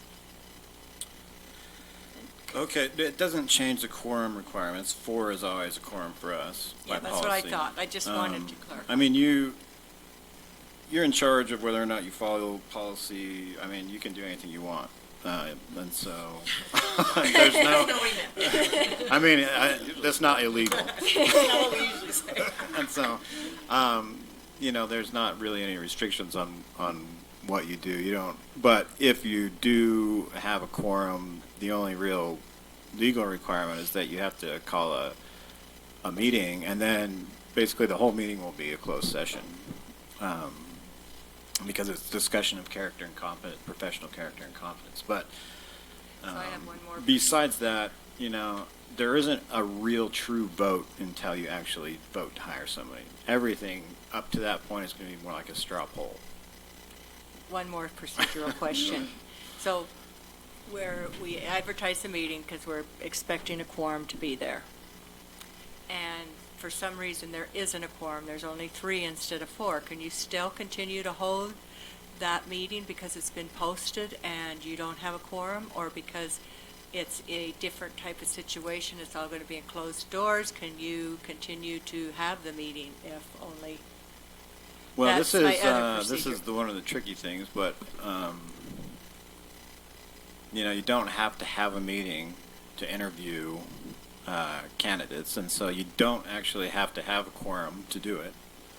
But if you didn't have a quorum, it wouldn't be considered a meeting. You could still proceed, but Okay, it wouldn't be considered a meeting because there's not 4 council members there. So you could so I guess my, I guess Well, what they, could be made like of I that. say, yeah, but what's the So- effect of the vote until you actually Yeah. are voting to hire somebody? Well, if they're screening out, Yeah. That's a vote. Yeah, That's but a- ultimately speaking, the council at the very end of the process could look back and pull somebody else out of the pool, or hire somebody that's not even applied. I mean, you can do whatever you want. And so I'm just But, saying that. Yeah, so In so the- what I'm saying is you could continue with the meeting It would wouldn't just, be a it meeting. just wouldn't be called a meeting. You You- would just you could continue, continue you with wouldn't the open it interviews. like a meeting. Okay, Yeah. you would have, okay, that would my concern is Yeah, what. so, you I mean, can you see could that. continue with interviews, but it wouldn't be considered a meeting according to the Open Meetings Act. Okay, but you could continue and you Yeah, wouldn't be. and just as, we haven't received any applicants for the vacancy, but I believe that we're scheduled to appoint somebody on the 19th of November. So they'd be, a new person will be coming in if somebody applies in the middle of this, I guess. No, you're doing, when are you? Next meeting, Next if we get application. For the, For Terry's spot. So it closes oh, on the for 15th, Terry's spot. Yeah, it closes on the 15th, and then you have to, by statute, appoint within 5 days of it closing. we And have to so do it on the 19th. the next regular meeting would be the 19th. So And the only week would be next week that we might not have 7 members. That's right. Okay, thank you. But I think his point was more that we're gonna have some still have brand 4. new greenhorn that it's like, Greenhorn. there you go.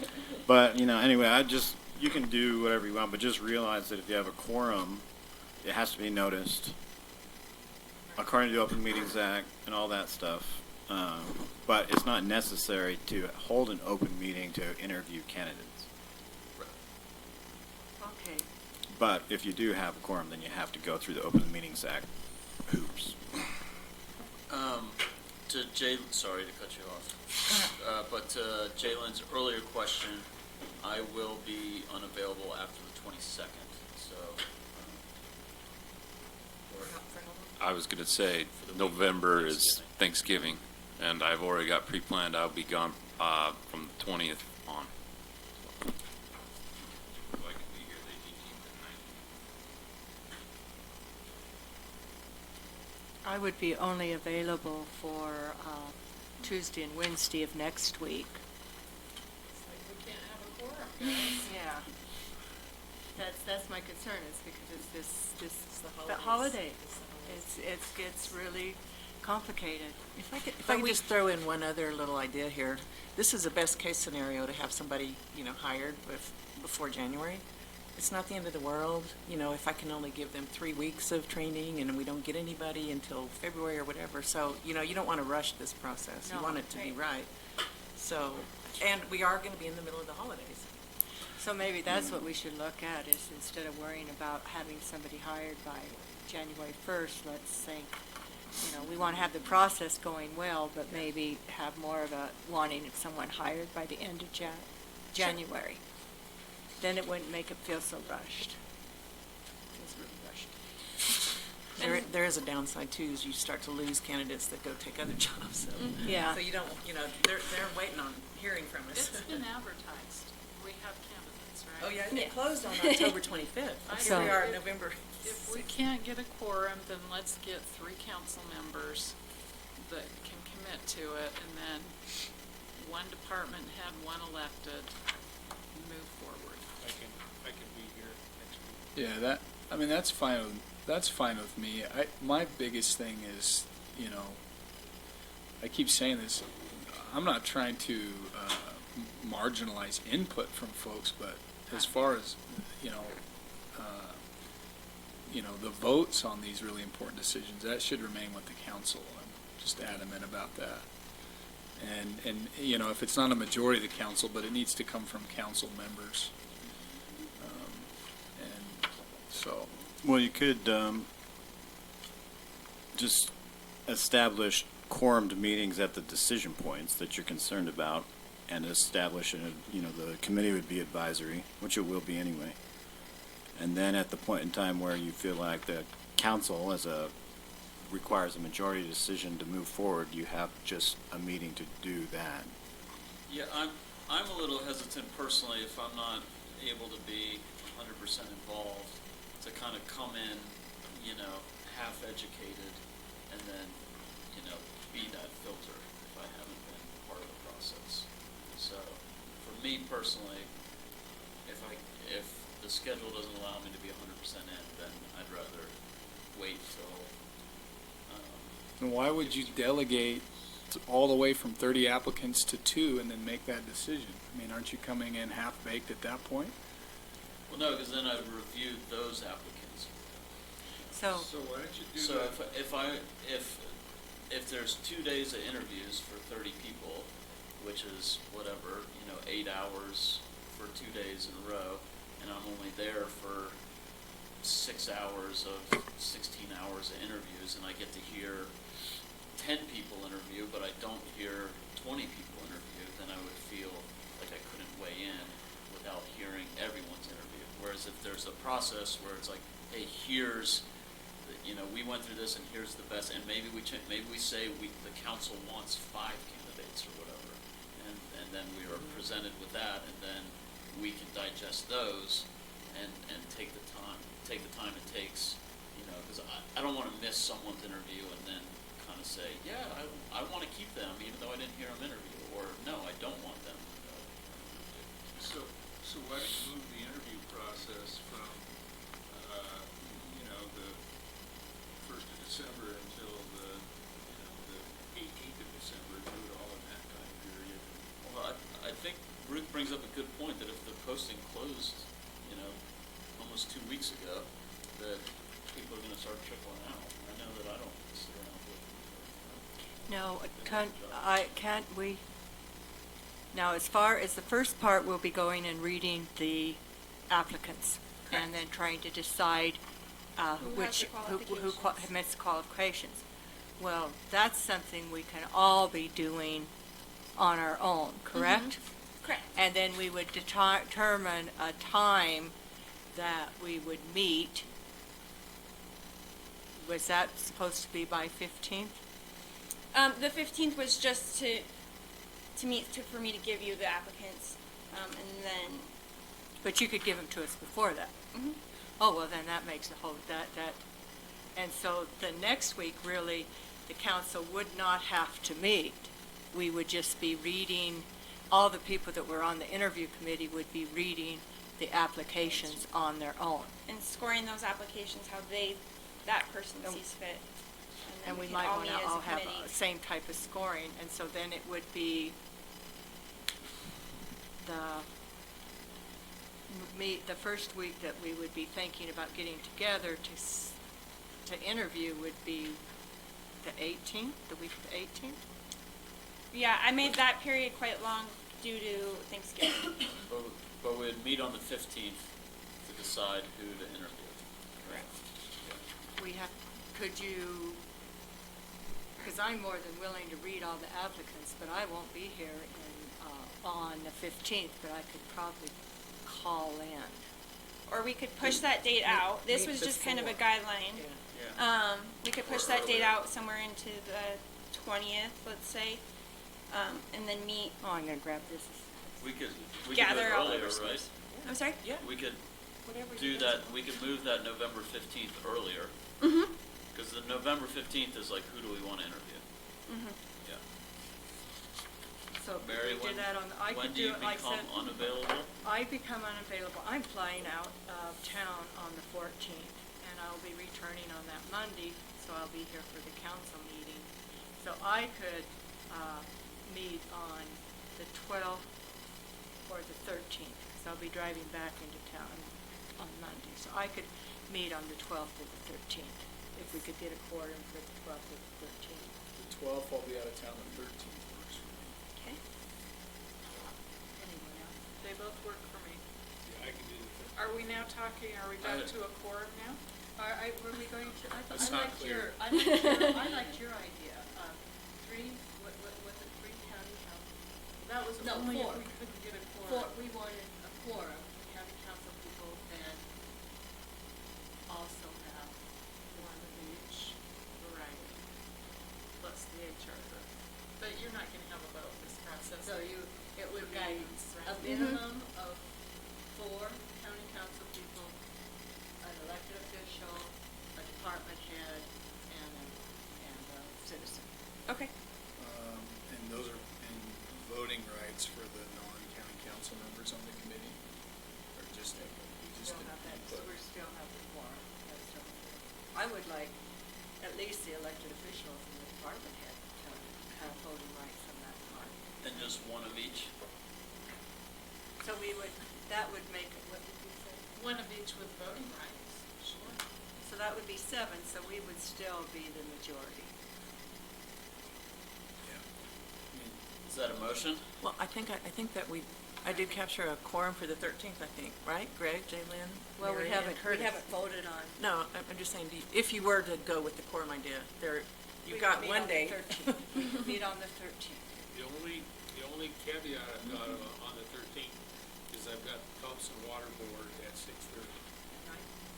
We'll have you there by 6:30. And that's when you're going to talk them into being well, Thompson Springs Fire Department too. Okay, we're getting somewhere. Okay. Well, okay, if we can get a quorum that day. How many more days do we need a quorum?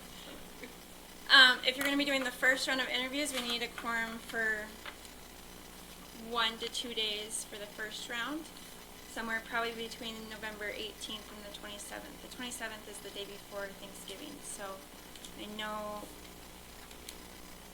Evan and Rory said they would be leaving probably the 20th. But again, we can push that date That further date, I could- after Thanksgiving. I can't.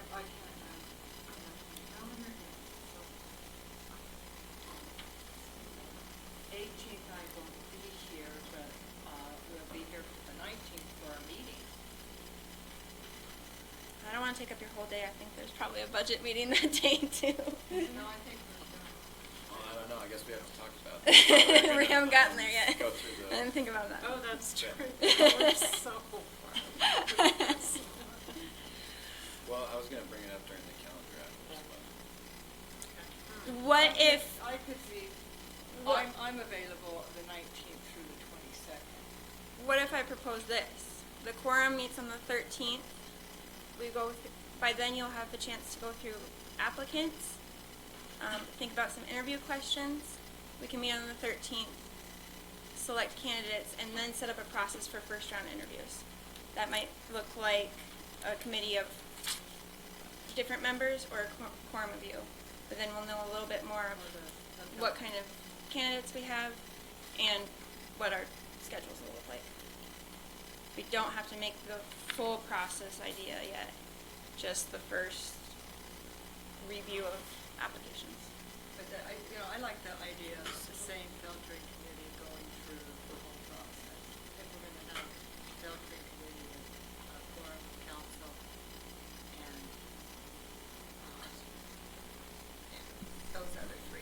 But on the other hand, if we do have a quorum of the council that can run through those initial applications, I don't have an issue with the council making those first recommendations as to who to interview, and then adding people to that process. So, Does that make sense? I'm hearing you supporting option 1, and then I like possibly option 1. later inviting input.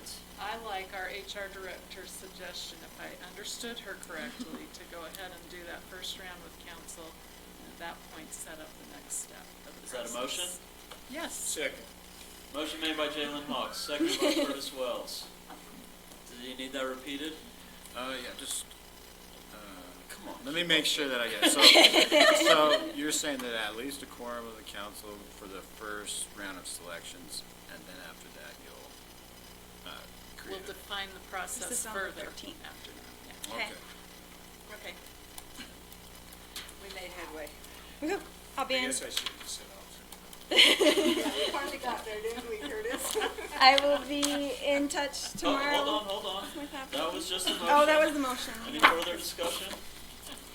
All those in, do we restate So it one does more a time? quorum, we're not saying which quorum, just any quorum at any time throughout the process, right? Okay. Yeah. Just clarification. Well, basically the council. Right. Whoever shows up at least 4. Yeah. All those in favor? Aye. Motion passes unanimously. Thank you. So we're going to decide on time during the calendar, right? And the council chambers is wide open that day, you guys. On the 13th. Well, if it takes that long to figure out how you're going to do it. Meanwhile, so Renee, will you, just to clarify, how soon will you be shipping those to each of us? So let's talk about that process just really quick. I can do electronically, or I can get a binder together, and I can have that done by tomorrow. Electronic. Okay. Yeah, that's probably good. Okay. Otherwise, it'll look like Yeah. half of this size. Right, Roy? Can you do it in one PDF, Yes. like we do our packets? Mm-hmm. All right. So just a big list. Oh, and could you, yeah, if we could do it in our packet where maybe it's A, B, C, so that when you go and it's easy for you Yeah. to move from one Alphabetical. applicant to another. So we're all And then scrolling the, through in the same one. Okay. Perfect. Bookmarked, that's what she's saying, not Thank alphabetical. you. Yeah. Sure. Okay. It's the technology. I'll get it term. tomorrow. Thank you. Mr. Chair, can I ask for a seventh inning stretch before we get into peak view? A brief one. Yeah, so, is 2 minutes enough? Need 5 minutes? I don't want to push them back too long. These guys look like they wanted about 15 minutes. We'll take a 20 minutes more? We'll take a 3-minute recess. Reconvene at 6:54. Oh my gosh. Okay, that was harder than I thought. She'll be doing well.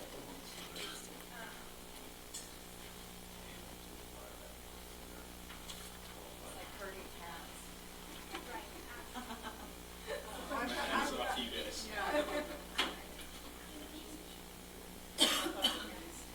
Cool shoes, Nora. Styling.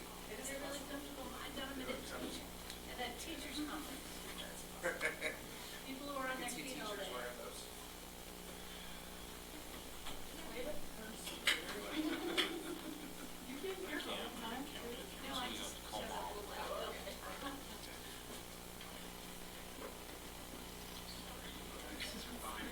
It's okay. It's just fine. No worries.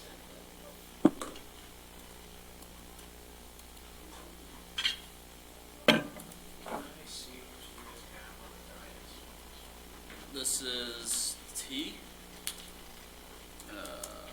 We have. Yep.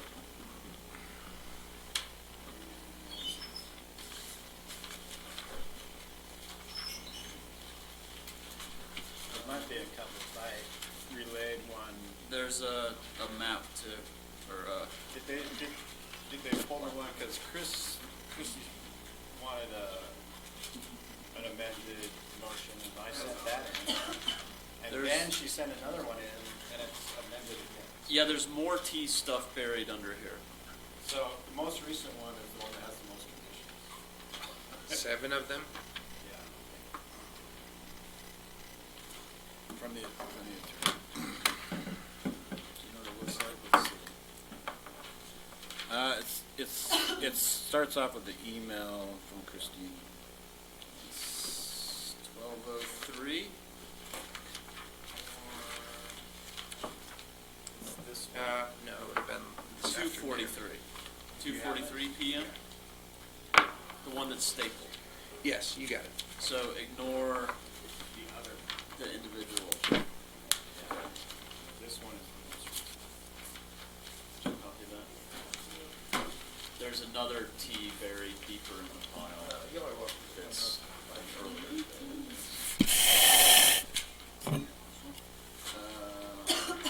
Well, don't know that, okay.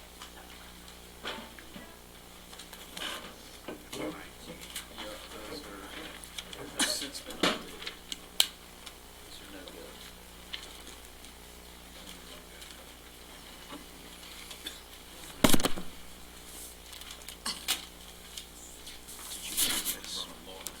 Yes, I did.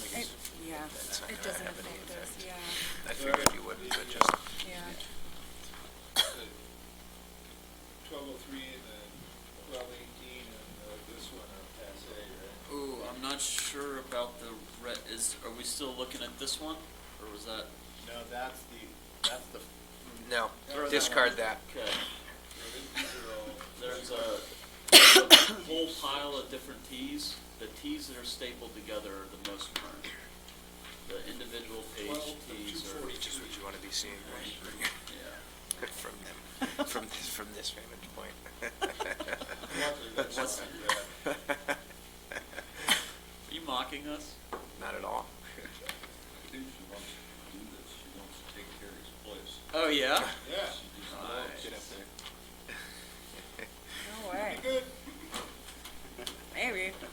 Maybe that'll sway you right now. You can vote for your project. Oh, well, if that's an option, No, it's actually not an option. You know? We'll just have to ignore all that. dispose of We'll it. ignore all well, yeah, it's, everybody already knows, so. All right, we have a quorum. Did we see Mary? Was she making her way back? They're chit-chatting at the drinking. We can start. Oh, there they are. Okay. It is now 6:56. I will call us back into order. Oh, yes, thank you. I might need you to say that again. Oh, it wasn't recording? We just swore her in. She's... All right. We are back in session. The time is now 6:56. To update the council members, there's a variety of things on the dais labeled item T. The most current is a stapled packet that looks like this. From Christina, right? Yep, there's individual pages from Christina from like noon that have since been updated. So please refer to the stapled packet. The statement packet, this one. Yep, exactly.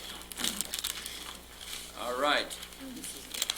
No, we were told that was old. Oh, that's all, okay. That, there's a new one in the stapled bit. Got it. So that brings us to item T, adopting a proposed ordinance applying the high-density housing overlay District 25 to the parcel at 3640 Spanish Valley Drive and approving the associated Peak View subdivision, HDHO development master plan and development agreement.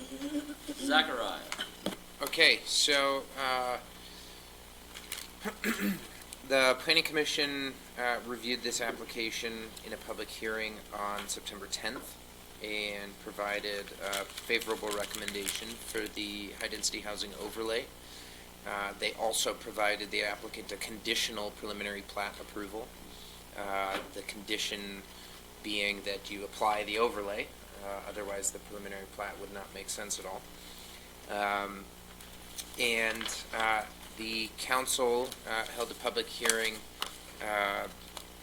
the first meeting in October, and we did not bring this application back to you for a vote at the subsequent county council meeting because there were some changes that needed to be made to the master plan. So the most current version of the Peak View HDHO subdivision master plan is on the screen. You should have it on the dais as well.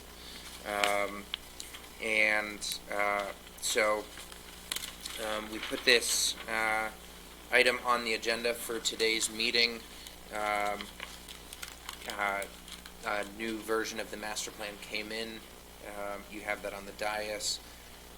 Subsequent to that, the county attorney expressed concerns about various legal issues associated with approving this application. And those legal concerns are described in the materials you have in front of you and in the new conditions associated with the possible motion and the approving ordinance. In addition to those legal concerns, one county council member inquired about the possibility of applying the high-density housing overlay District 10 rather than the District 25 to this parcel. And there should be an email exchange that you all received as well indicating the county attorney's support for that and staff's support for that. To be clear, the applicant's proposed density is 6.35 units per acre, so applying the HDHO 10 would not negatively impact what they're proposing, but it would give the surrounding neighbors and the community and the county council certainty that the applicant couldn't at some point come back and propose a new master plan or preliminary plat at a density significantly higher than what they're currently proposing. So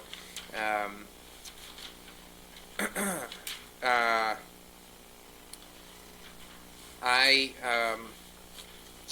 know that the county attorney would, probably recommend postponing action on this, but she and I have had a number of conversations about this, and she and I are comfortable with an approval listing all of these conditions.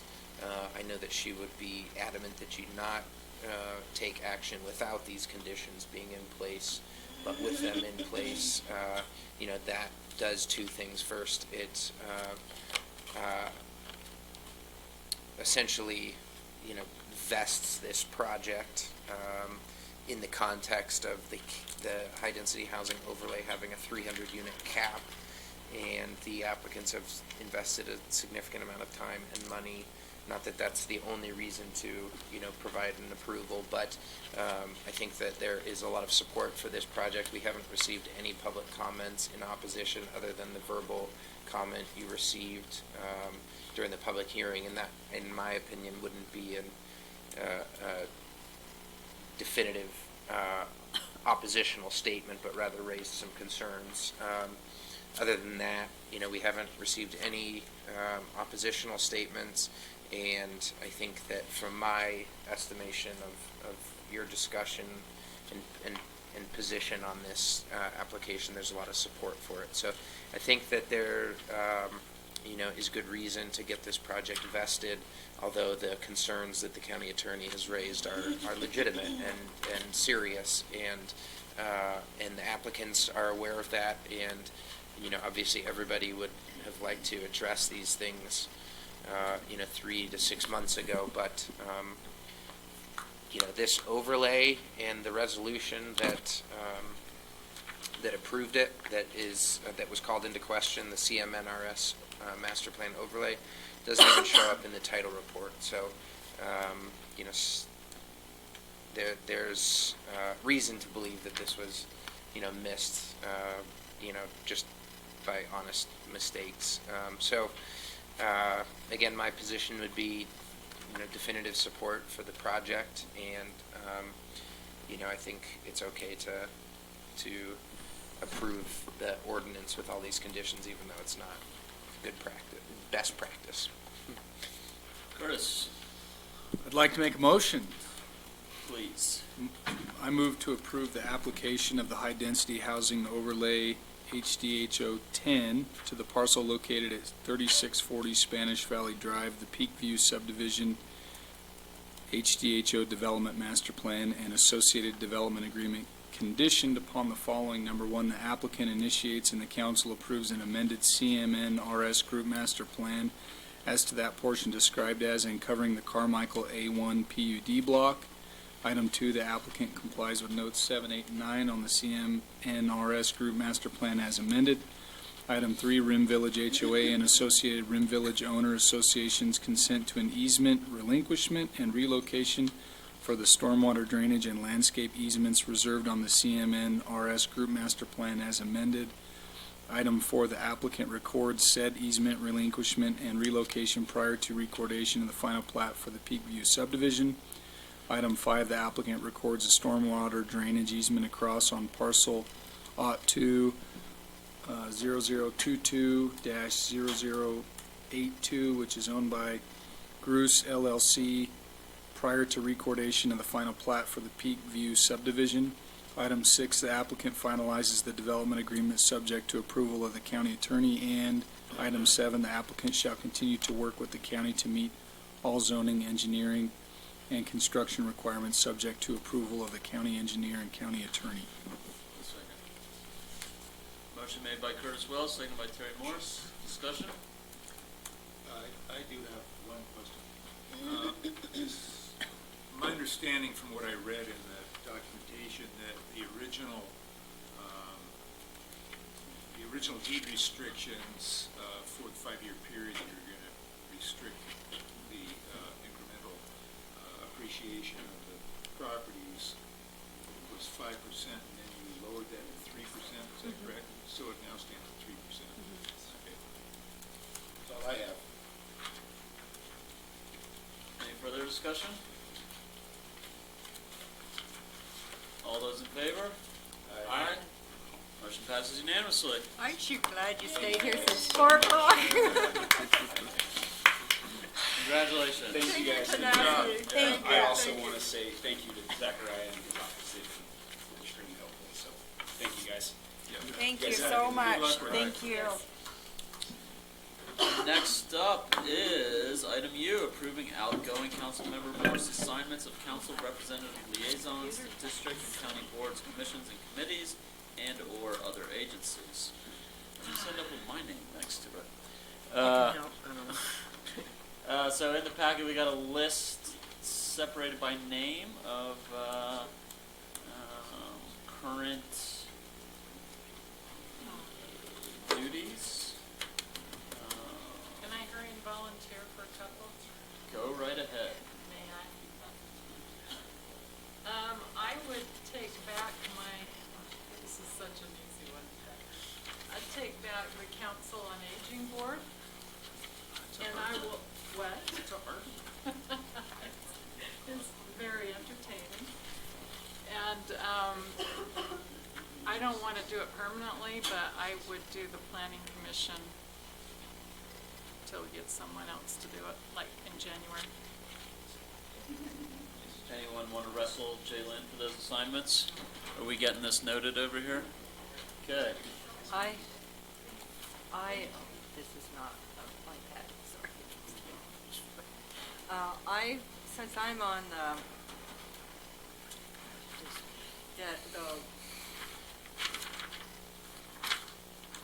water, how did I just forget, the water board, the planning,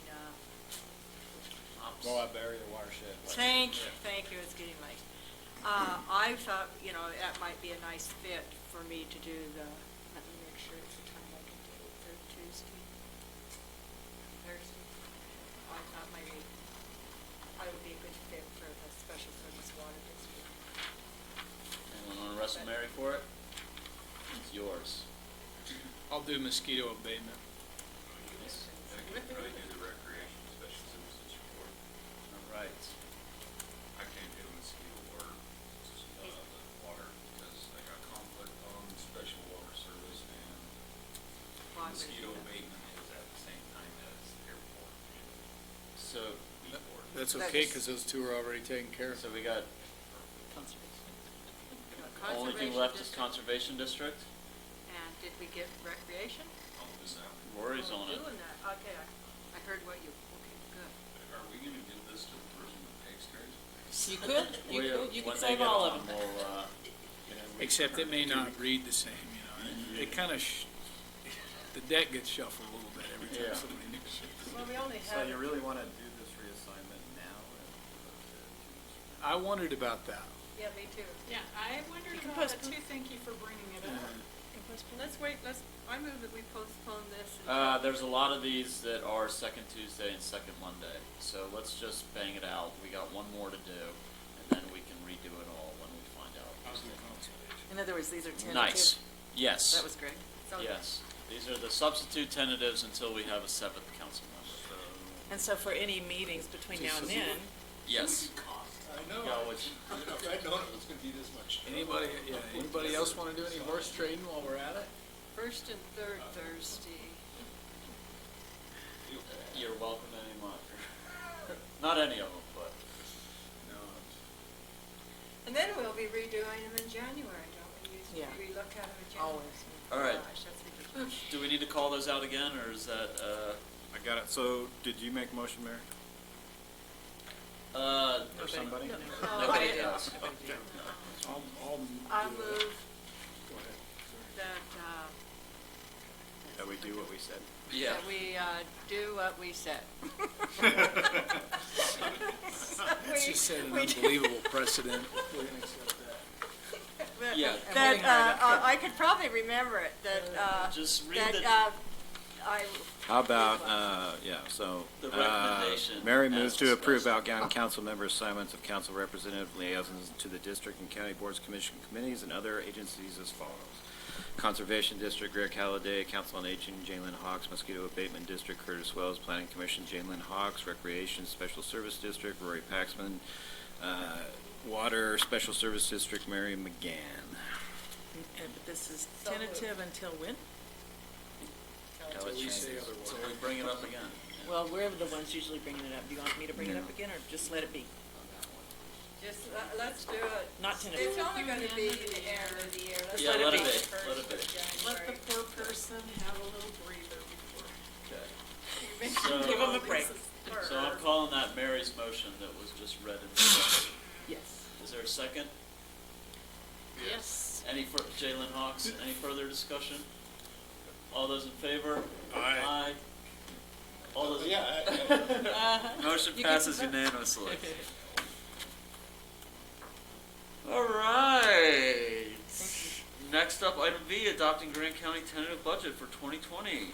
Ms. Baird. All right, so we went through our prior workshop budget, and the Fiscal Procedures Act requires that the legislative body adopt a tentative budget early November, and so that's why this is on the agenda. The budget can continue to change all the way up to the point when you approve it, and the last day that you can legally do that is December 31st, but we are scheduled to approve the budget second meeting in December and hold our public hearing on December 3rd. And so I'll just run through real quick and on some of these major funds.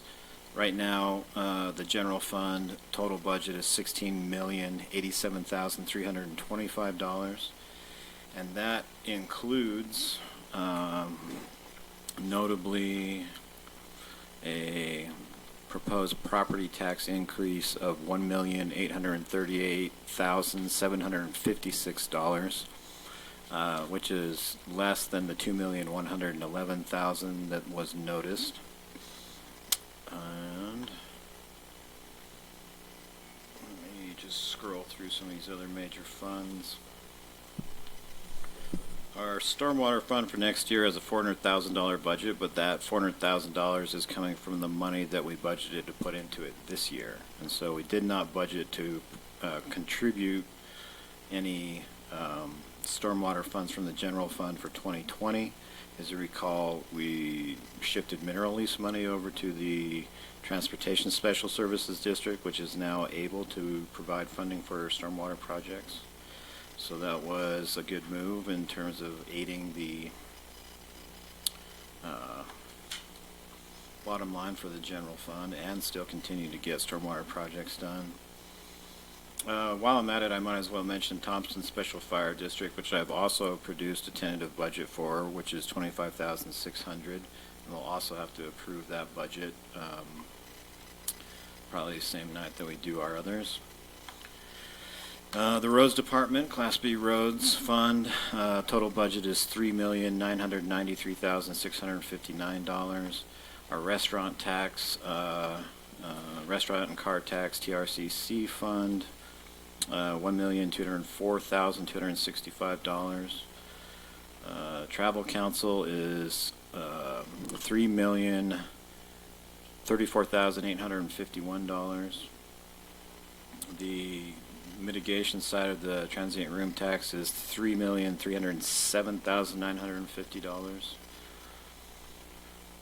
The Atlas Tailings Fund, it's called, which is the budget that Russ Von Koch comes from. We're going to reapply for that position another 5 years, and I have that budget down for $42,201.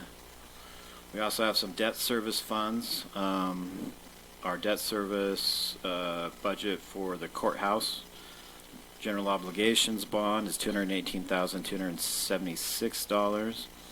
And I need to do a little bit of research, but we may need to actually decrease our property tax levy on that one starting next year because we have a fund balance in there that can cover 2.6 payments I calculated, and we only have 3 left.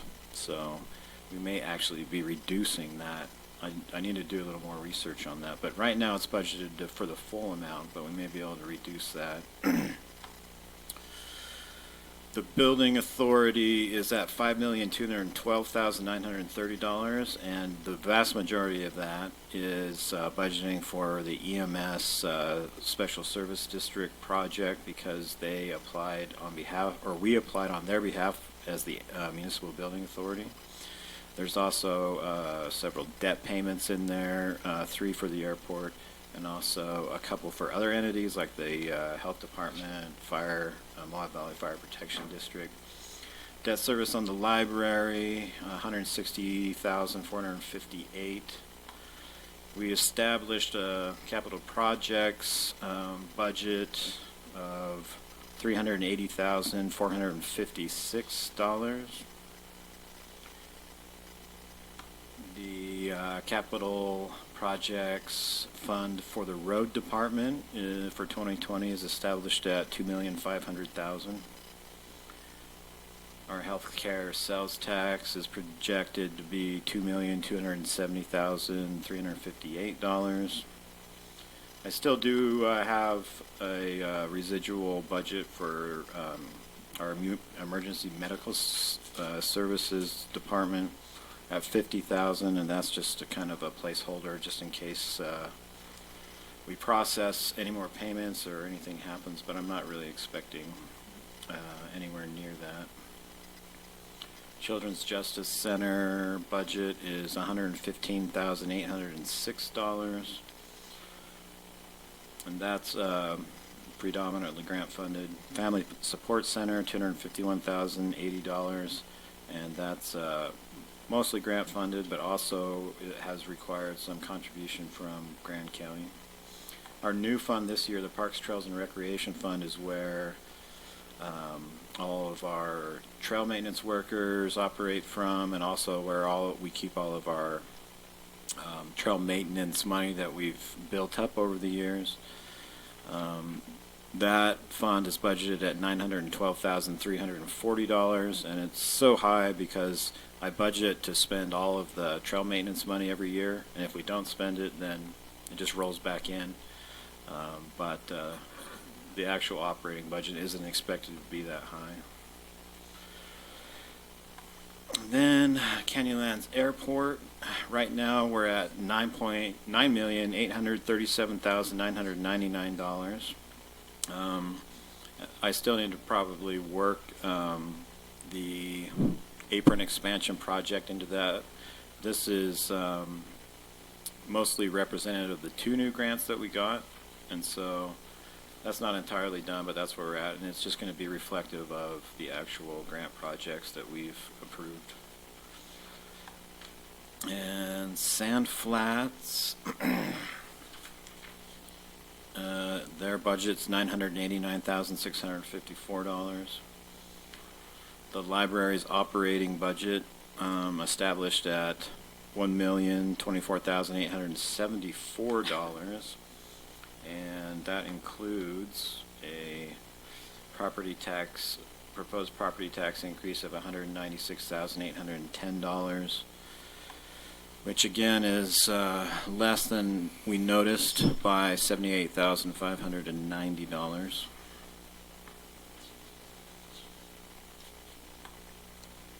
The library also has a capital projects fund, and I just budgeted to spend the balance out of that. We did budget also in the library to send $20,000 to their capital projects fund because that building is beginning to require maintenance. It's getting to the age. We had to spend about $17,000 this year unexpectedly for a roof failure. And that's all of our major funds. Anybody have any questions about this tentative budget? I have one. So, you mentioned in our prior meeting that we have begun to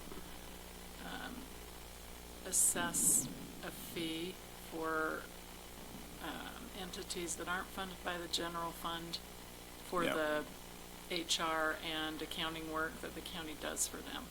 Is that true for the library? I didn't do that for the library just because it wouldn't make sense to send one property tax funded money to another property tax funded money because it wouldn't have any effect on property tax increase. It would just be shifting the increase from one to the other. So the strategy that I used was to only transfer that payment from funds that were not general or property tax funded, because the whole point was to reduce the property tax increase as much as possible.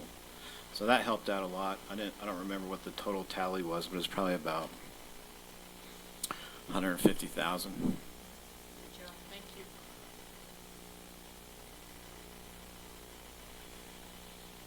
I guess my only other question is, I'm assuming that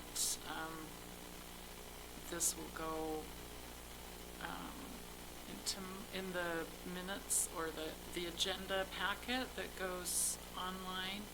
I guess I'd like to see an emailed copy of the summary. Well, I can do summaries. I'll probably produce a summarized version plus the full version tomorrow.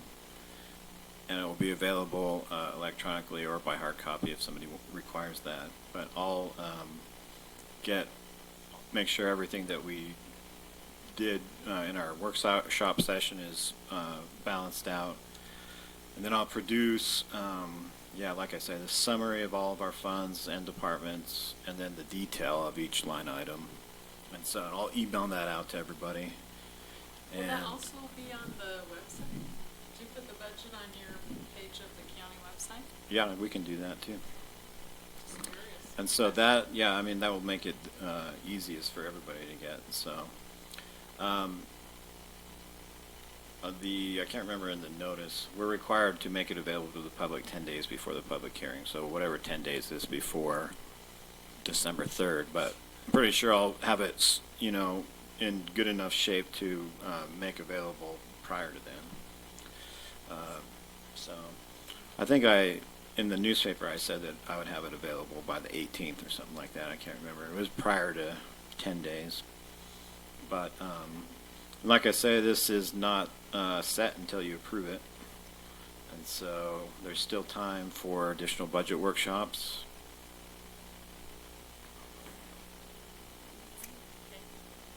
Need a motion? Yes. Please. I move to approve the Grant County 2020 tentative budget as presented. Motion made by Jalen Hawks, seconded by Mary McGann. Any discussion? All those in favor? Aye. Aye. All those opposed? Motion carries 5-2 with Wells and Paxman in opposition. And tell me again who the second was.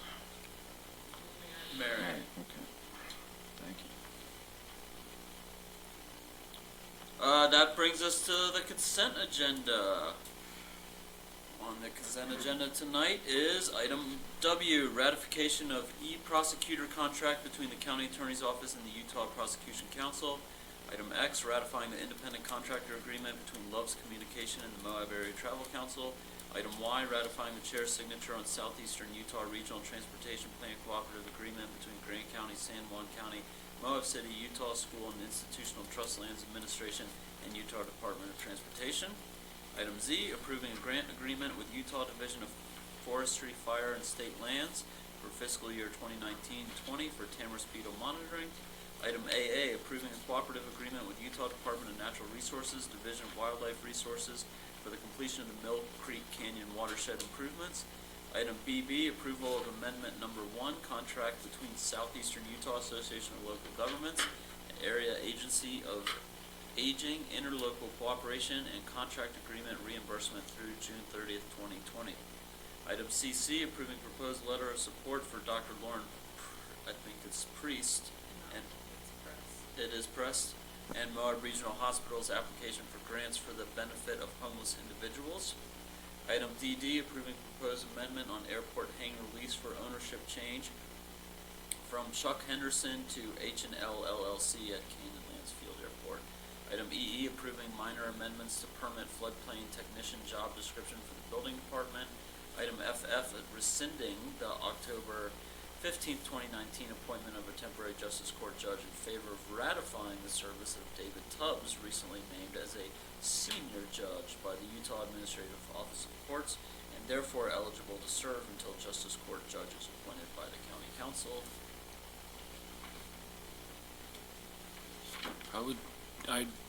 Sorry, I just want to make a comment about DD. At the airport board, I might have misunderstood, but I'm not sure if that's supposed to be on there because we were going to go back because the way they've got it written is they'll have to pick up the new fee on there. Do you know anything about that, Chris? Or? Because we reestablished all the new fees, and with his lease agreement, it's switched. So what I'm saying is he's not grandfathered in. It would be going right back to new, right? Yeah, and I mean, that's the concept that I recall that the council wanted to happen, was that if anybody renewed or amended their contract, that they would have to come into compliance with the new fee schedule. And so what was the opinion of the board? Sure, I think they all kind of said, well, yeah, we need to go change that back. And I'm not sure if I can't remember.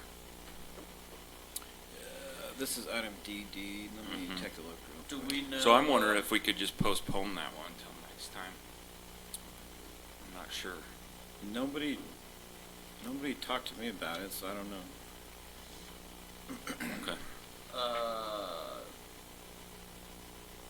I could support removing that from the consent agenda for tonight. It doesn't seem that time sensitive. I don't think so either. We postpone it. So is that a motion? Yeah. Has anybody made an motion? No, I'll make a motion that we approve the consent agenda, but postpone DD, item DD. Motion made by Roy. And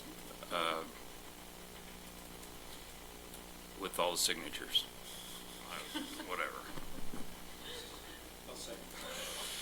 This is terrible. With all the signatures. Go home. Motion made by Roy Paxman, seconded by Terry Morse. Discussion, Jalen? Is that that's the whole thing minus the postponing? Yeah. Okay, correct. So, yes, I do have 3 questions on 3 items, 1 question each. On page 174, this is about the Love's Communication contract. It's X, isn't it? Yes, item X. Yes. So, an email from Ms. Sloan. Second paragraph of the email says that it didn't include 2 material terms, the scope of compensation, and the scope of services, or the compensation.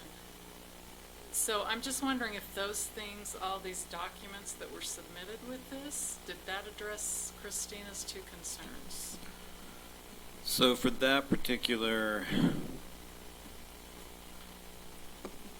bid, I believe that they did have some prices listed. It's not really a set amount of money because you establish the scope of work as you go. I mean, they're advertising consultants, and so they do have in their RFP, though, I believe I recall that they did have how much they charge per hour and the services that they'll provide according to certain, I can't remember all the details of it, but it is a little bit different than other contracts in that you don't really know what the total amount is going to be because you work with them to come up with that, and I think Elaine always works well within her budget. Right, definitely. Okay. But yeah, I mean, when I was reviewing the RFPs, I kind of noticed that it, because normally I write down what the bottom line price is, and I remember that there wasn't one.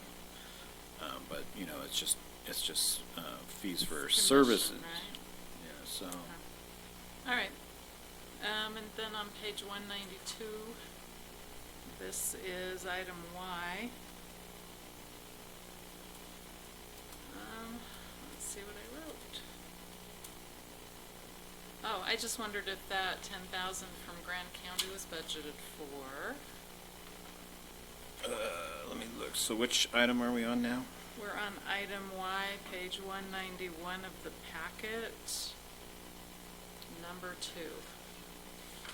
I think that's in Zachariah's special, or is. Okay. Let me look real quick on The that. regional transportation. Yeah, you may have said that in your 10,000. budget. Okay.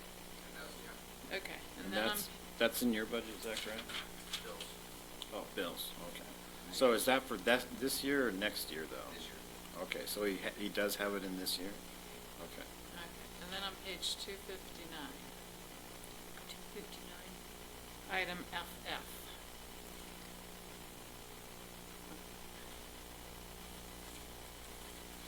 Oh, I think we already answered that one.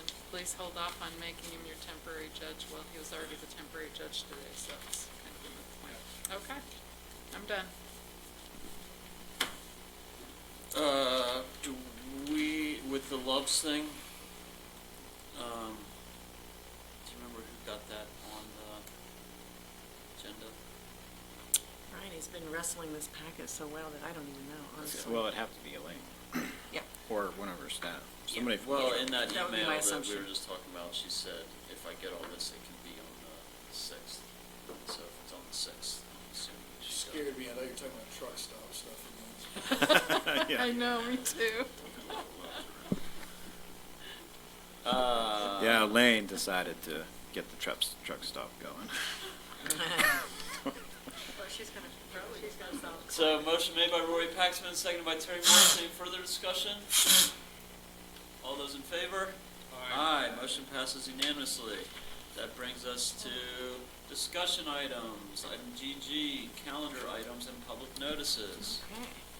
Bryony left a little under the weather, so I guess the first thing we ought to do is talk about the 13th, what time the administrator hiring committee would like to meet. How much time are we budgeting for? You signed up to look at 32 applications and review questions. Showing up prepared. And we should make that clear. Read all the. You're expected to read them all and rank them. Right. So how long is Score it them. gonna take? And you heard Show that she up was ready. gonna send it electronically. Are you gonna, or do you wanna ask her to send it to you in paper? A couple hours at least. I think so. You can send it That's what- electronic. We're trying to do at least a couple hours for the airport next week, so that's, just so you know, it's me, Rory, Bill Groff, and Renee on the 12th. It's overloaded, we just don't buy it. Do you four that do know that you can make it on the 13th? Is there a good time? You can be there I too? would prefer to do it either at 2 or before 1, if that's possible. If not, I'll just not make it. I'm almost flexible. 2 o'clock. Good, 2 o'clock? Okay, because we have to notice this, so I'll get with you on the draft agenda on that. Okay. Wait, the 13th might not work. I'm just. Oh. All right. There's nothing really much else. We do have a Veterans Day holiday this coming Monday, so we will be closed. And then, of course, Thanksgiving Day and the day after. I'm skipping around a little bit here. I guess we need to talk about on the 19th, do you guys want a budget workshop or some other date? Did you need it before the 15th? No, I mean, at this point, however the budget changes, I mean, it's all electronic now, and so as I change it, if somebody requests it, then I'll just give them the newest version and pull down all the old ones, you know. So, it can change, like I say, all the way up until the point that it's approved from here on out, but it's, you know, like any major changes, obviously, are in the hands of the council at this point. There are no more budget advisory board meetings scheduled. So, and you're not requesting any budget workshops unless one of us, or Or if we can, Well, or like I if say, you I could mean, find. I'm, at this point, I'm taking direction, from the council, and so, whatever you guys, need in terms of workshops, just let me know. And I think that, Jane Lynn brought up the idea of going through the exercise of balancing the budget without a tax increase. That's a good idea. So, That's a real good idea. and that, we could do that. That would be, it might be a long workshop, to cut $2.2 million out of the budget, but I do think it's probably a good, thing to do. And so I just have to realize, I'll just warn you, as I indicated, it's not possible without eliminating existing positions. And so the way that the budgeting software is, I'll just warn you, the only way that I can do that is to literally go into the budgets and zero out people's positions. And they have names next to them, so just so you know. Well, I guess, let me try to clarify how I was envisioning this. We have the general fund, which is, that's where the property tax increase will be, of course. And library. And we have departments that are primarily funded by the general fund. Mm-hmm. And so, would it work, and I was planning on meeting with you to see how this could work, to get a percentage what $1.8 million is as a percentage of, I haven't thought that through in my head, the budget, can I just throw that out? And then for those departments that are funded by the general fund, say, just for argument's sake, say that's 10% of the budget. And go to a department head and say, okay, if you had to cut your budget by 10%, how would that look? And I suspect it's going to be way more than that. Would that? We could do it that way. And then But again, you're asking them to decide who they're going to let go. Well, and I wouldn't. Because I you would were make it more generic than that. You were there in the budget meetings, and we cut all the operating budgets down to the bare bones, and so the salary and benefits are really all that's left. That has any But meat to it. for instance, a department head would say, okay, to cut 10% of my budget, then I have to cut 3 positions, and because, mint's coming out of my mouth, because of those 3 positions that are cut, these services would no longer be able to happen. So I guess I just wanted it at a more generic level. You're not willing to face the most brutal reality of it with I don't names want anyone attached. to panic. Is there any places that we can get the TRT to pay for it, or some of the? I can't remember if you told me if the trail people could be paid from that or not. Well, that's a good question for the attorney, and she may say yes, but you're going out on a limb. Yeah. They're not in the general fund. They're not, but, I guess that's another issue, is that their funding comes from the optional transportation tax, and so if we supplanted them with TRT from the travel council, for instance, it wouldn't offset revenue that could go into the general fund, because the transportation tax can't go into the general fund either. It gets a little complicated. The question of what you can and can't use, there's one line that kind of governs in statute that side of the TRT, and it says that it has to be used for the establishment and promotion of tourism, recreation, and film. That's all it says. And so how we interpret that, or how the auditors would interpret that, or it's hard to say. Yeah, I think we're getting off the calendar topic here. But anyway, so I can, if you want, in the past we've done the cut your budget by a certain percent, it's never worked very well, but I can say that and just say, and you have to do it regardless of it, even if it means eliminating positions, and tell us, give us some indication of how that would affect the operation of their department, and the provision of service.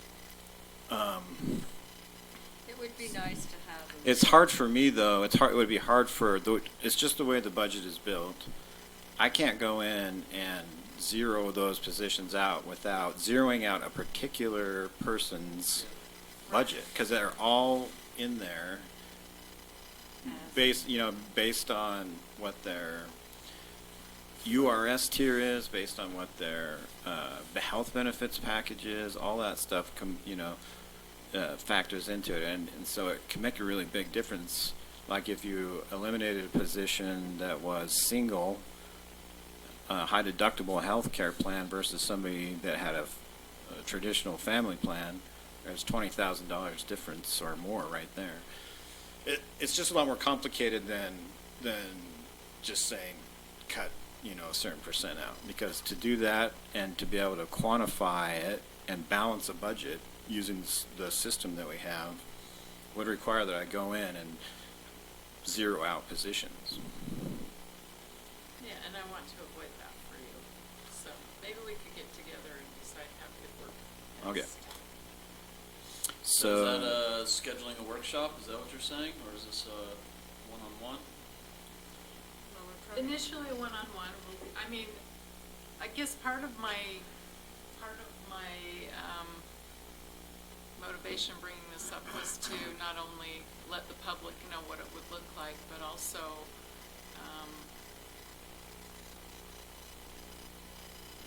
I don't know how to phrase this, help the department heads understand what a position we're in, that we're not, I think the department heads realize that we're operating well in the red this year, and that, And also remember that the council is a department in the general fund. Right. And pretty much, the only thing that could really make a big cut is if you cut your salaries, so. Okay. So I would ask you to also do the same if we go that road. I think that should be on the table. I do too. All right, any other calendar discussion items? Lots. Okay. No, not that many more. Other than for, let's see, so we're in November. The only other thing I had was form of government does meet this Friday, just FYI. Anybody have anything else for November? They are meeting this Friday? Oh, yeah. I think Stephen said that was gonna probably be the last one. Oh, no.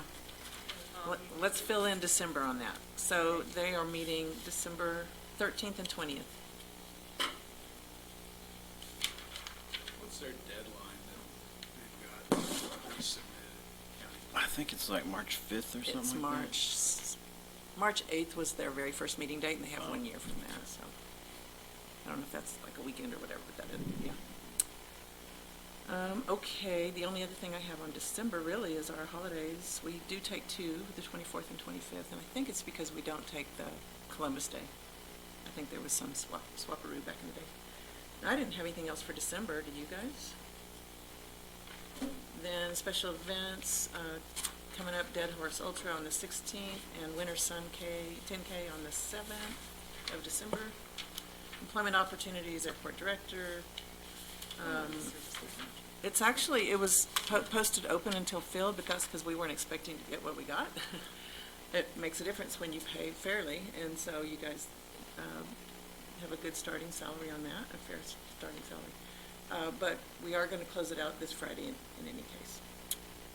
And then the sheriff's office still has that food services assistant manager. He did say he needs to have backup, but we can't seem to fill that one. We don't have it in this packet, we'll have it next time, is the public notice that went out regarding Council District Seat 1, which is Terry's seat, to get the applications in. So yeah, that's the 5th it closes. Or, sorry, 15th it closes. And It's already closed? sorry, the 15th it closes, and yeah, the 19th is when we're scheduled to. They do, yeah. And so they don't have to go through all the petitioning or anything, but they do have to live in the district, and I believe the law requires that they live in Grand County also for a year. Or there's some residency requirement that's more than the typical 30 days. I'd have to look it up for sure. It's on our form that we have ready for them, but nobody's come in yet to fill one out. Question on that. It's a future consideration. Quick, this better be quick. The process for that. We get all these applications, well, all these applications. It'd be nice if we only got one, and then it wouldn't be an issue, but if we, suppose we got 5 applications, do we just show up cold to council meeting and all vote on who we want? Or would it be an option to take a page out of the city's notebook and have a closed session at 3:30 to discuss character and competence of all those people, so we're ready to vote on someone in the meeting? Any idea on how that's gonna work? Sounds like a good idea. Are you guys planning on interviewing anybody, or just, because I guess since nobody's come in, another question that I could ask you is, do you want me to have some other kind of form that they should fill out besides just the declaration of candidacy, like their qualifications, besides just the legal? They have to sign a statement saying that they live in the district and they've been a resident in that district for a certain amount of time. But besides that, there's nothing else. So, do you want me to give them a form with other questions? What? How about the generic board thing? Because normally, Yeah, the generic board. you have to run for office and Yeah. you go through all the rigmarole of Give them the going generic through board appointment. That's like, why are you interested in this? What is your qualifications? It's the, got like or model a questionnaire off that. Do we? Yeah. I haven't Whatever. looked at that for a while, but Model one. And then we could possibly meet early.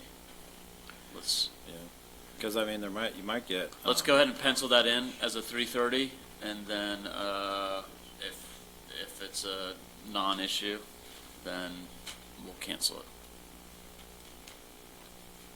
May I just Is half an hour enough? Oh, yeah, I think so. You mean to interview all of them, or to have a closed session? I think just us to, or at least, I guess, would we go for one in that closed session? When we go for closed session and discuss it in case somebody has some concerns or.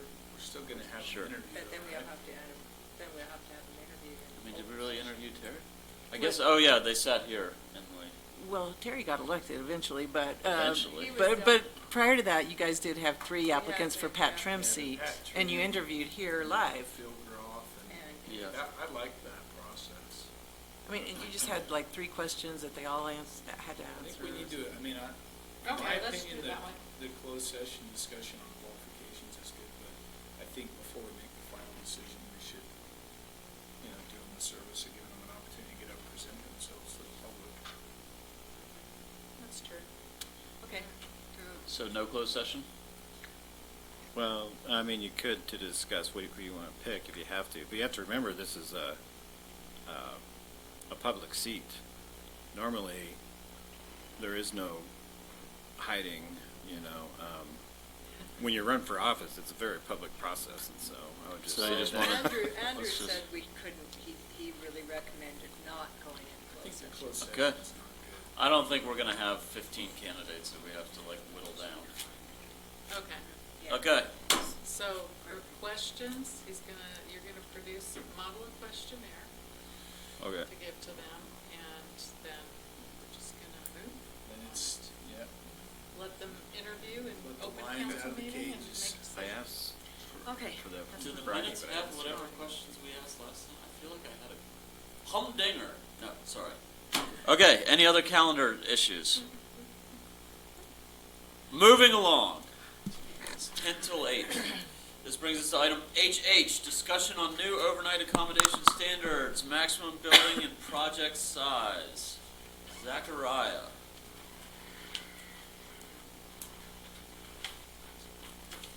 Is the staple one the most up-to-date one? It is, to the best of my knowledge. Join me at the table, Nari. Okay, but if you talk, you have to come to the microphone. We're gonna House rules. Just come on up. Yeah.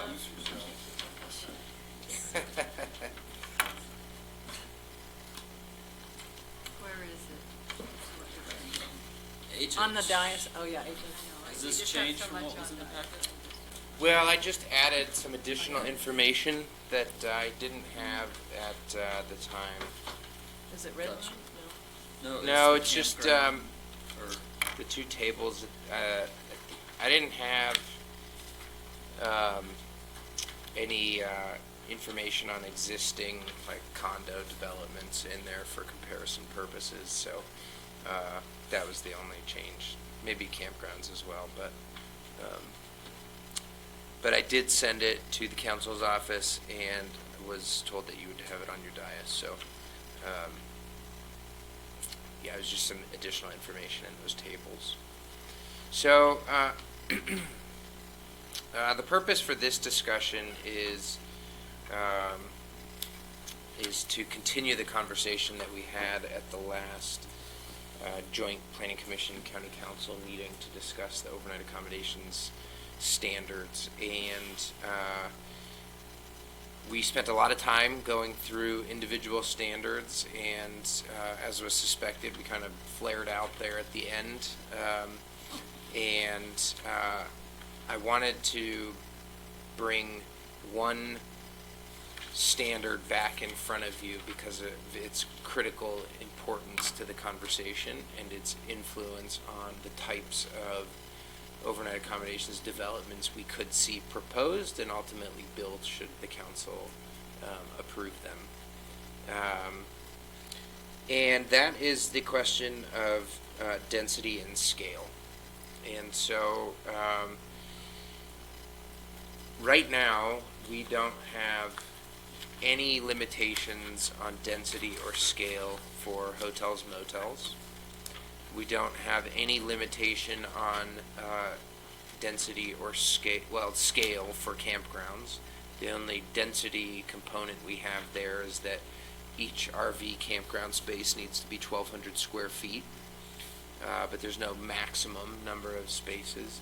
And for condos or residential developments used as overnight accommodations, the density is governed by the underlying zone district, but we don't have any maximum on both size and total number. And so as we go through these new standards, I think that it is important for the council to weigh in on these issues because density and scale were primary characteristics of lodging development that members of the public commented on during the moratorium and even after. And in the agenda summary, I've outlined to you why I think those standards are of import to the public, and I think that the three primary reasons are that many residents commented that they want to just limit or prohibit the development of sort of big box lodging establishments that are frankly out of scale with the surrounding developments and surrounding environments. They also, other residents expressed a desire to see limitations in order to create a more level playing field between, what could be considered, or what might be smaller, more locally owned, maybe boutique lodging developments as opposed to national and international corporate brand developments. And then, there were differing opinions, but certainly a strong segment or a large segment of the population that wanted to see limitations as a way to limit the amount of growth in the accommodations sector. Obviously, there are differences of opinions on that, but I would say, generally speaking, the majority of comments we received we're in that camp. So for all of those reasons, I think that it's really important that in this process you wager some opinions on these two characteristics. And so the Planning Commission has come forward with a recommendation that individual buildings be limited to 15,000 square feet or 35 bedrooms or RV spaces, and that total project sizes not exceed a certain number of square feet or bedrooms or RV spaces as well, but they haven't reached consensus on those figures to date. Although I'm not attached strongly to a specific number, I would think that a more reasonable set of limits might be, somewhere between 20 or 30,000 square feet for a maximum building size, or 40 bedrooms or RV spaces, and then for a total project, no more than 50,000 or 60 bedrooms or RV spaces. I don't have any great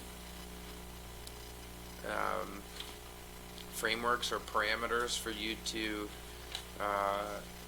throw out other figures, except that or other than using the tables that we've provided as reference points. So, when we were going through these standards with the Planning Commission, we found that the most effective way to come up with some figures was to just use reference points of existing developments, because you can see them, you are familiar with them, you kind of have a sense of what their impact is on the streetscape and on the surrounding areas, and how much activity occurs there.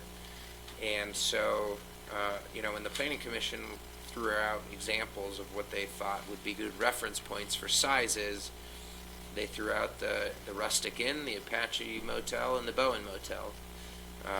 And you can see in the tables that those range in size from about 14,500 square feet to almost 16,500 square feet, in the ballpark of 35 to 40 rooms. They didn't have any recommendations as reference points for campgrounds or residential developments, but I think you can look at the table and kind of make your own judgments there. So we're getting to the stage where staff is going to have to translate, this table of overnight accommodations standards into code, because we're about to push up against the deadlines for public hearings. So I would like, my objective would be to leave tonight with some figures that the Planning Commission can mull over for what they are going to recommend in an ordinance. And Nora, if you'd like to add anything to that. The city is in exactly the same spot. We had a joint work session with the Planning Commission and City Council wherein there was no consensus whatsoever on this issue. So we are having some additional discussion on it as well. And the other things are not, this is the kind of the crux of it. The other thing that we're talking about is potential metering or limiting number of rooms per year somehow. And again, our council's kind of mixed on it, I think. We're having another work session with our city council in November 25th or 26th. And then the Planning Commission is having their public hearing. I am writing code right now. I'm right in the middle of it. And our public hearing with the Planning Commission is on November 21st. Just to update you. Question. Yep. Looking at your list of overnight development accommodations, I don't see Sorrel River Ranch nor the Our Dude Ranch. Yeah, it's not an exhaustive list. It wasn't meant to It's be. just It's just to give you examples. some reference points. Okay. But, yeah. All And this 15,000 square feet with the 35 bedroom recommendation from the planning commission, was that pretty unanimous, or did that come down to a vote, or? It was just a straw poll, and there were, I think, 5 people there. And it was either 5-0 or 4-1, something like that.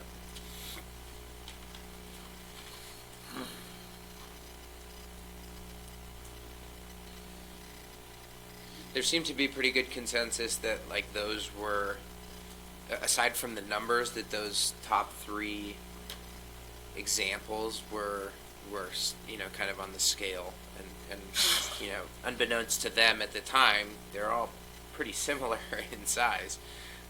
So. Yeah, I guess for me personally. Yeah, so I mean, I think that a couple things to keep in mind is that the economics, the land economics, are very different for a new development than they are for these top 3, right? Those were all built at a time when land values were significantly lower, construction costs were probably lower. You can see where all of the newer corporate brand hotels are coming in. Would a hotel like that come in if there was a limit on building size of 15,000 or 20,000 square feet? Probably. There are definitely some, international brands that have a track record of building, smaller, customized boutique lodging establishments in resort communities, and I think at the end of the day, if they see a market position, then they'll take it, even if it doesn't fit within their, traditional mold. On the other hand, I've heard several council members on both councils,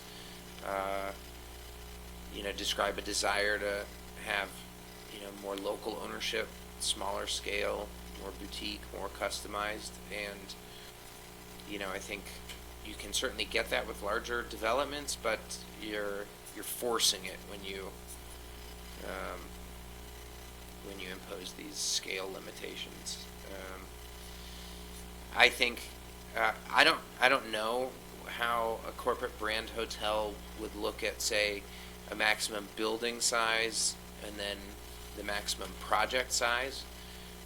So, for instance, like if you had a maximum building size of 15,000 square feet and then a maximum project size of 60,000 square feet, well, they could do it as, 4 15,000 square foot buildings or 6 10,000 square foot buildings. That changes the economics of their development, certainly, but it's got, even though you might end up with a project still the same size as one building, I think visually it is more in line with what Moab residents are looking for, and the types of buildings that would be built, the type of lodging experience. So, this is going to have significant implications on what gets proposed. And one of the things I mentioned to the City Planning Commission and Council is that if they want to start more restrictive, we can always loosen it up. And it would be harder to go the other way.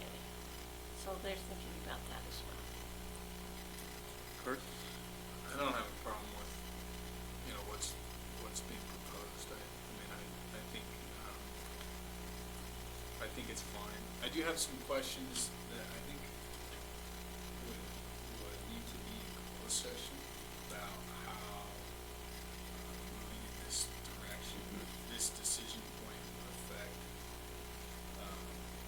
some circumstances on some projects that we need to be discussed in closed session. That's my only concern. Which are you referring to? You would come from the planning commission or staffs? Or just the concept? The concept. Oh, I don't have really strong feelings particularly. The one thing I guess I noticed just looking at the references is, we would definitely be, if we went with staff recommendations,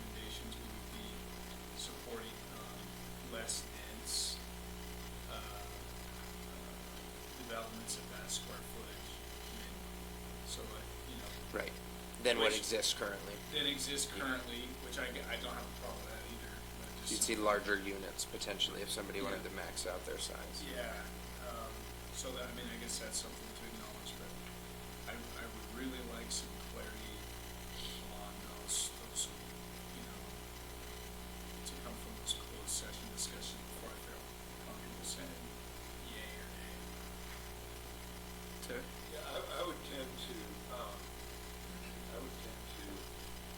go smaller on the actual building size, the individual building size, so that you can create a more interesting project. And if we took it down to, say, 20,000 or even 18,000 maximum, and the building size and the total project size of 50 to 60,000 feet or whatever, you're going to have three or four or five buildings that, you know, that you can, you just don't get a wall of concrete. You know, I mean, even the Bowen and the Apache, I mean, the Apache is just as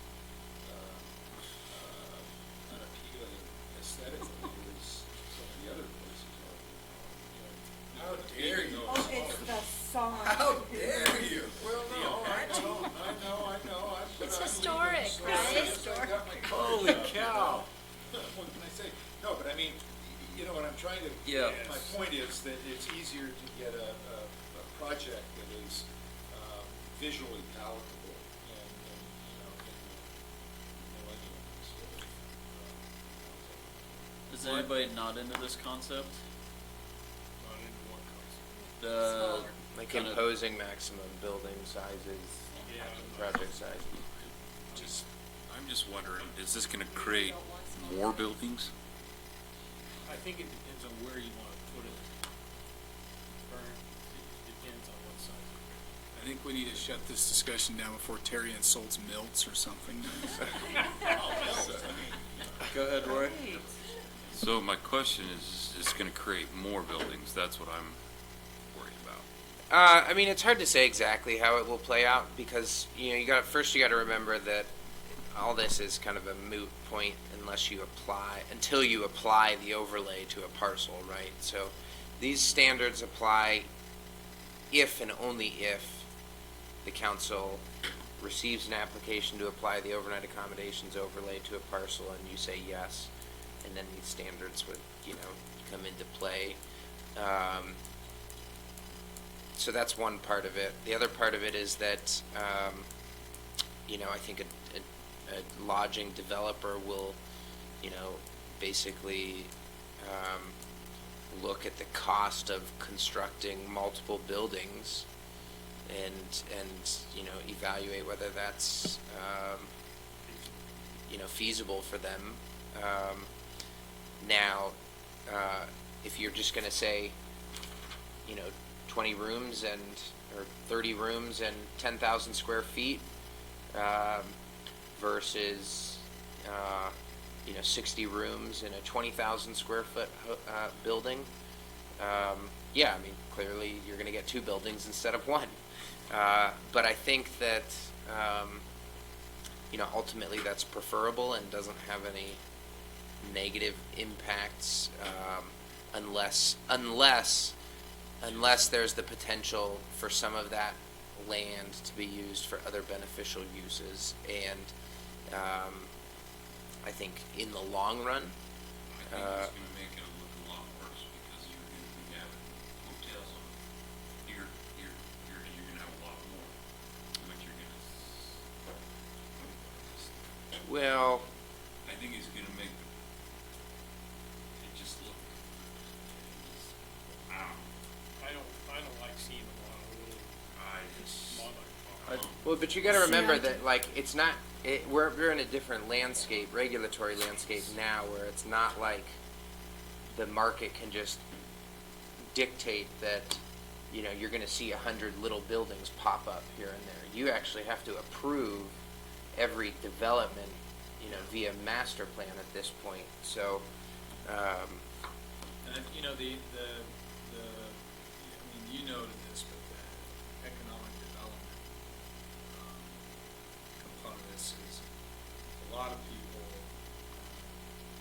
first off, a lot of people would rather see boutique, mom and pop establishments moving too. Those are much more likely to come from locals, and just from that standpoint, I favor that because that money stays here. More of that money stays here and circulates through the community. So, look at it that way also. I would also say just by breaking up the buildings into smaller parts, even though we've recommended to really reduce the mixed use requirements, you are much more likely to get a mix of uses and spaces when you have to break up the buildings, because you have to be more creative with how you patch it all together, weave it all together.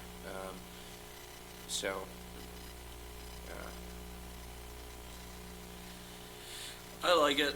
I'm not psyched to see big spots coming in. We got a lot of feedback about some of these on the list here, and that are on the higher square footage end of the spectrum. Getting up to around high 50s and 60s just seem like it's not something that people want more of.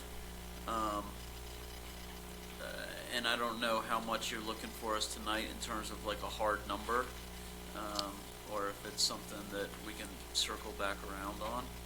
But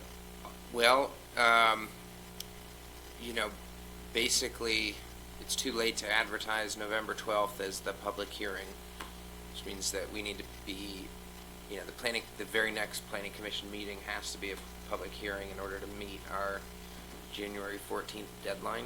And currently, there is no scheduled planning commission meeting the week of Thanksgiving. We could schedule one.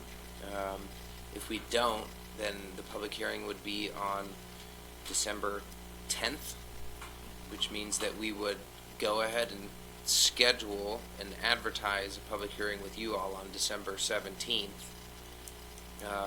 not knowing what the results of the planning commission public hearing would be, in order for you to have the chance of voting on the ordinance on January 3rd, I think it is.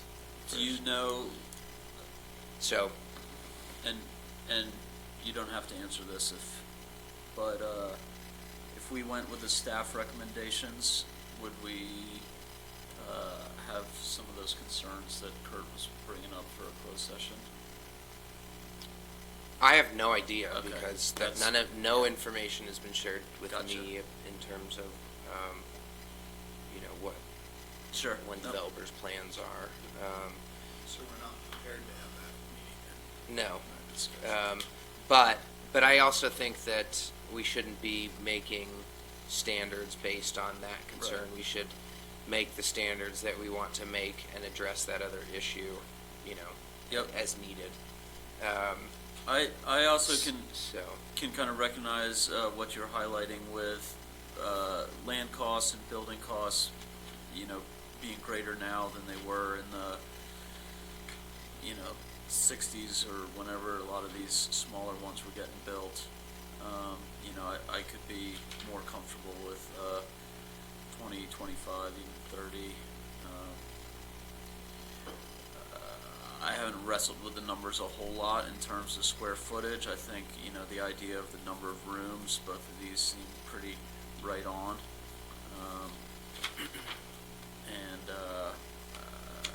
I think that some of these units that do have multiple small buildings, like Sorrel, they've got a bunch of cabins and smaller hotel and a nice big kind of dining area, or, the other Cocopelli by the Swanee Park, where they've got a few different little, I think a lot of people don't even notice that compared to some of these really big kind of, spots that have really left a big imprint on the landscape. And so, I think. I mean, if put on the spot, I would probably, despite what's written in the agenda summary, I think, the more I've thought about it since then and in talking to Nora, I probably would err on the smaller side and, walk it up as needed over time. So I think I would probably change my recommendation to 20 thousand square feet as the maximum building size.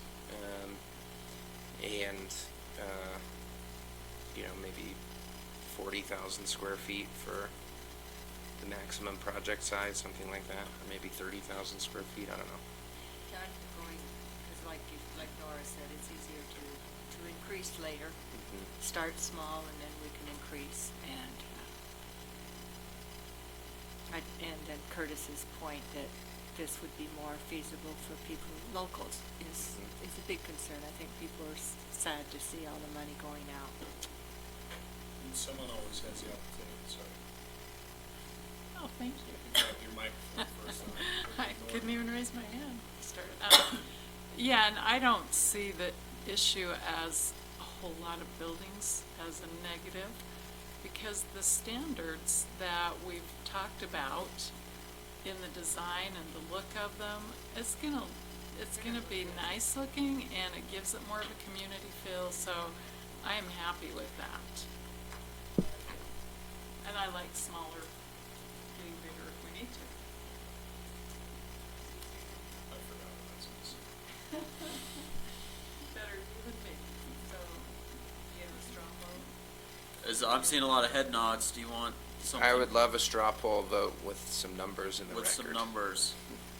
So you just threw out 20,000 square feet, still with 35 bedrooms For a building? per building. And, a total project size not to exceed, What did you say? I said 40. What would the bedrooms be? 35. No, not for the the total maximum project. project. I might give them 60,000 in total project size, and I could do 3 buildings. I mean, they could do 3 smaller buildings like you were saying, they could do. But yeah, smaller, and then we can get bigger if we need to.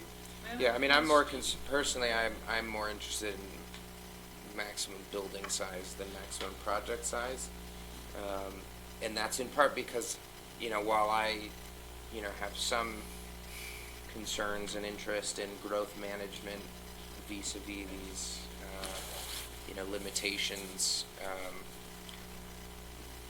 I just am more concerned with maximum building size in this context. Yeah, and this is just to get something together for the hearing, so it could always For the be- planning commission to start out with. It could always be tweaked Yeah. later, so. Okay, one more question. Is this tied to size of the land at all, acreage? I mean, if somebody has 10 acres, are we only gonna let them do 2 buildings? So, that's a great question. We've debated that in the planning commission and at the staff level, and, as it's currently contemplated, the answer would be yes. There, I suppose, could be some potential for a developer to subdivide their land and do multiple projects on multiple parcels that came out of one larger parcel.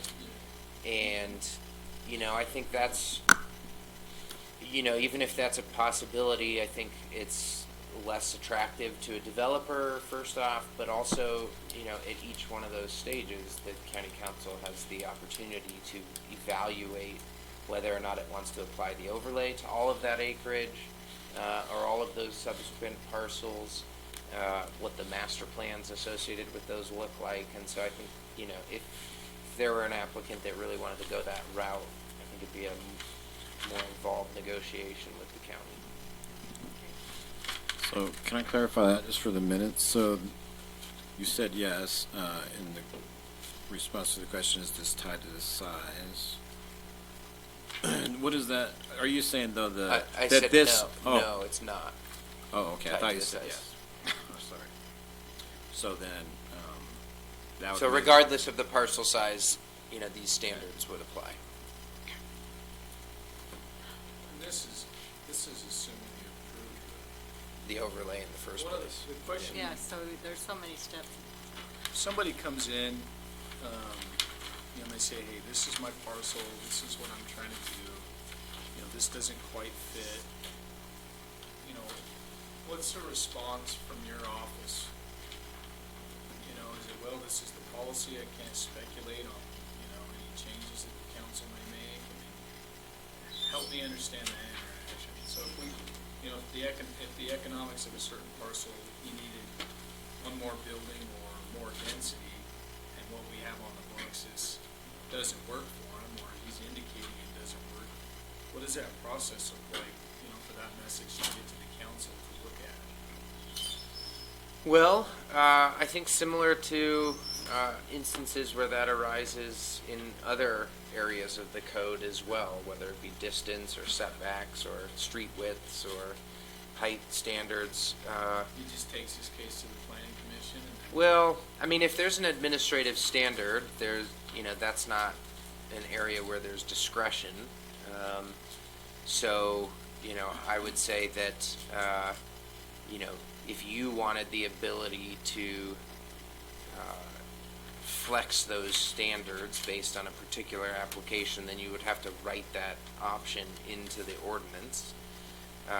But absent that type of provision being in the ordinance, at the staff level, I think I would say, give me some more context as to why the existing standards aren't going to work for you. Let's see if you've got a legitimate, claim to, needing, different standards. And, I'm going to then contemplate, that response in the context of, any application coming in if we were going to then discuss a potential code change with the council. But I think that's the point where, we start to say, well, are the standards that we came up with working? And, that's not a really short kind of turnaround for an individual developer, but there's no other good process for it other than to kind of explore the issues and then explore a potential code change, or give yourselves the option to consider standards that don't work. And if that was the case, I would say you should attach other conditions to flexing the standards. Like, you would have to provide more than the minimum housing that's required by the assured housing policy, or you would then have to do mixed-use development, even though we might be eliminating it from the standards, something like that. And I think that the City Planning Commission is looking at that. Well, yeah, we're looking at the possibility on some of the larger parcels of limiting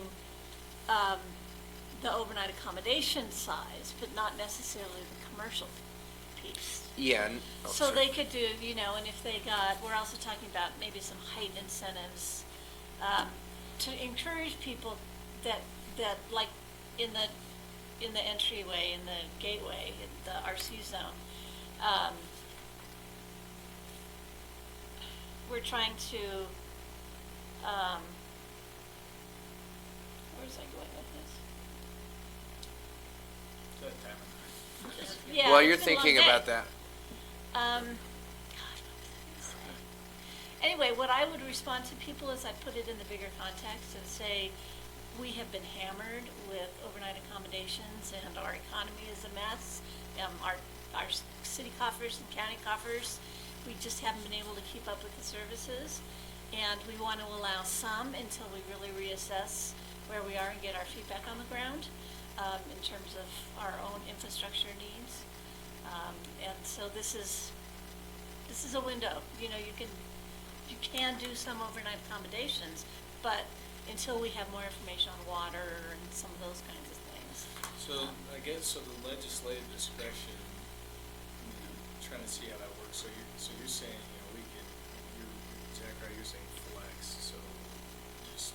That's what it was. yeah, so You're like you would saying, have to have a we're provision. gonna relax this standard to this point, just on a one-time basis, and Yeah. that's not going to change. We don't have to change the standard across the board, we can just waive a standard, or.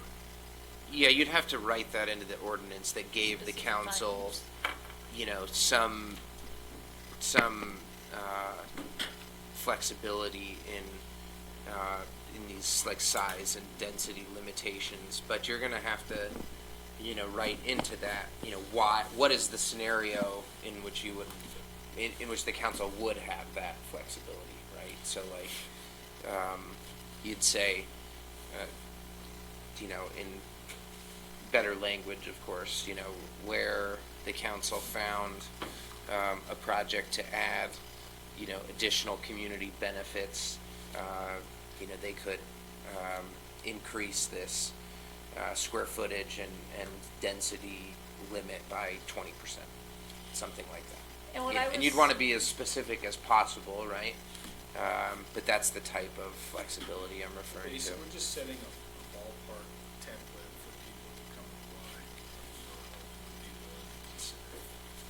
apply. What I was gonna say was, we're talking about doing like building height incentives or something for people who provide commercial space that is appropriate for the location. Like in the RC, it would be great if people didn't have to drive into town for every little thing.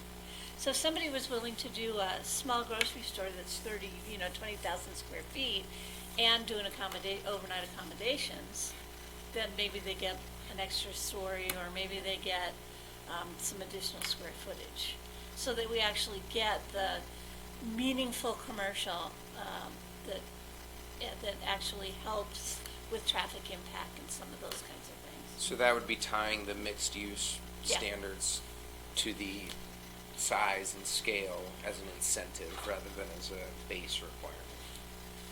I think we can figure a lot of that out down the road. Yeah. I mean, I know. You've got what you need. I think if we start with the base and so. Well, can we just So read clarify? what we got that we're pulling on. So what I got from Zachariah was 20,000 square feet maximum building size and 40,000 square feet maximum project size. I didn't hear anything about rooms specifically. Yeah, I think there was 35 bedrooms, and then we didn't get to one for the maximum project. And at the point when we were talking about maximum project, Jay-Lynn threw out the possibility of 60,000 square feet instead of 40. What if we went 50,000 as originally presented with 60 bedrooms? I'd put your 60 bedroom max. Yeah, so, You can add more later. yeah, And so what did you say on the max project? 50,000 square feet with 60 bedrooms? Yeah, I like Except, that means that you'd have to have 2 20s and a 10. Cool. Okay. Let's do it. Or 4 15s. Or Yeah, whatever. 15, Yeah. Yeah. Let's get creative. Yeah. So did we have the individual and the total? Great. So yeah, 20,000 and 35 rooms for the individual, 50,000 and 60 bedrooms for the total. Is that right? 60? I think that's what we said. All right. Now, campgrounds, do you want to just set a maximum number of RV spaces?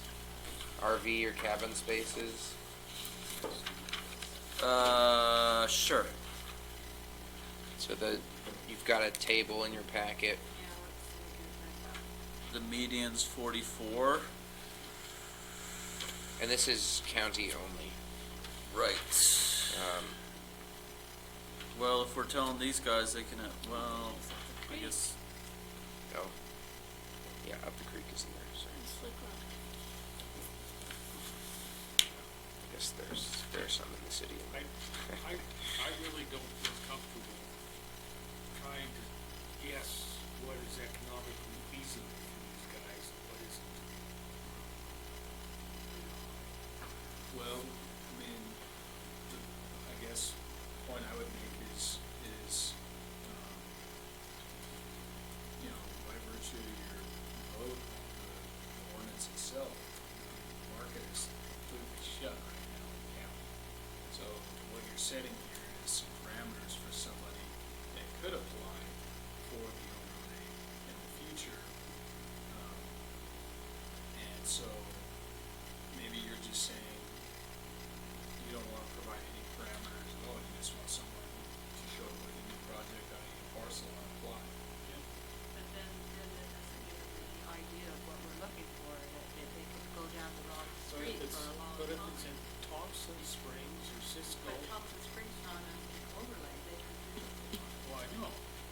They are in the overlay. Yeah. You guys still screwing it up. I mean, certain parcels are already covered by the overlay, but I'd be comfortable sticking with the 35. yeah, I mean, that would be my recommendation as well. So 35, what was it, RV sites. RV sites, cabins, you know, any of the, sites? yeah. And then, for the residential developments, so these would be condos, townhomes, those sorts of things. Give you a range, you know, Rim Village, 323 units in that development. Sage Creek, 108. Which is that new? On the highway? Yeah. Which one on the highway? Yeah. It's got the big giant hole they dug. Oh. Got a big concrete. That's the Wyndham World Mark. That's the window. That's a 270,000 square foot timeshare development Yeah, with it's a timeshare. Lots of buildings. 152. Is that in the city? Yes. You guys okayed that? Apparently. They had to. Yeah. There's no reason We not didn't to. have restrictions. Our building inspector is No having a reason big you time with couldn't. it. No, I'm saying it was a use by right. Yeah. It was like they couldn't say that. Anyway, I digress. Whereas on the smaller side, you know, Desert Wind on the highway, are you all familiar with that? They're kind of tan, Yeah. two-story, Two? maybe three-story, I think two-story, like townhome styles. Oh, right. I was thinking of a different one. Where's that in relation to Red Cliffs? It's just north of Red Cliffs condos, yeah. Coyote Run out by the golf course, that's 16 units. Yeah.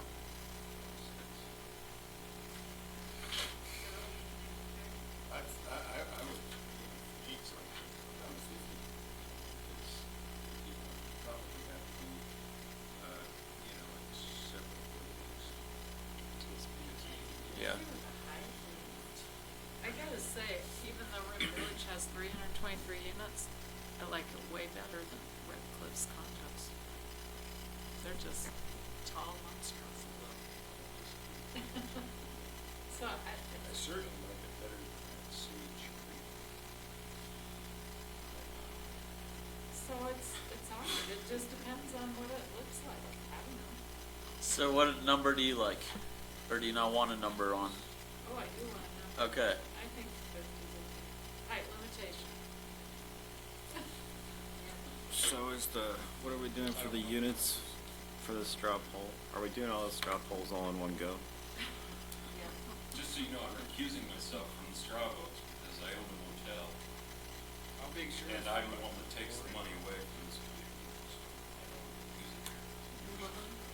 Yeah. How big's yours? Where do I'm you one of use those the people. money?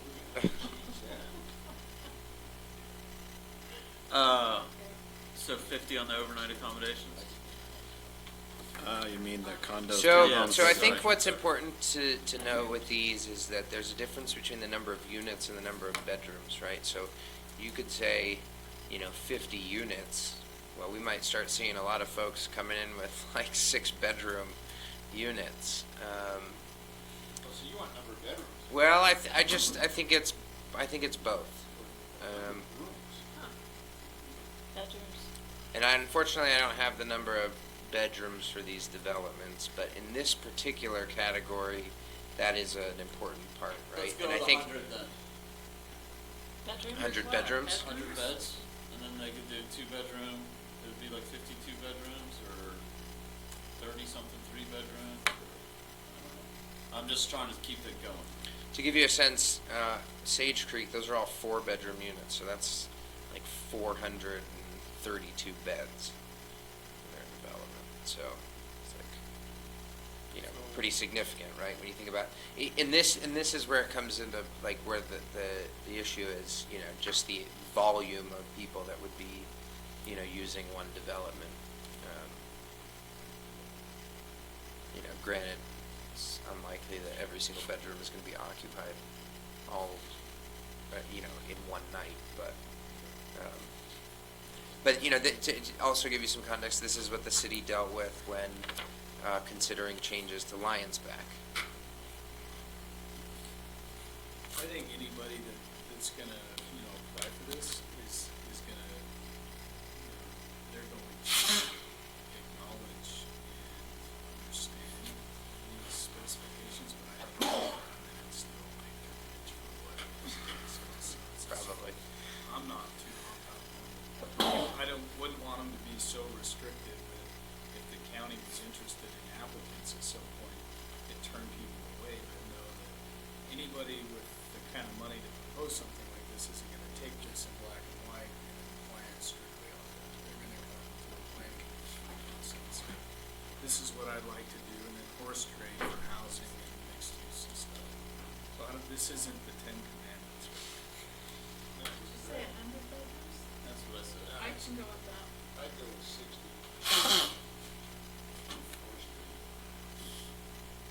Well, I mean, if you say 100 bedrooms, and I think Red Cliff's condos is Those are mostly 3 bedrooms, so so that's like, that would be 33 units. I think that's reasonable. Although, if they only do 2 bedrooms or 1 bedroom, heaven forbid. Yeah. Let's go smaller, Terry. 100 one-bedroom units. Huh. And each one of them is 700, each one of them, let's make them 900 square feet. That'll be huge. So we're gonna take a vote on this. How many bedrooms for the residential condo townhome yeah. total? 100? Let's, Start. What did you say, 60?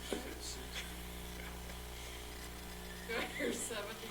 60 bedroom and then 60 with no more than how many This is starting to condos, sound like my dad 60 phone. bedrooms max and no more than how many condos. So there is some Yeah. limitation, they can't make. yeah, I mean, I would say you want a maximum square footage, a maximum number of units, and a maximum number of bedrooms for these types of Oh units, my so. gosh, we'll be here till. No, I don't think so. Sorry. Chris So we won't let gotta- us. So we gotta Uh, add, you stated for the condos, we have to add square footage too? I mean, I think that there should, well, Overall project yeah, for an mass. overall project size. Okay. And for the overall project size, I would just keep it as the same as the hotels and motels, so, 50? I would say, yeah, the maximum buildings, maximum project size, and for these, you're adding, a maximum number of bedrooms. And I would just say bedrooms, you could forget the unit mix. Well, then if If we're- you've established the maximum, building size, maximum project size, they can figure out their unit counts if you set a number of bedrooms. Well, then let's stick with the, if we're sticking with the 50,000 square feet, let's stick with the 60 bedrooms. And then they can just, So, Yeah. and also, 20,000 per, Maximum building. Unit? No, maximum Building, building, because I you mean? could do multiple units in one building. so same as the, Christina would want me to acknowledge on the record that I'm privately engaged in nightly accommodations. thank you. So I think that's good, because if you look at the square footage of, those numbers, it works out pretty well. Nice. Okay, so basically we're looking at the same numbers for both hotels, motels, and Yeah, residential developments, and then you've got 35 as the maximum for RV spaces. yeah, so it's basically as it's written, limits for new overnight accommodation developments. Well, look at that. Back to where we started, full circle. We do this a lot. You're gonna Are we ready for a poll? Do you want to recap it, or is it? So, I've got for, I guess this is hotels, motels then? And Is that- residential developments. No, but this is just the first part. Hotels, motels, Yeah, and condos, townhomes, that's the same. 20,000 square feet per building. The 35 bedrooms max per building, 50,000 square feet maximum per project, with the maximum of 60 bedrooms per project. And the campgrounds are 35 sites I send. I like it. Sounds good. 5 like it. Who doesn't like it? 1 doesn't like it. 1's recusing. Okay. Do we need the names for a straw poll? I'll get it. Anything else for our upcoming hearing? Or the planning commission's upcoming hearing? No, this was the main one that I wanted to make sure we didn't put off any further because It's kind of basic. it's a big one. Yeah. All right. So, Thank you much. Appreciate the Only 2 more sustained agenda items. interest. No need for a public hearing. That brings us to closed session. I would entertain a motion to go into closed session to discuss purchase, exchange, lease, or sale of real property. Including. So moved.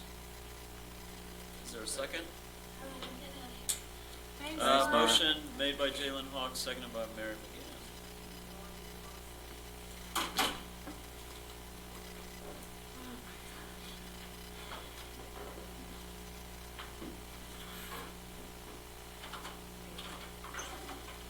Thanks, Nora.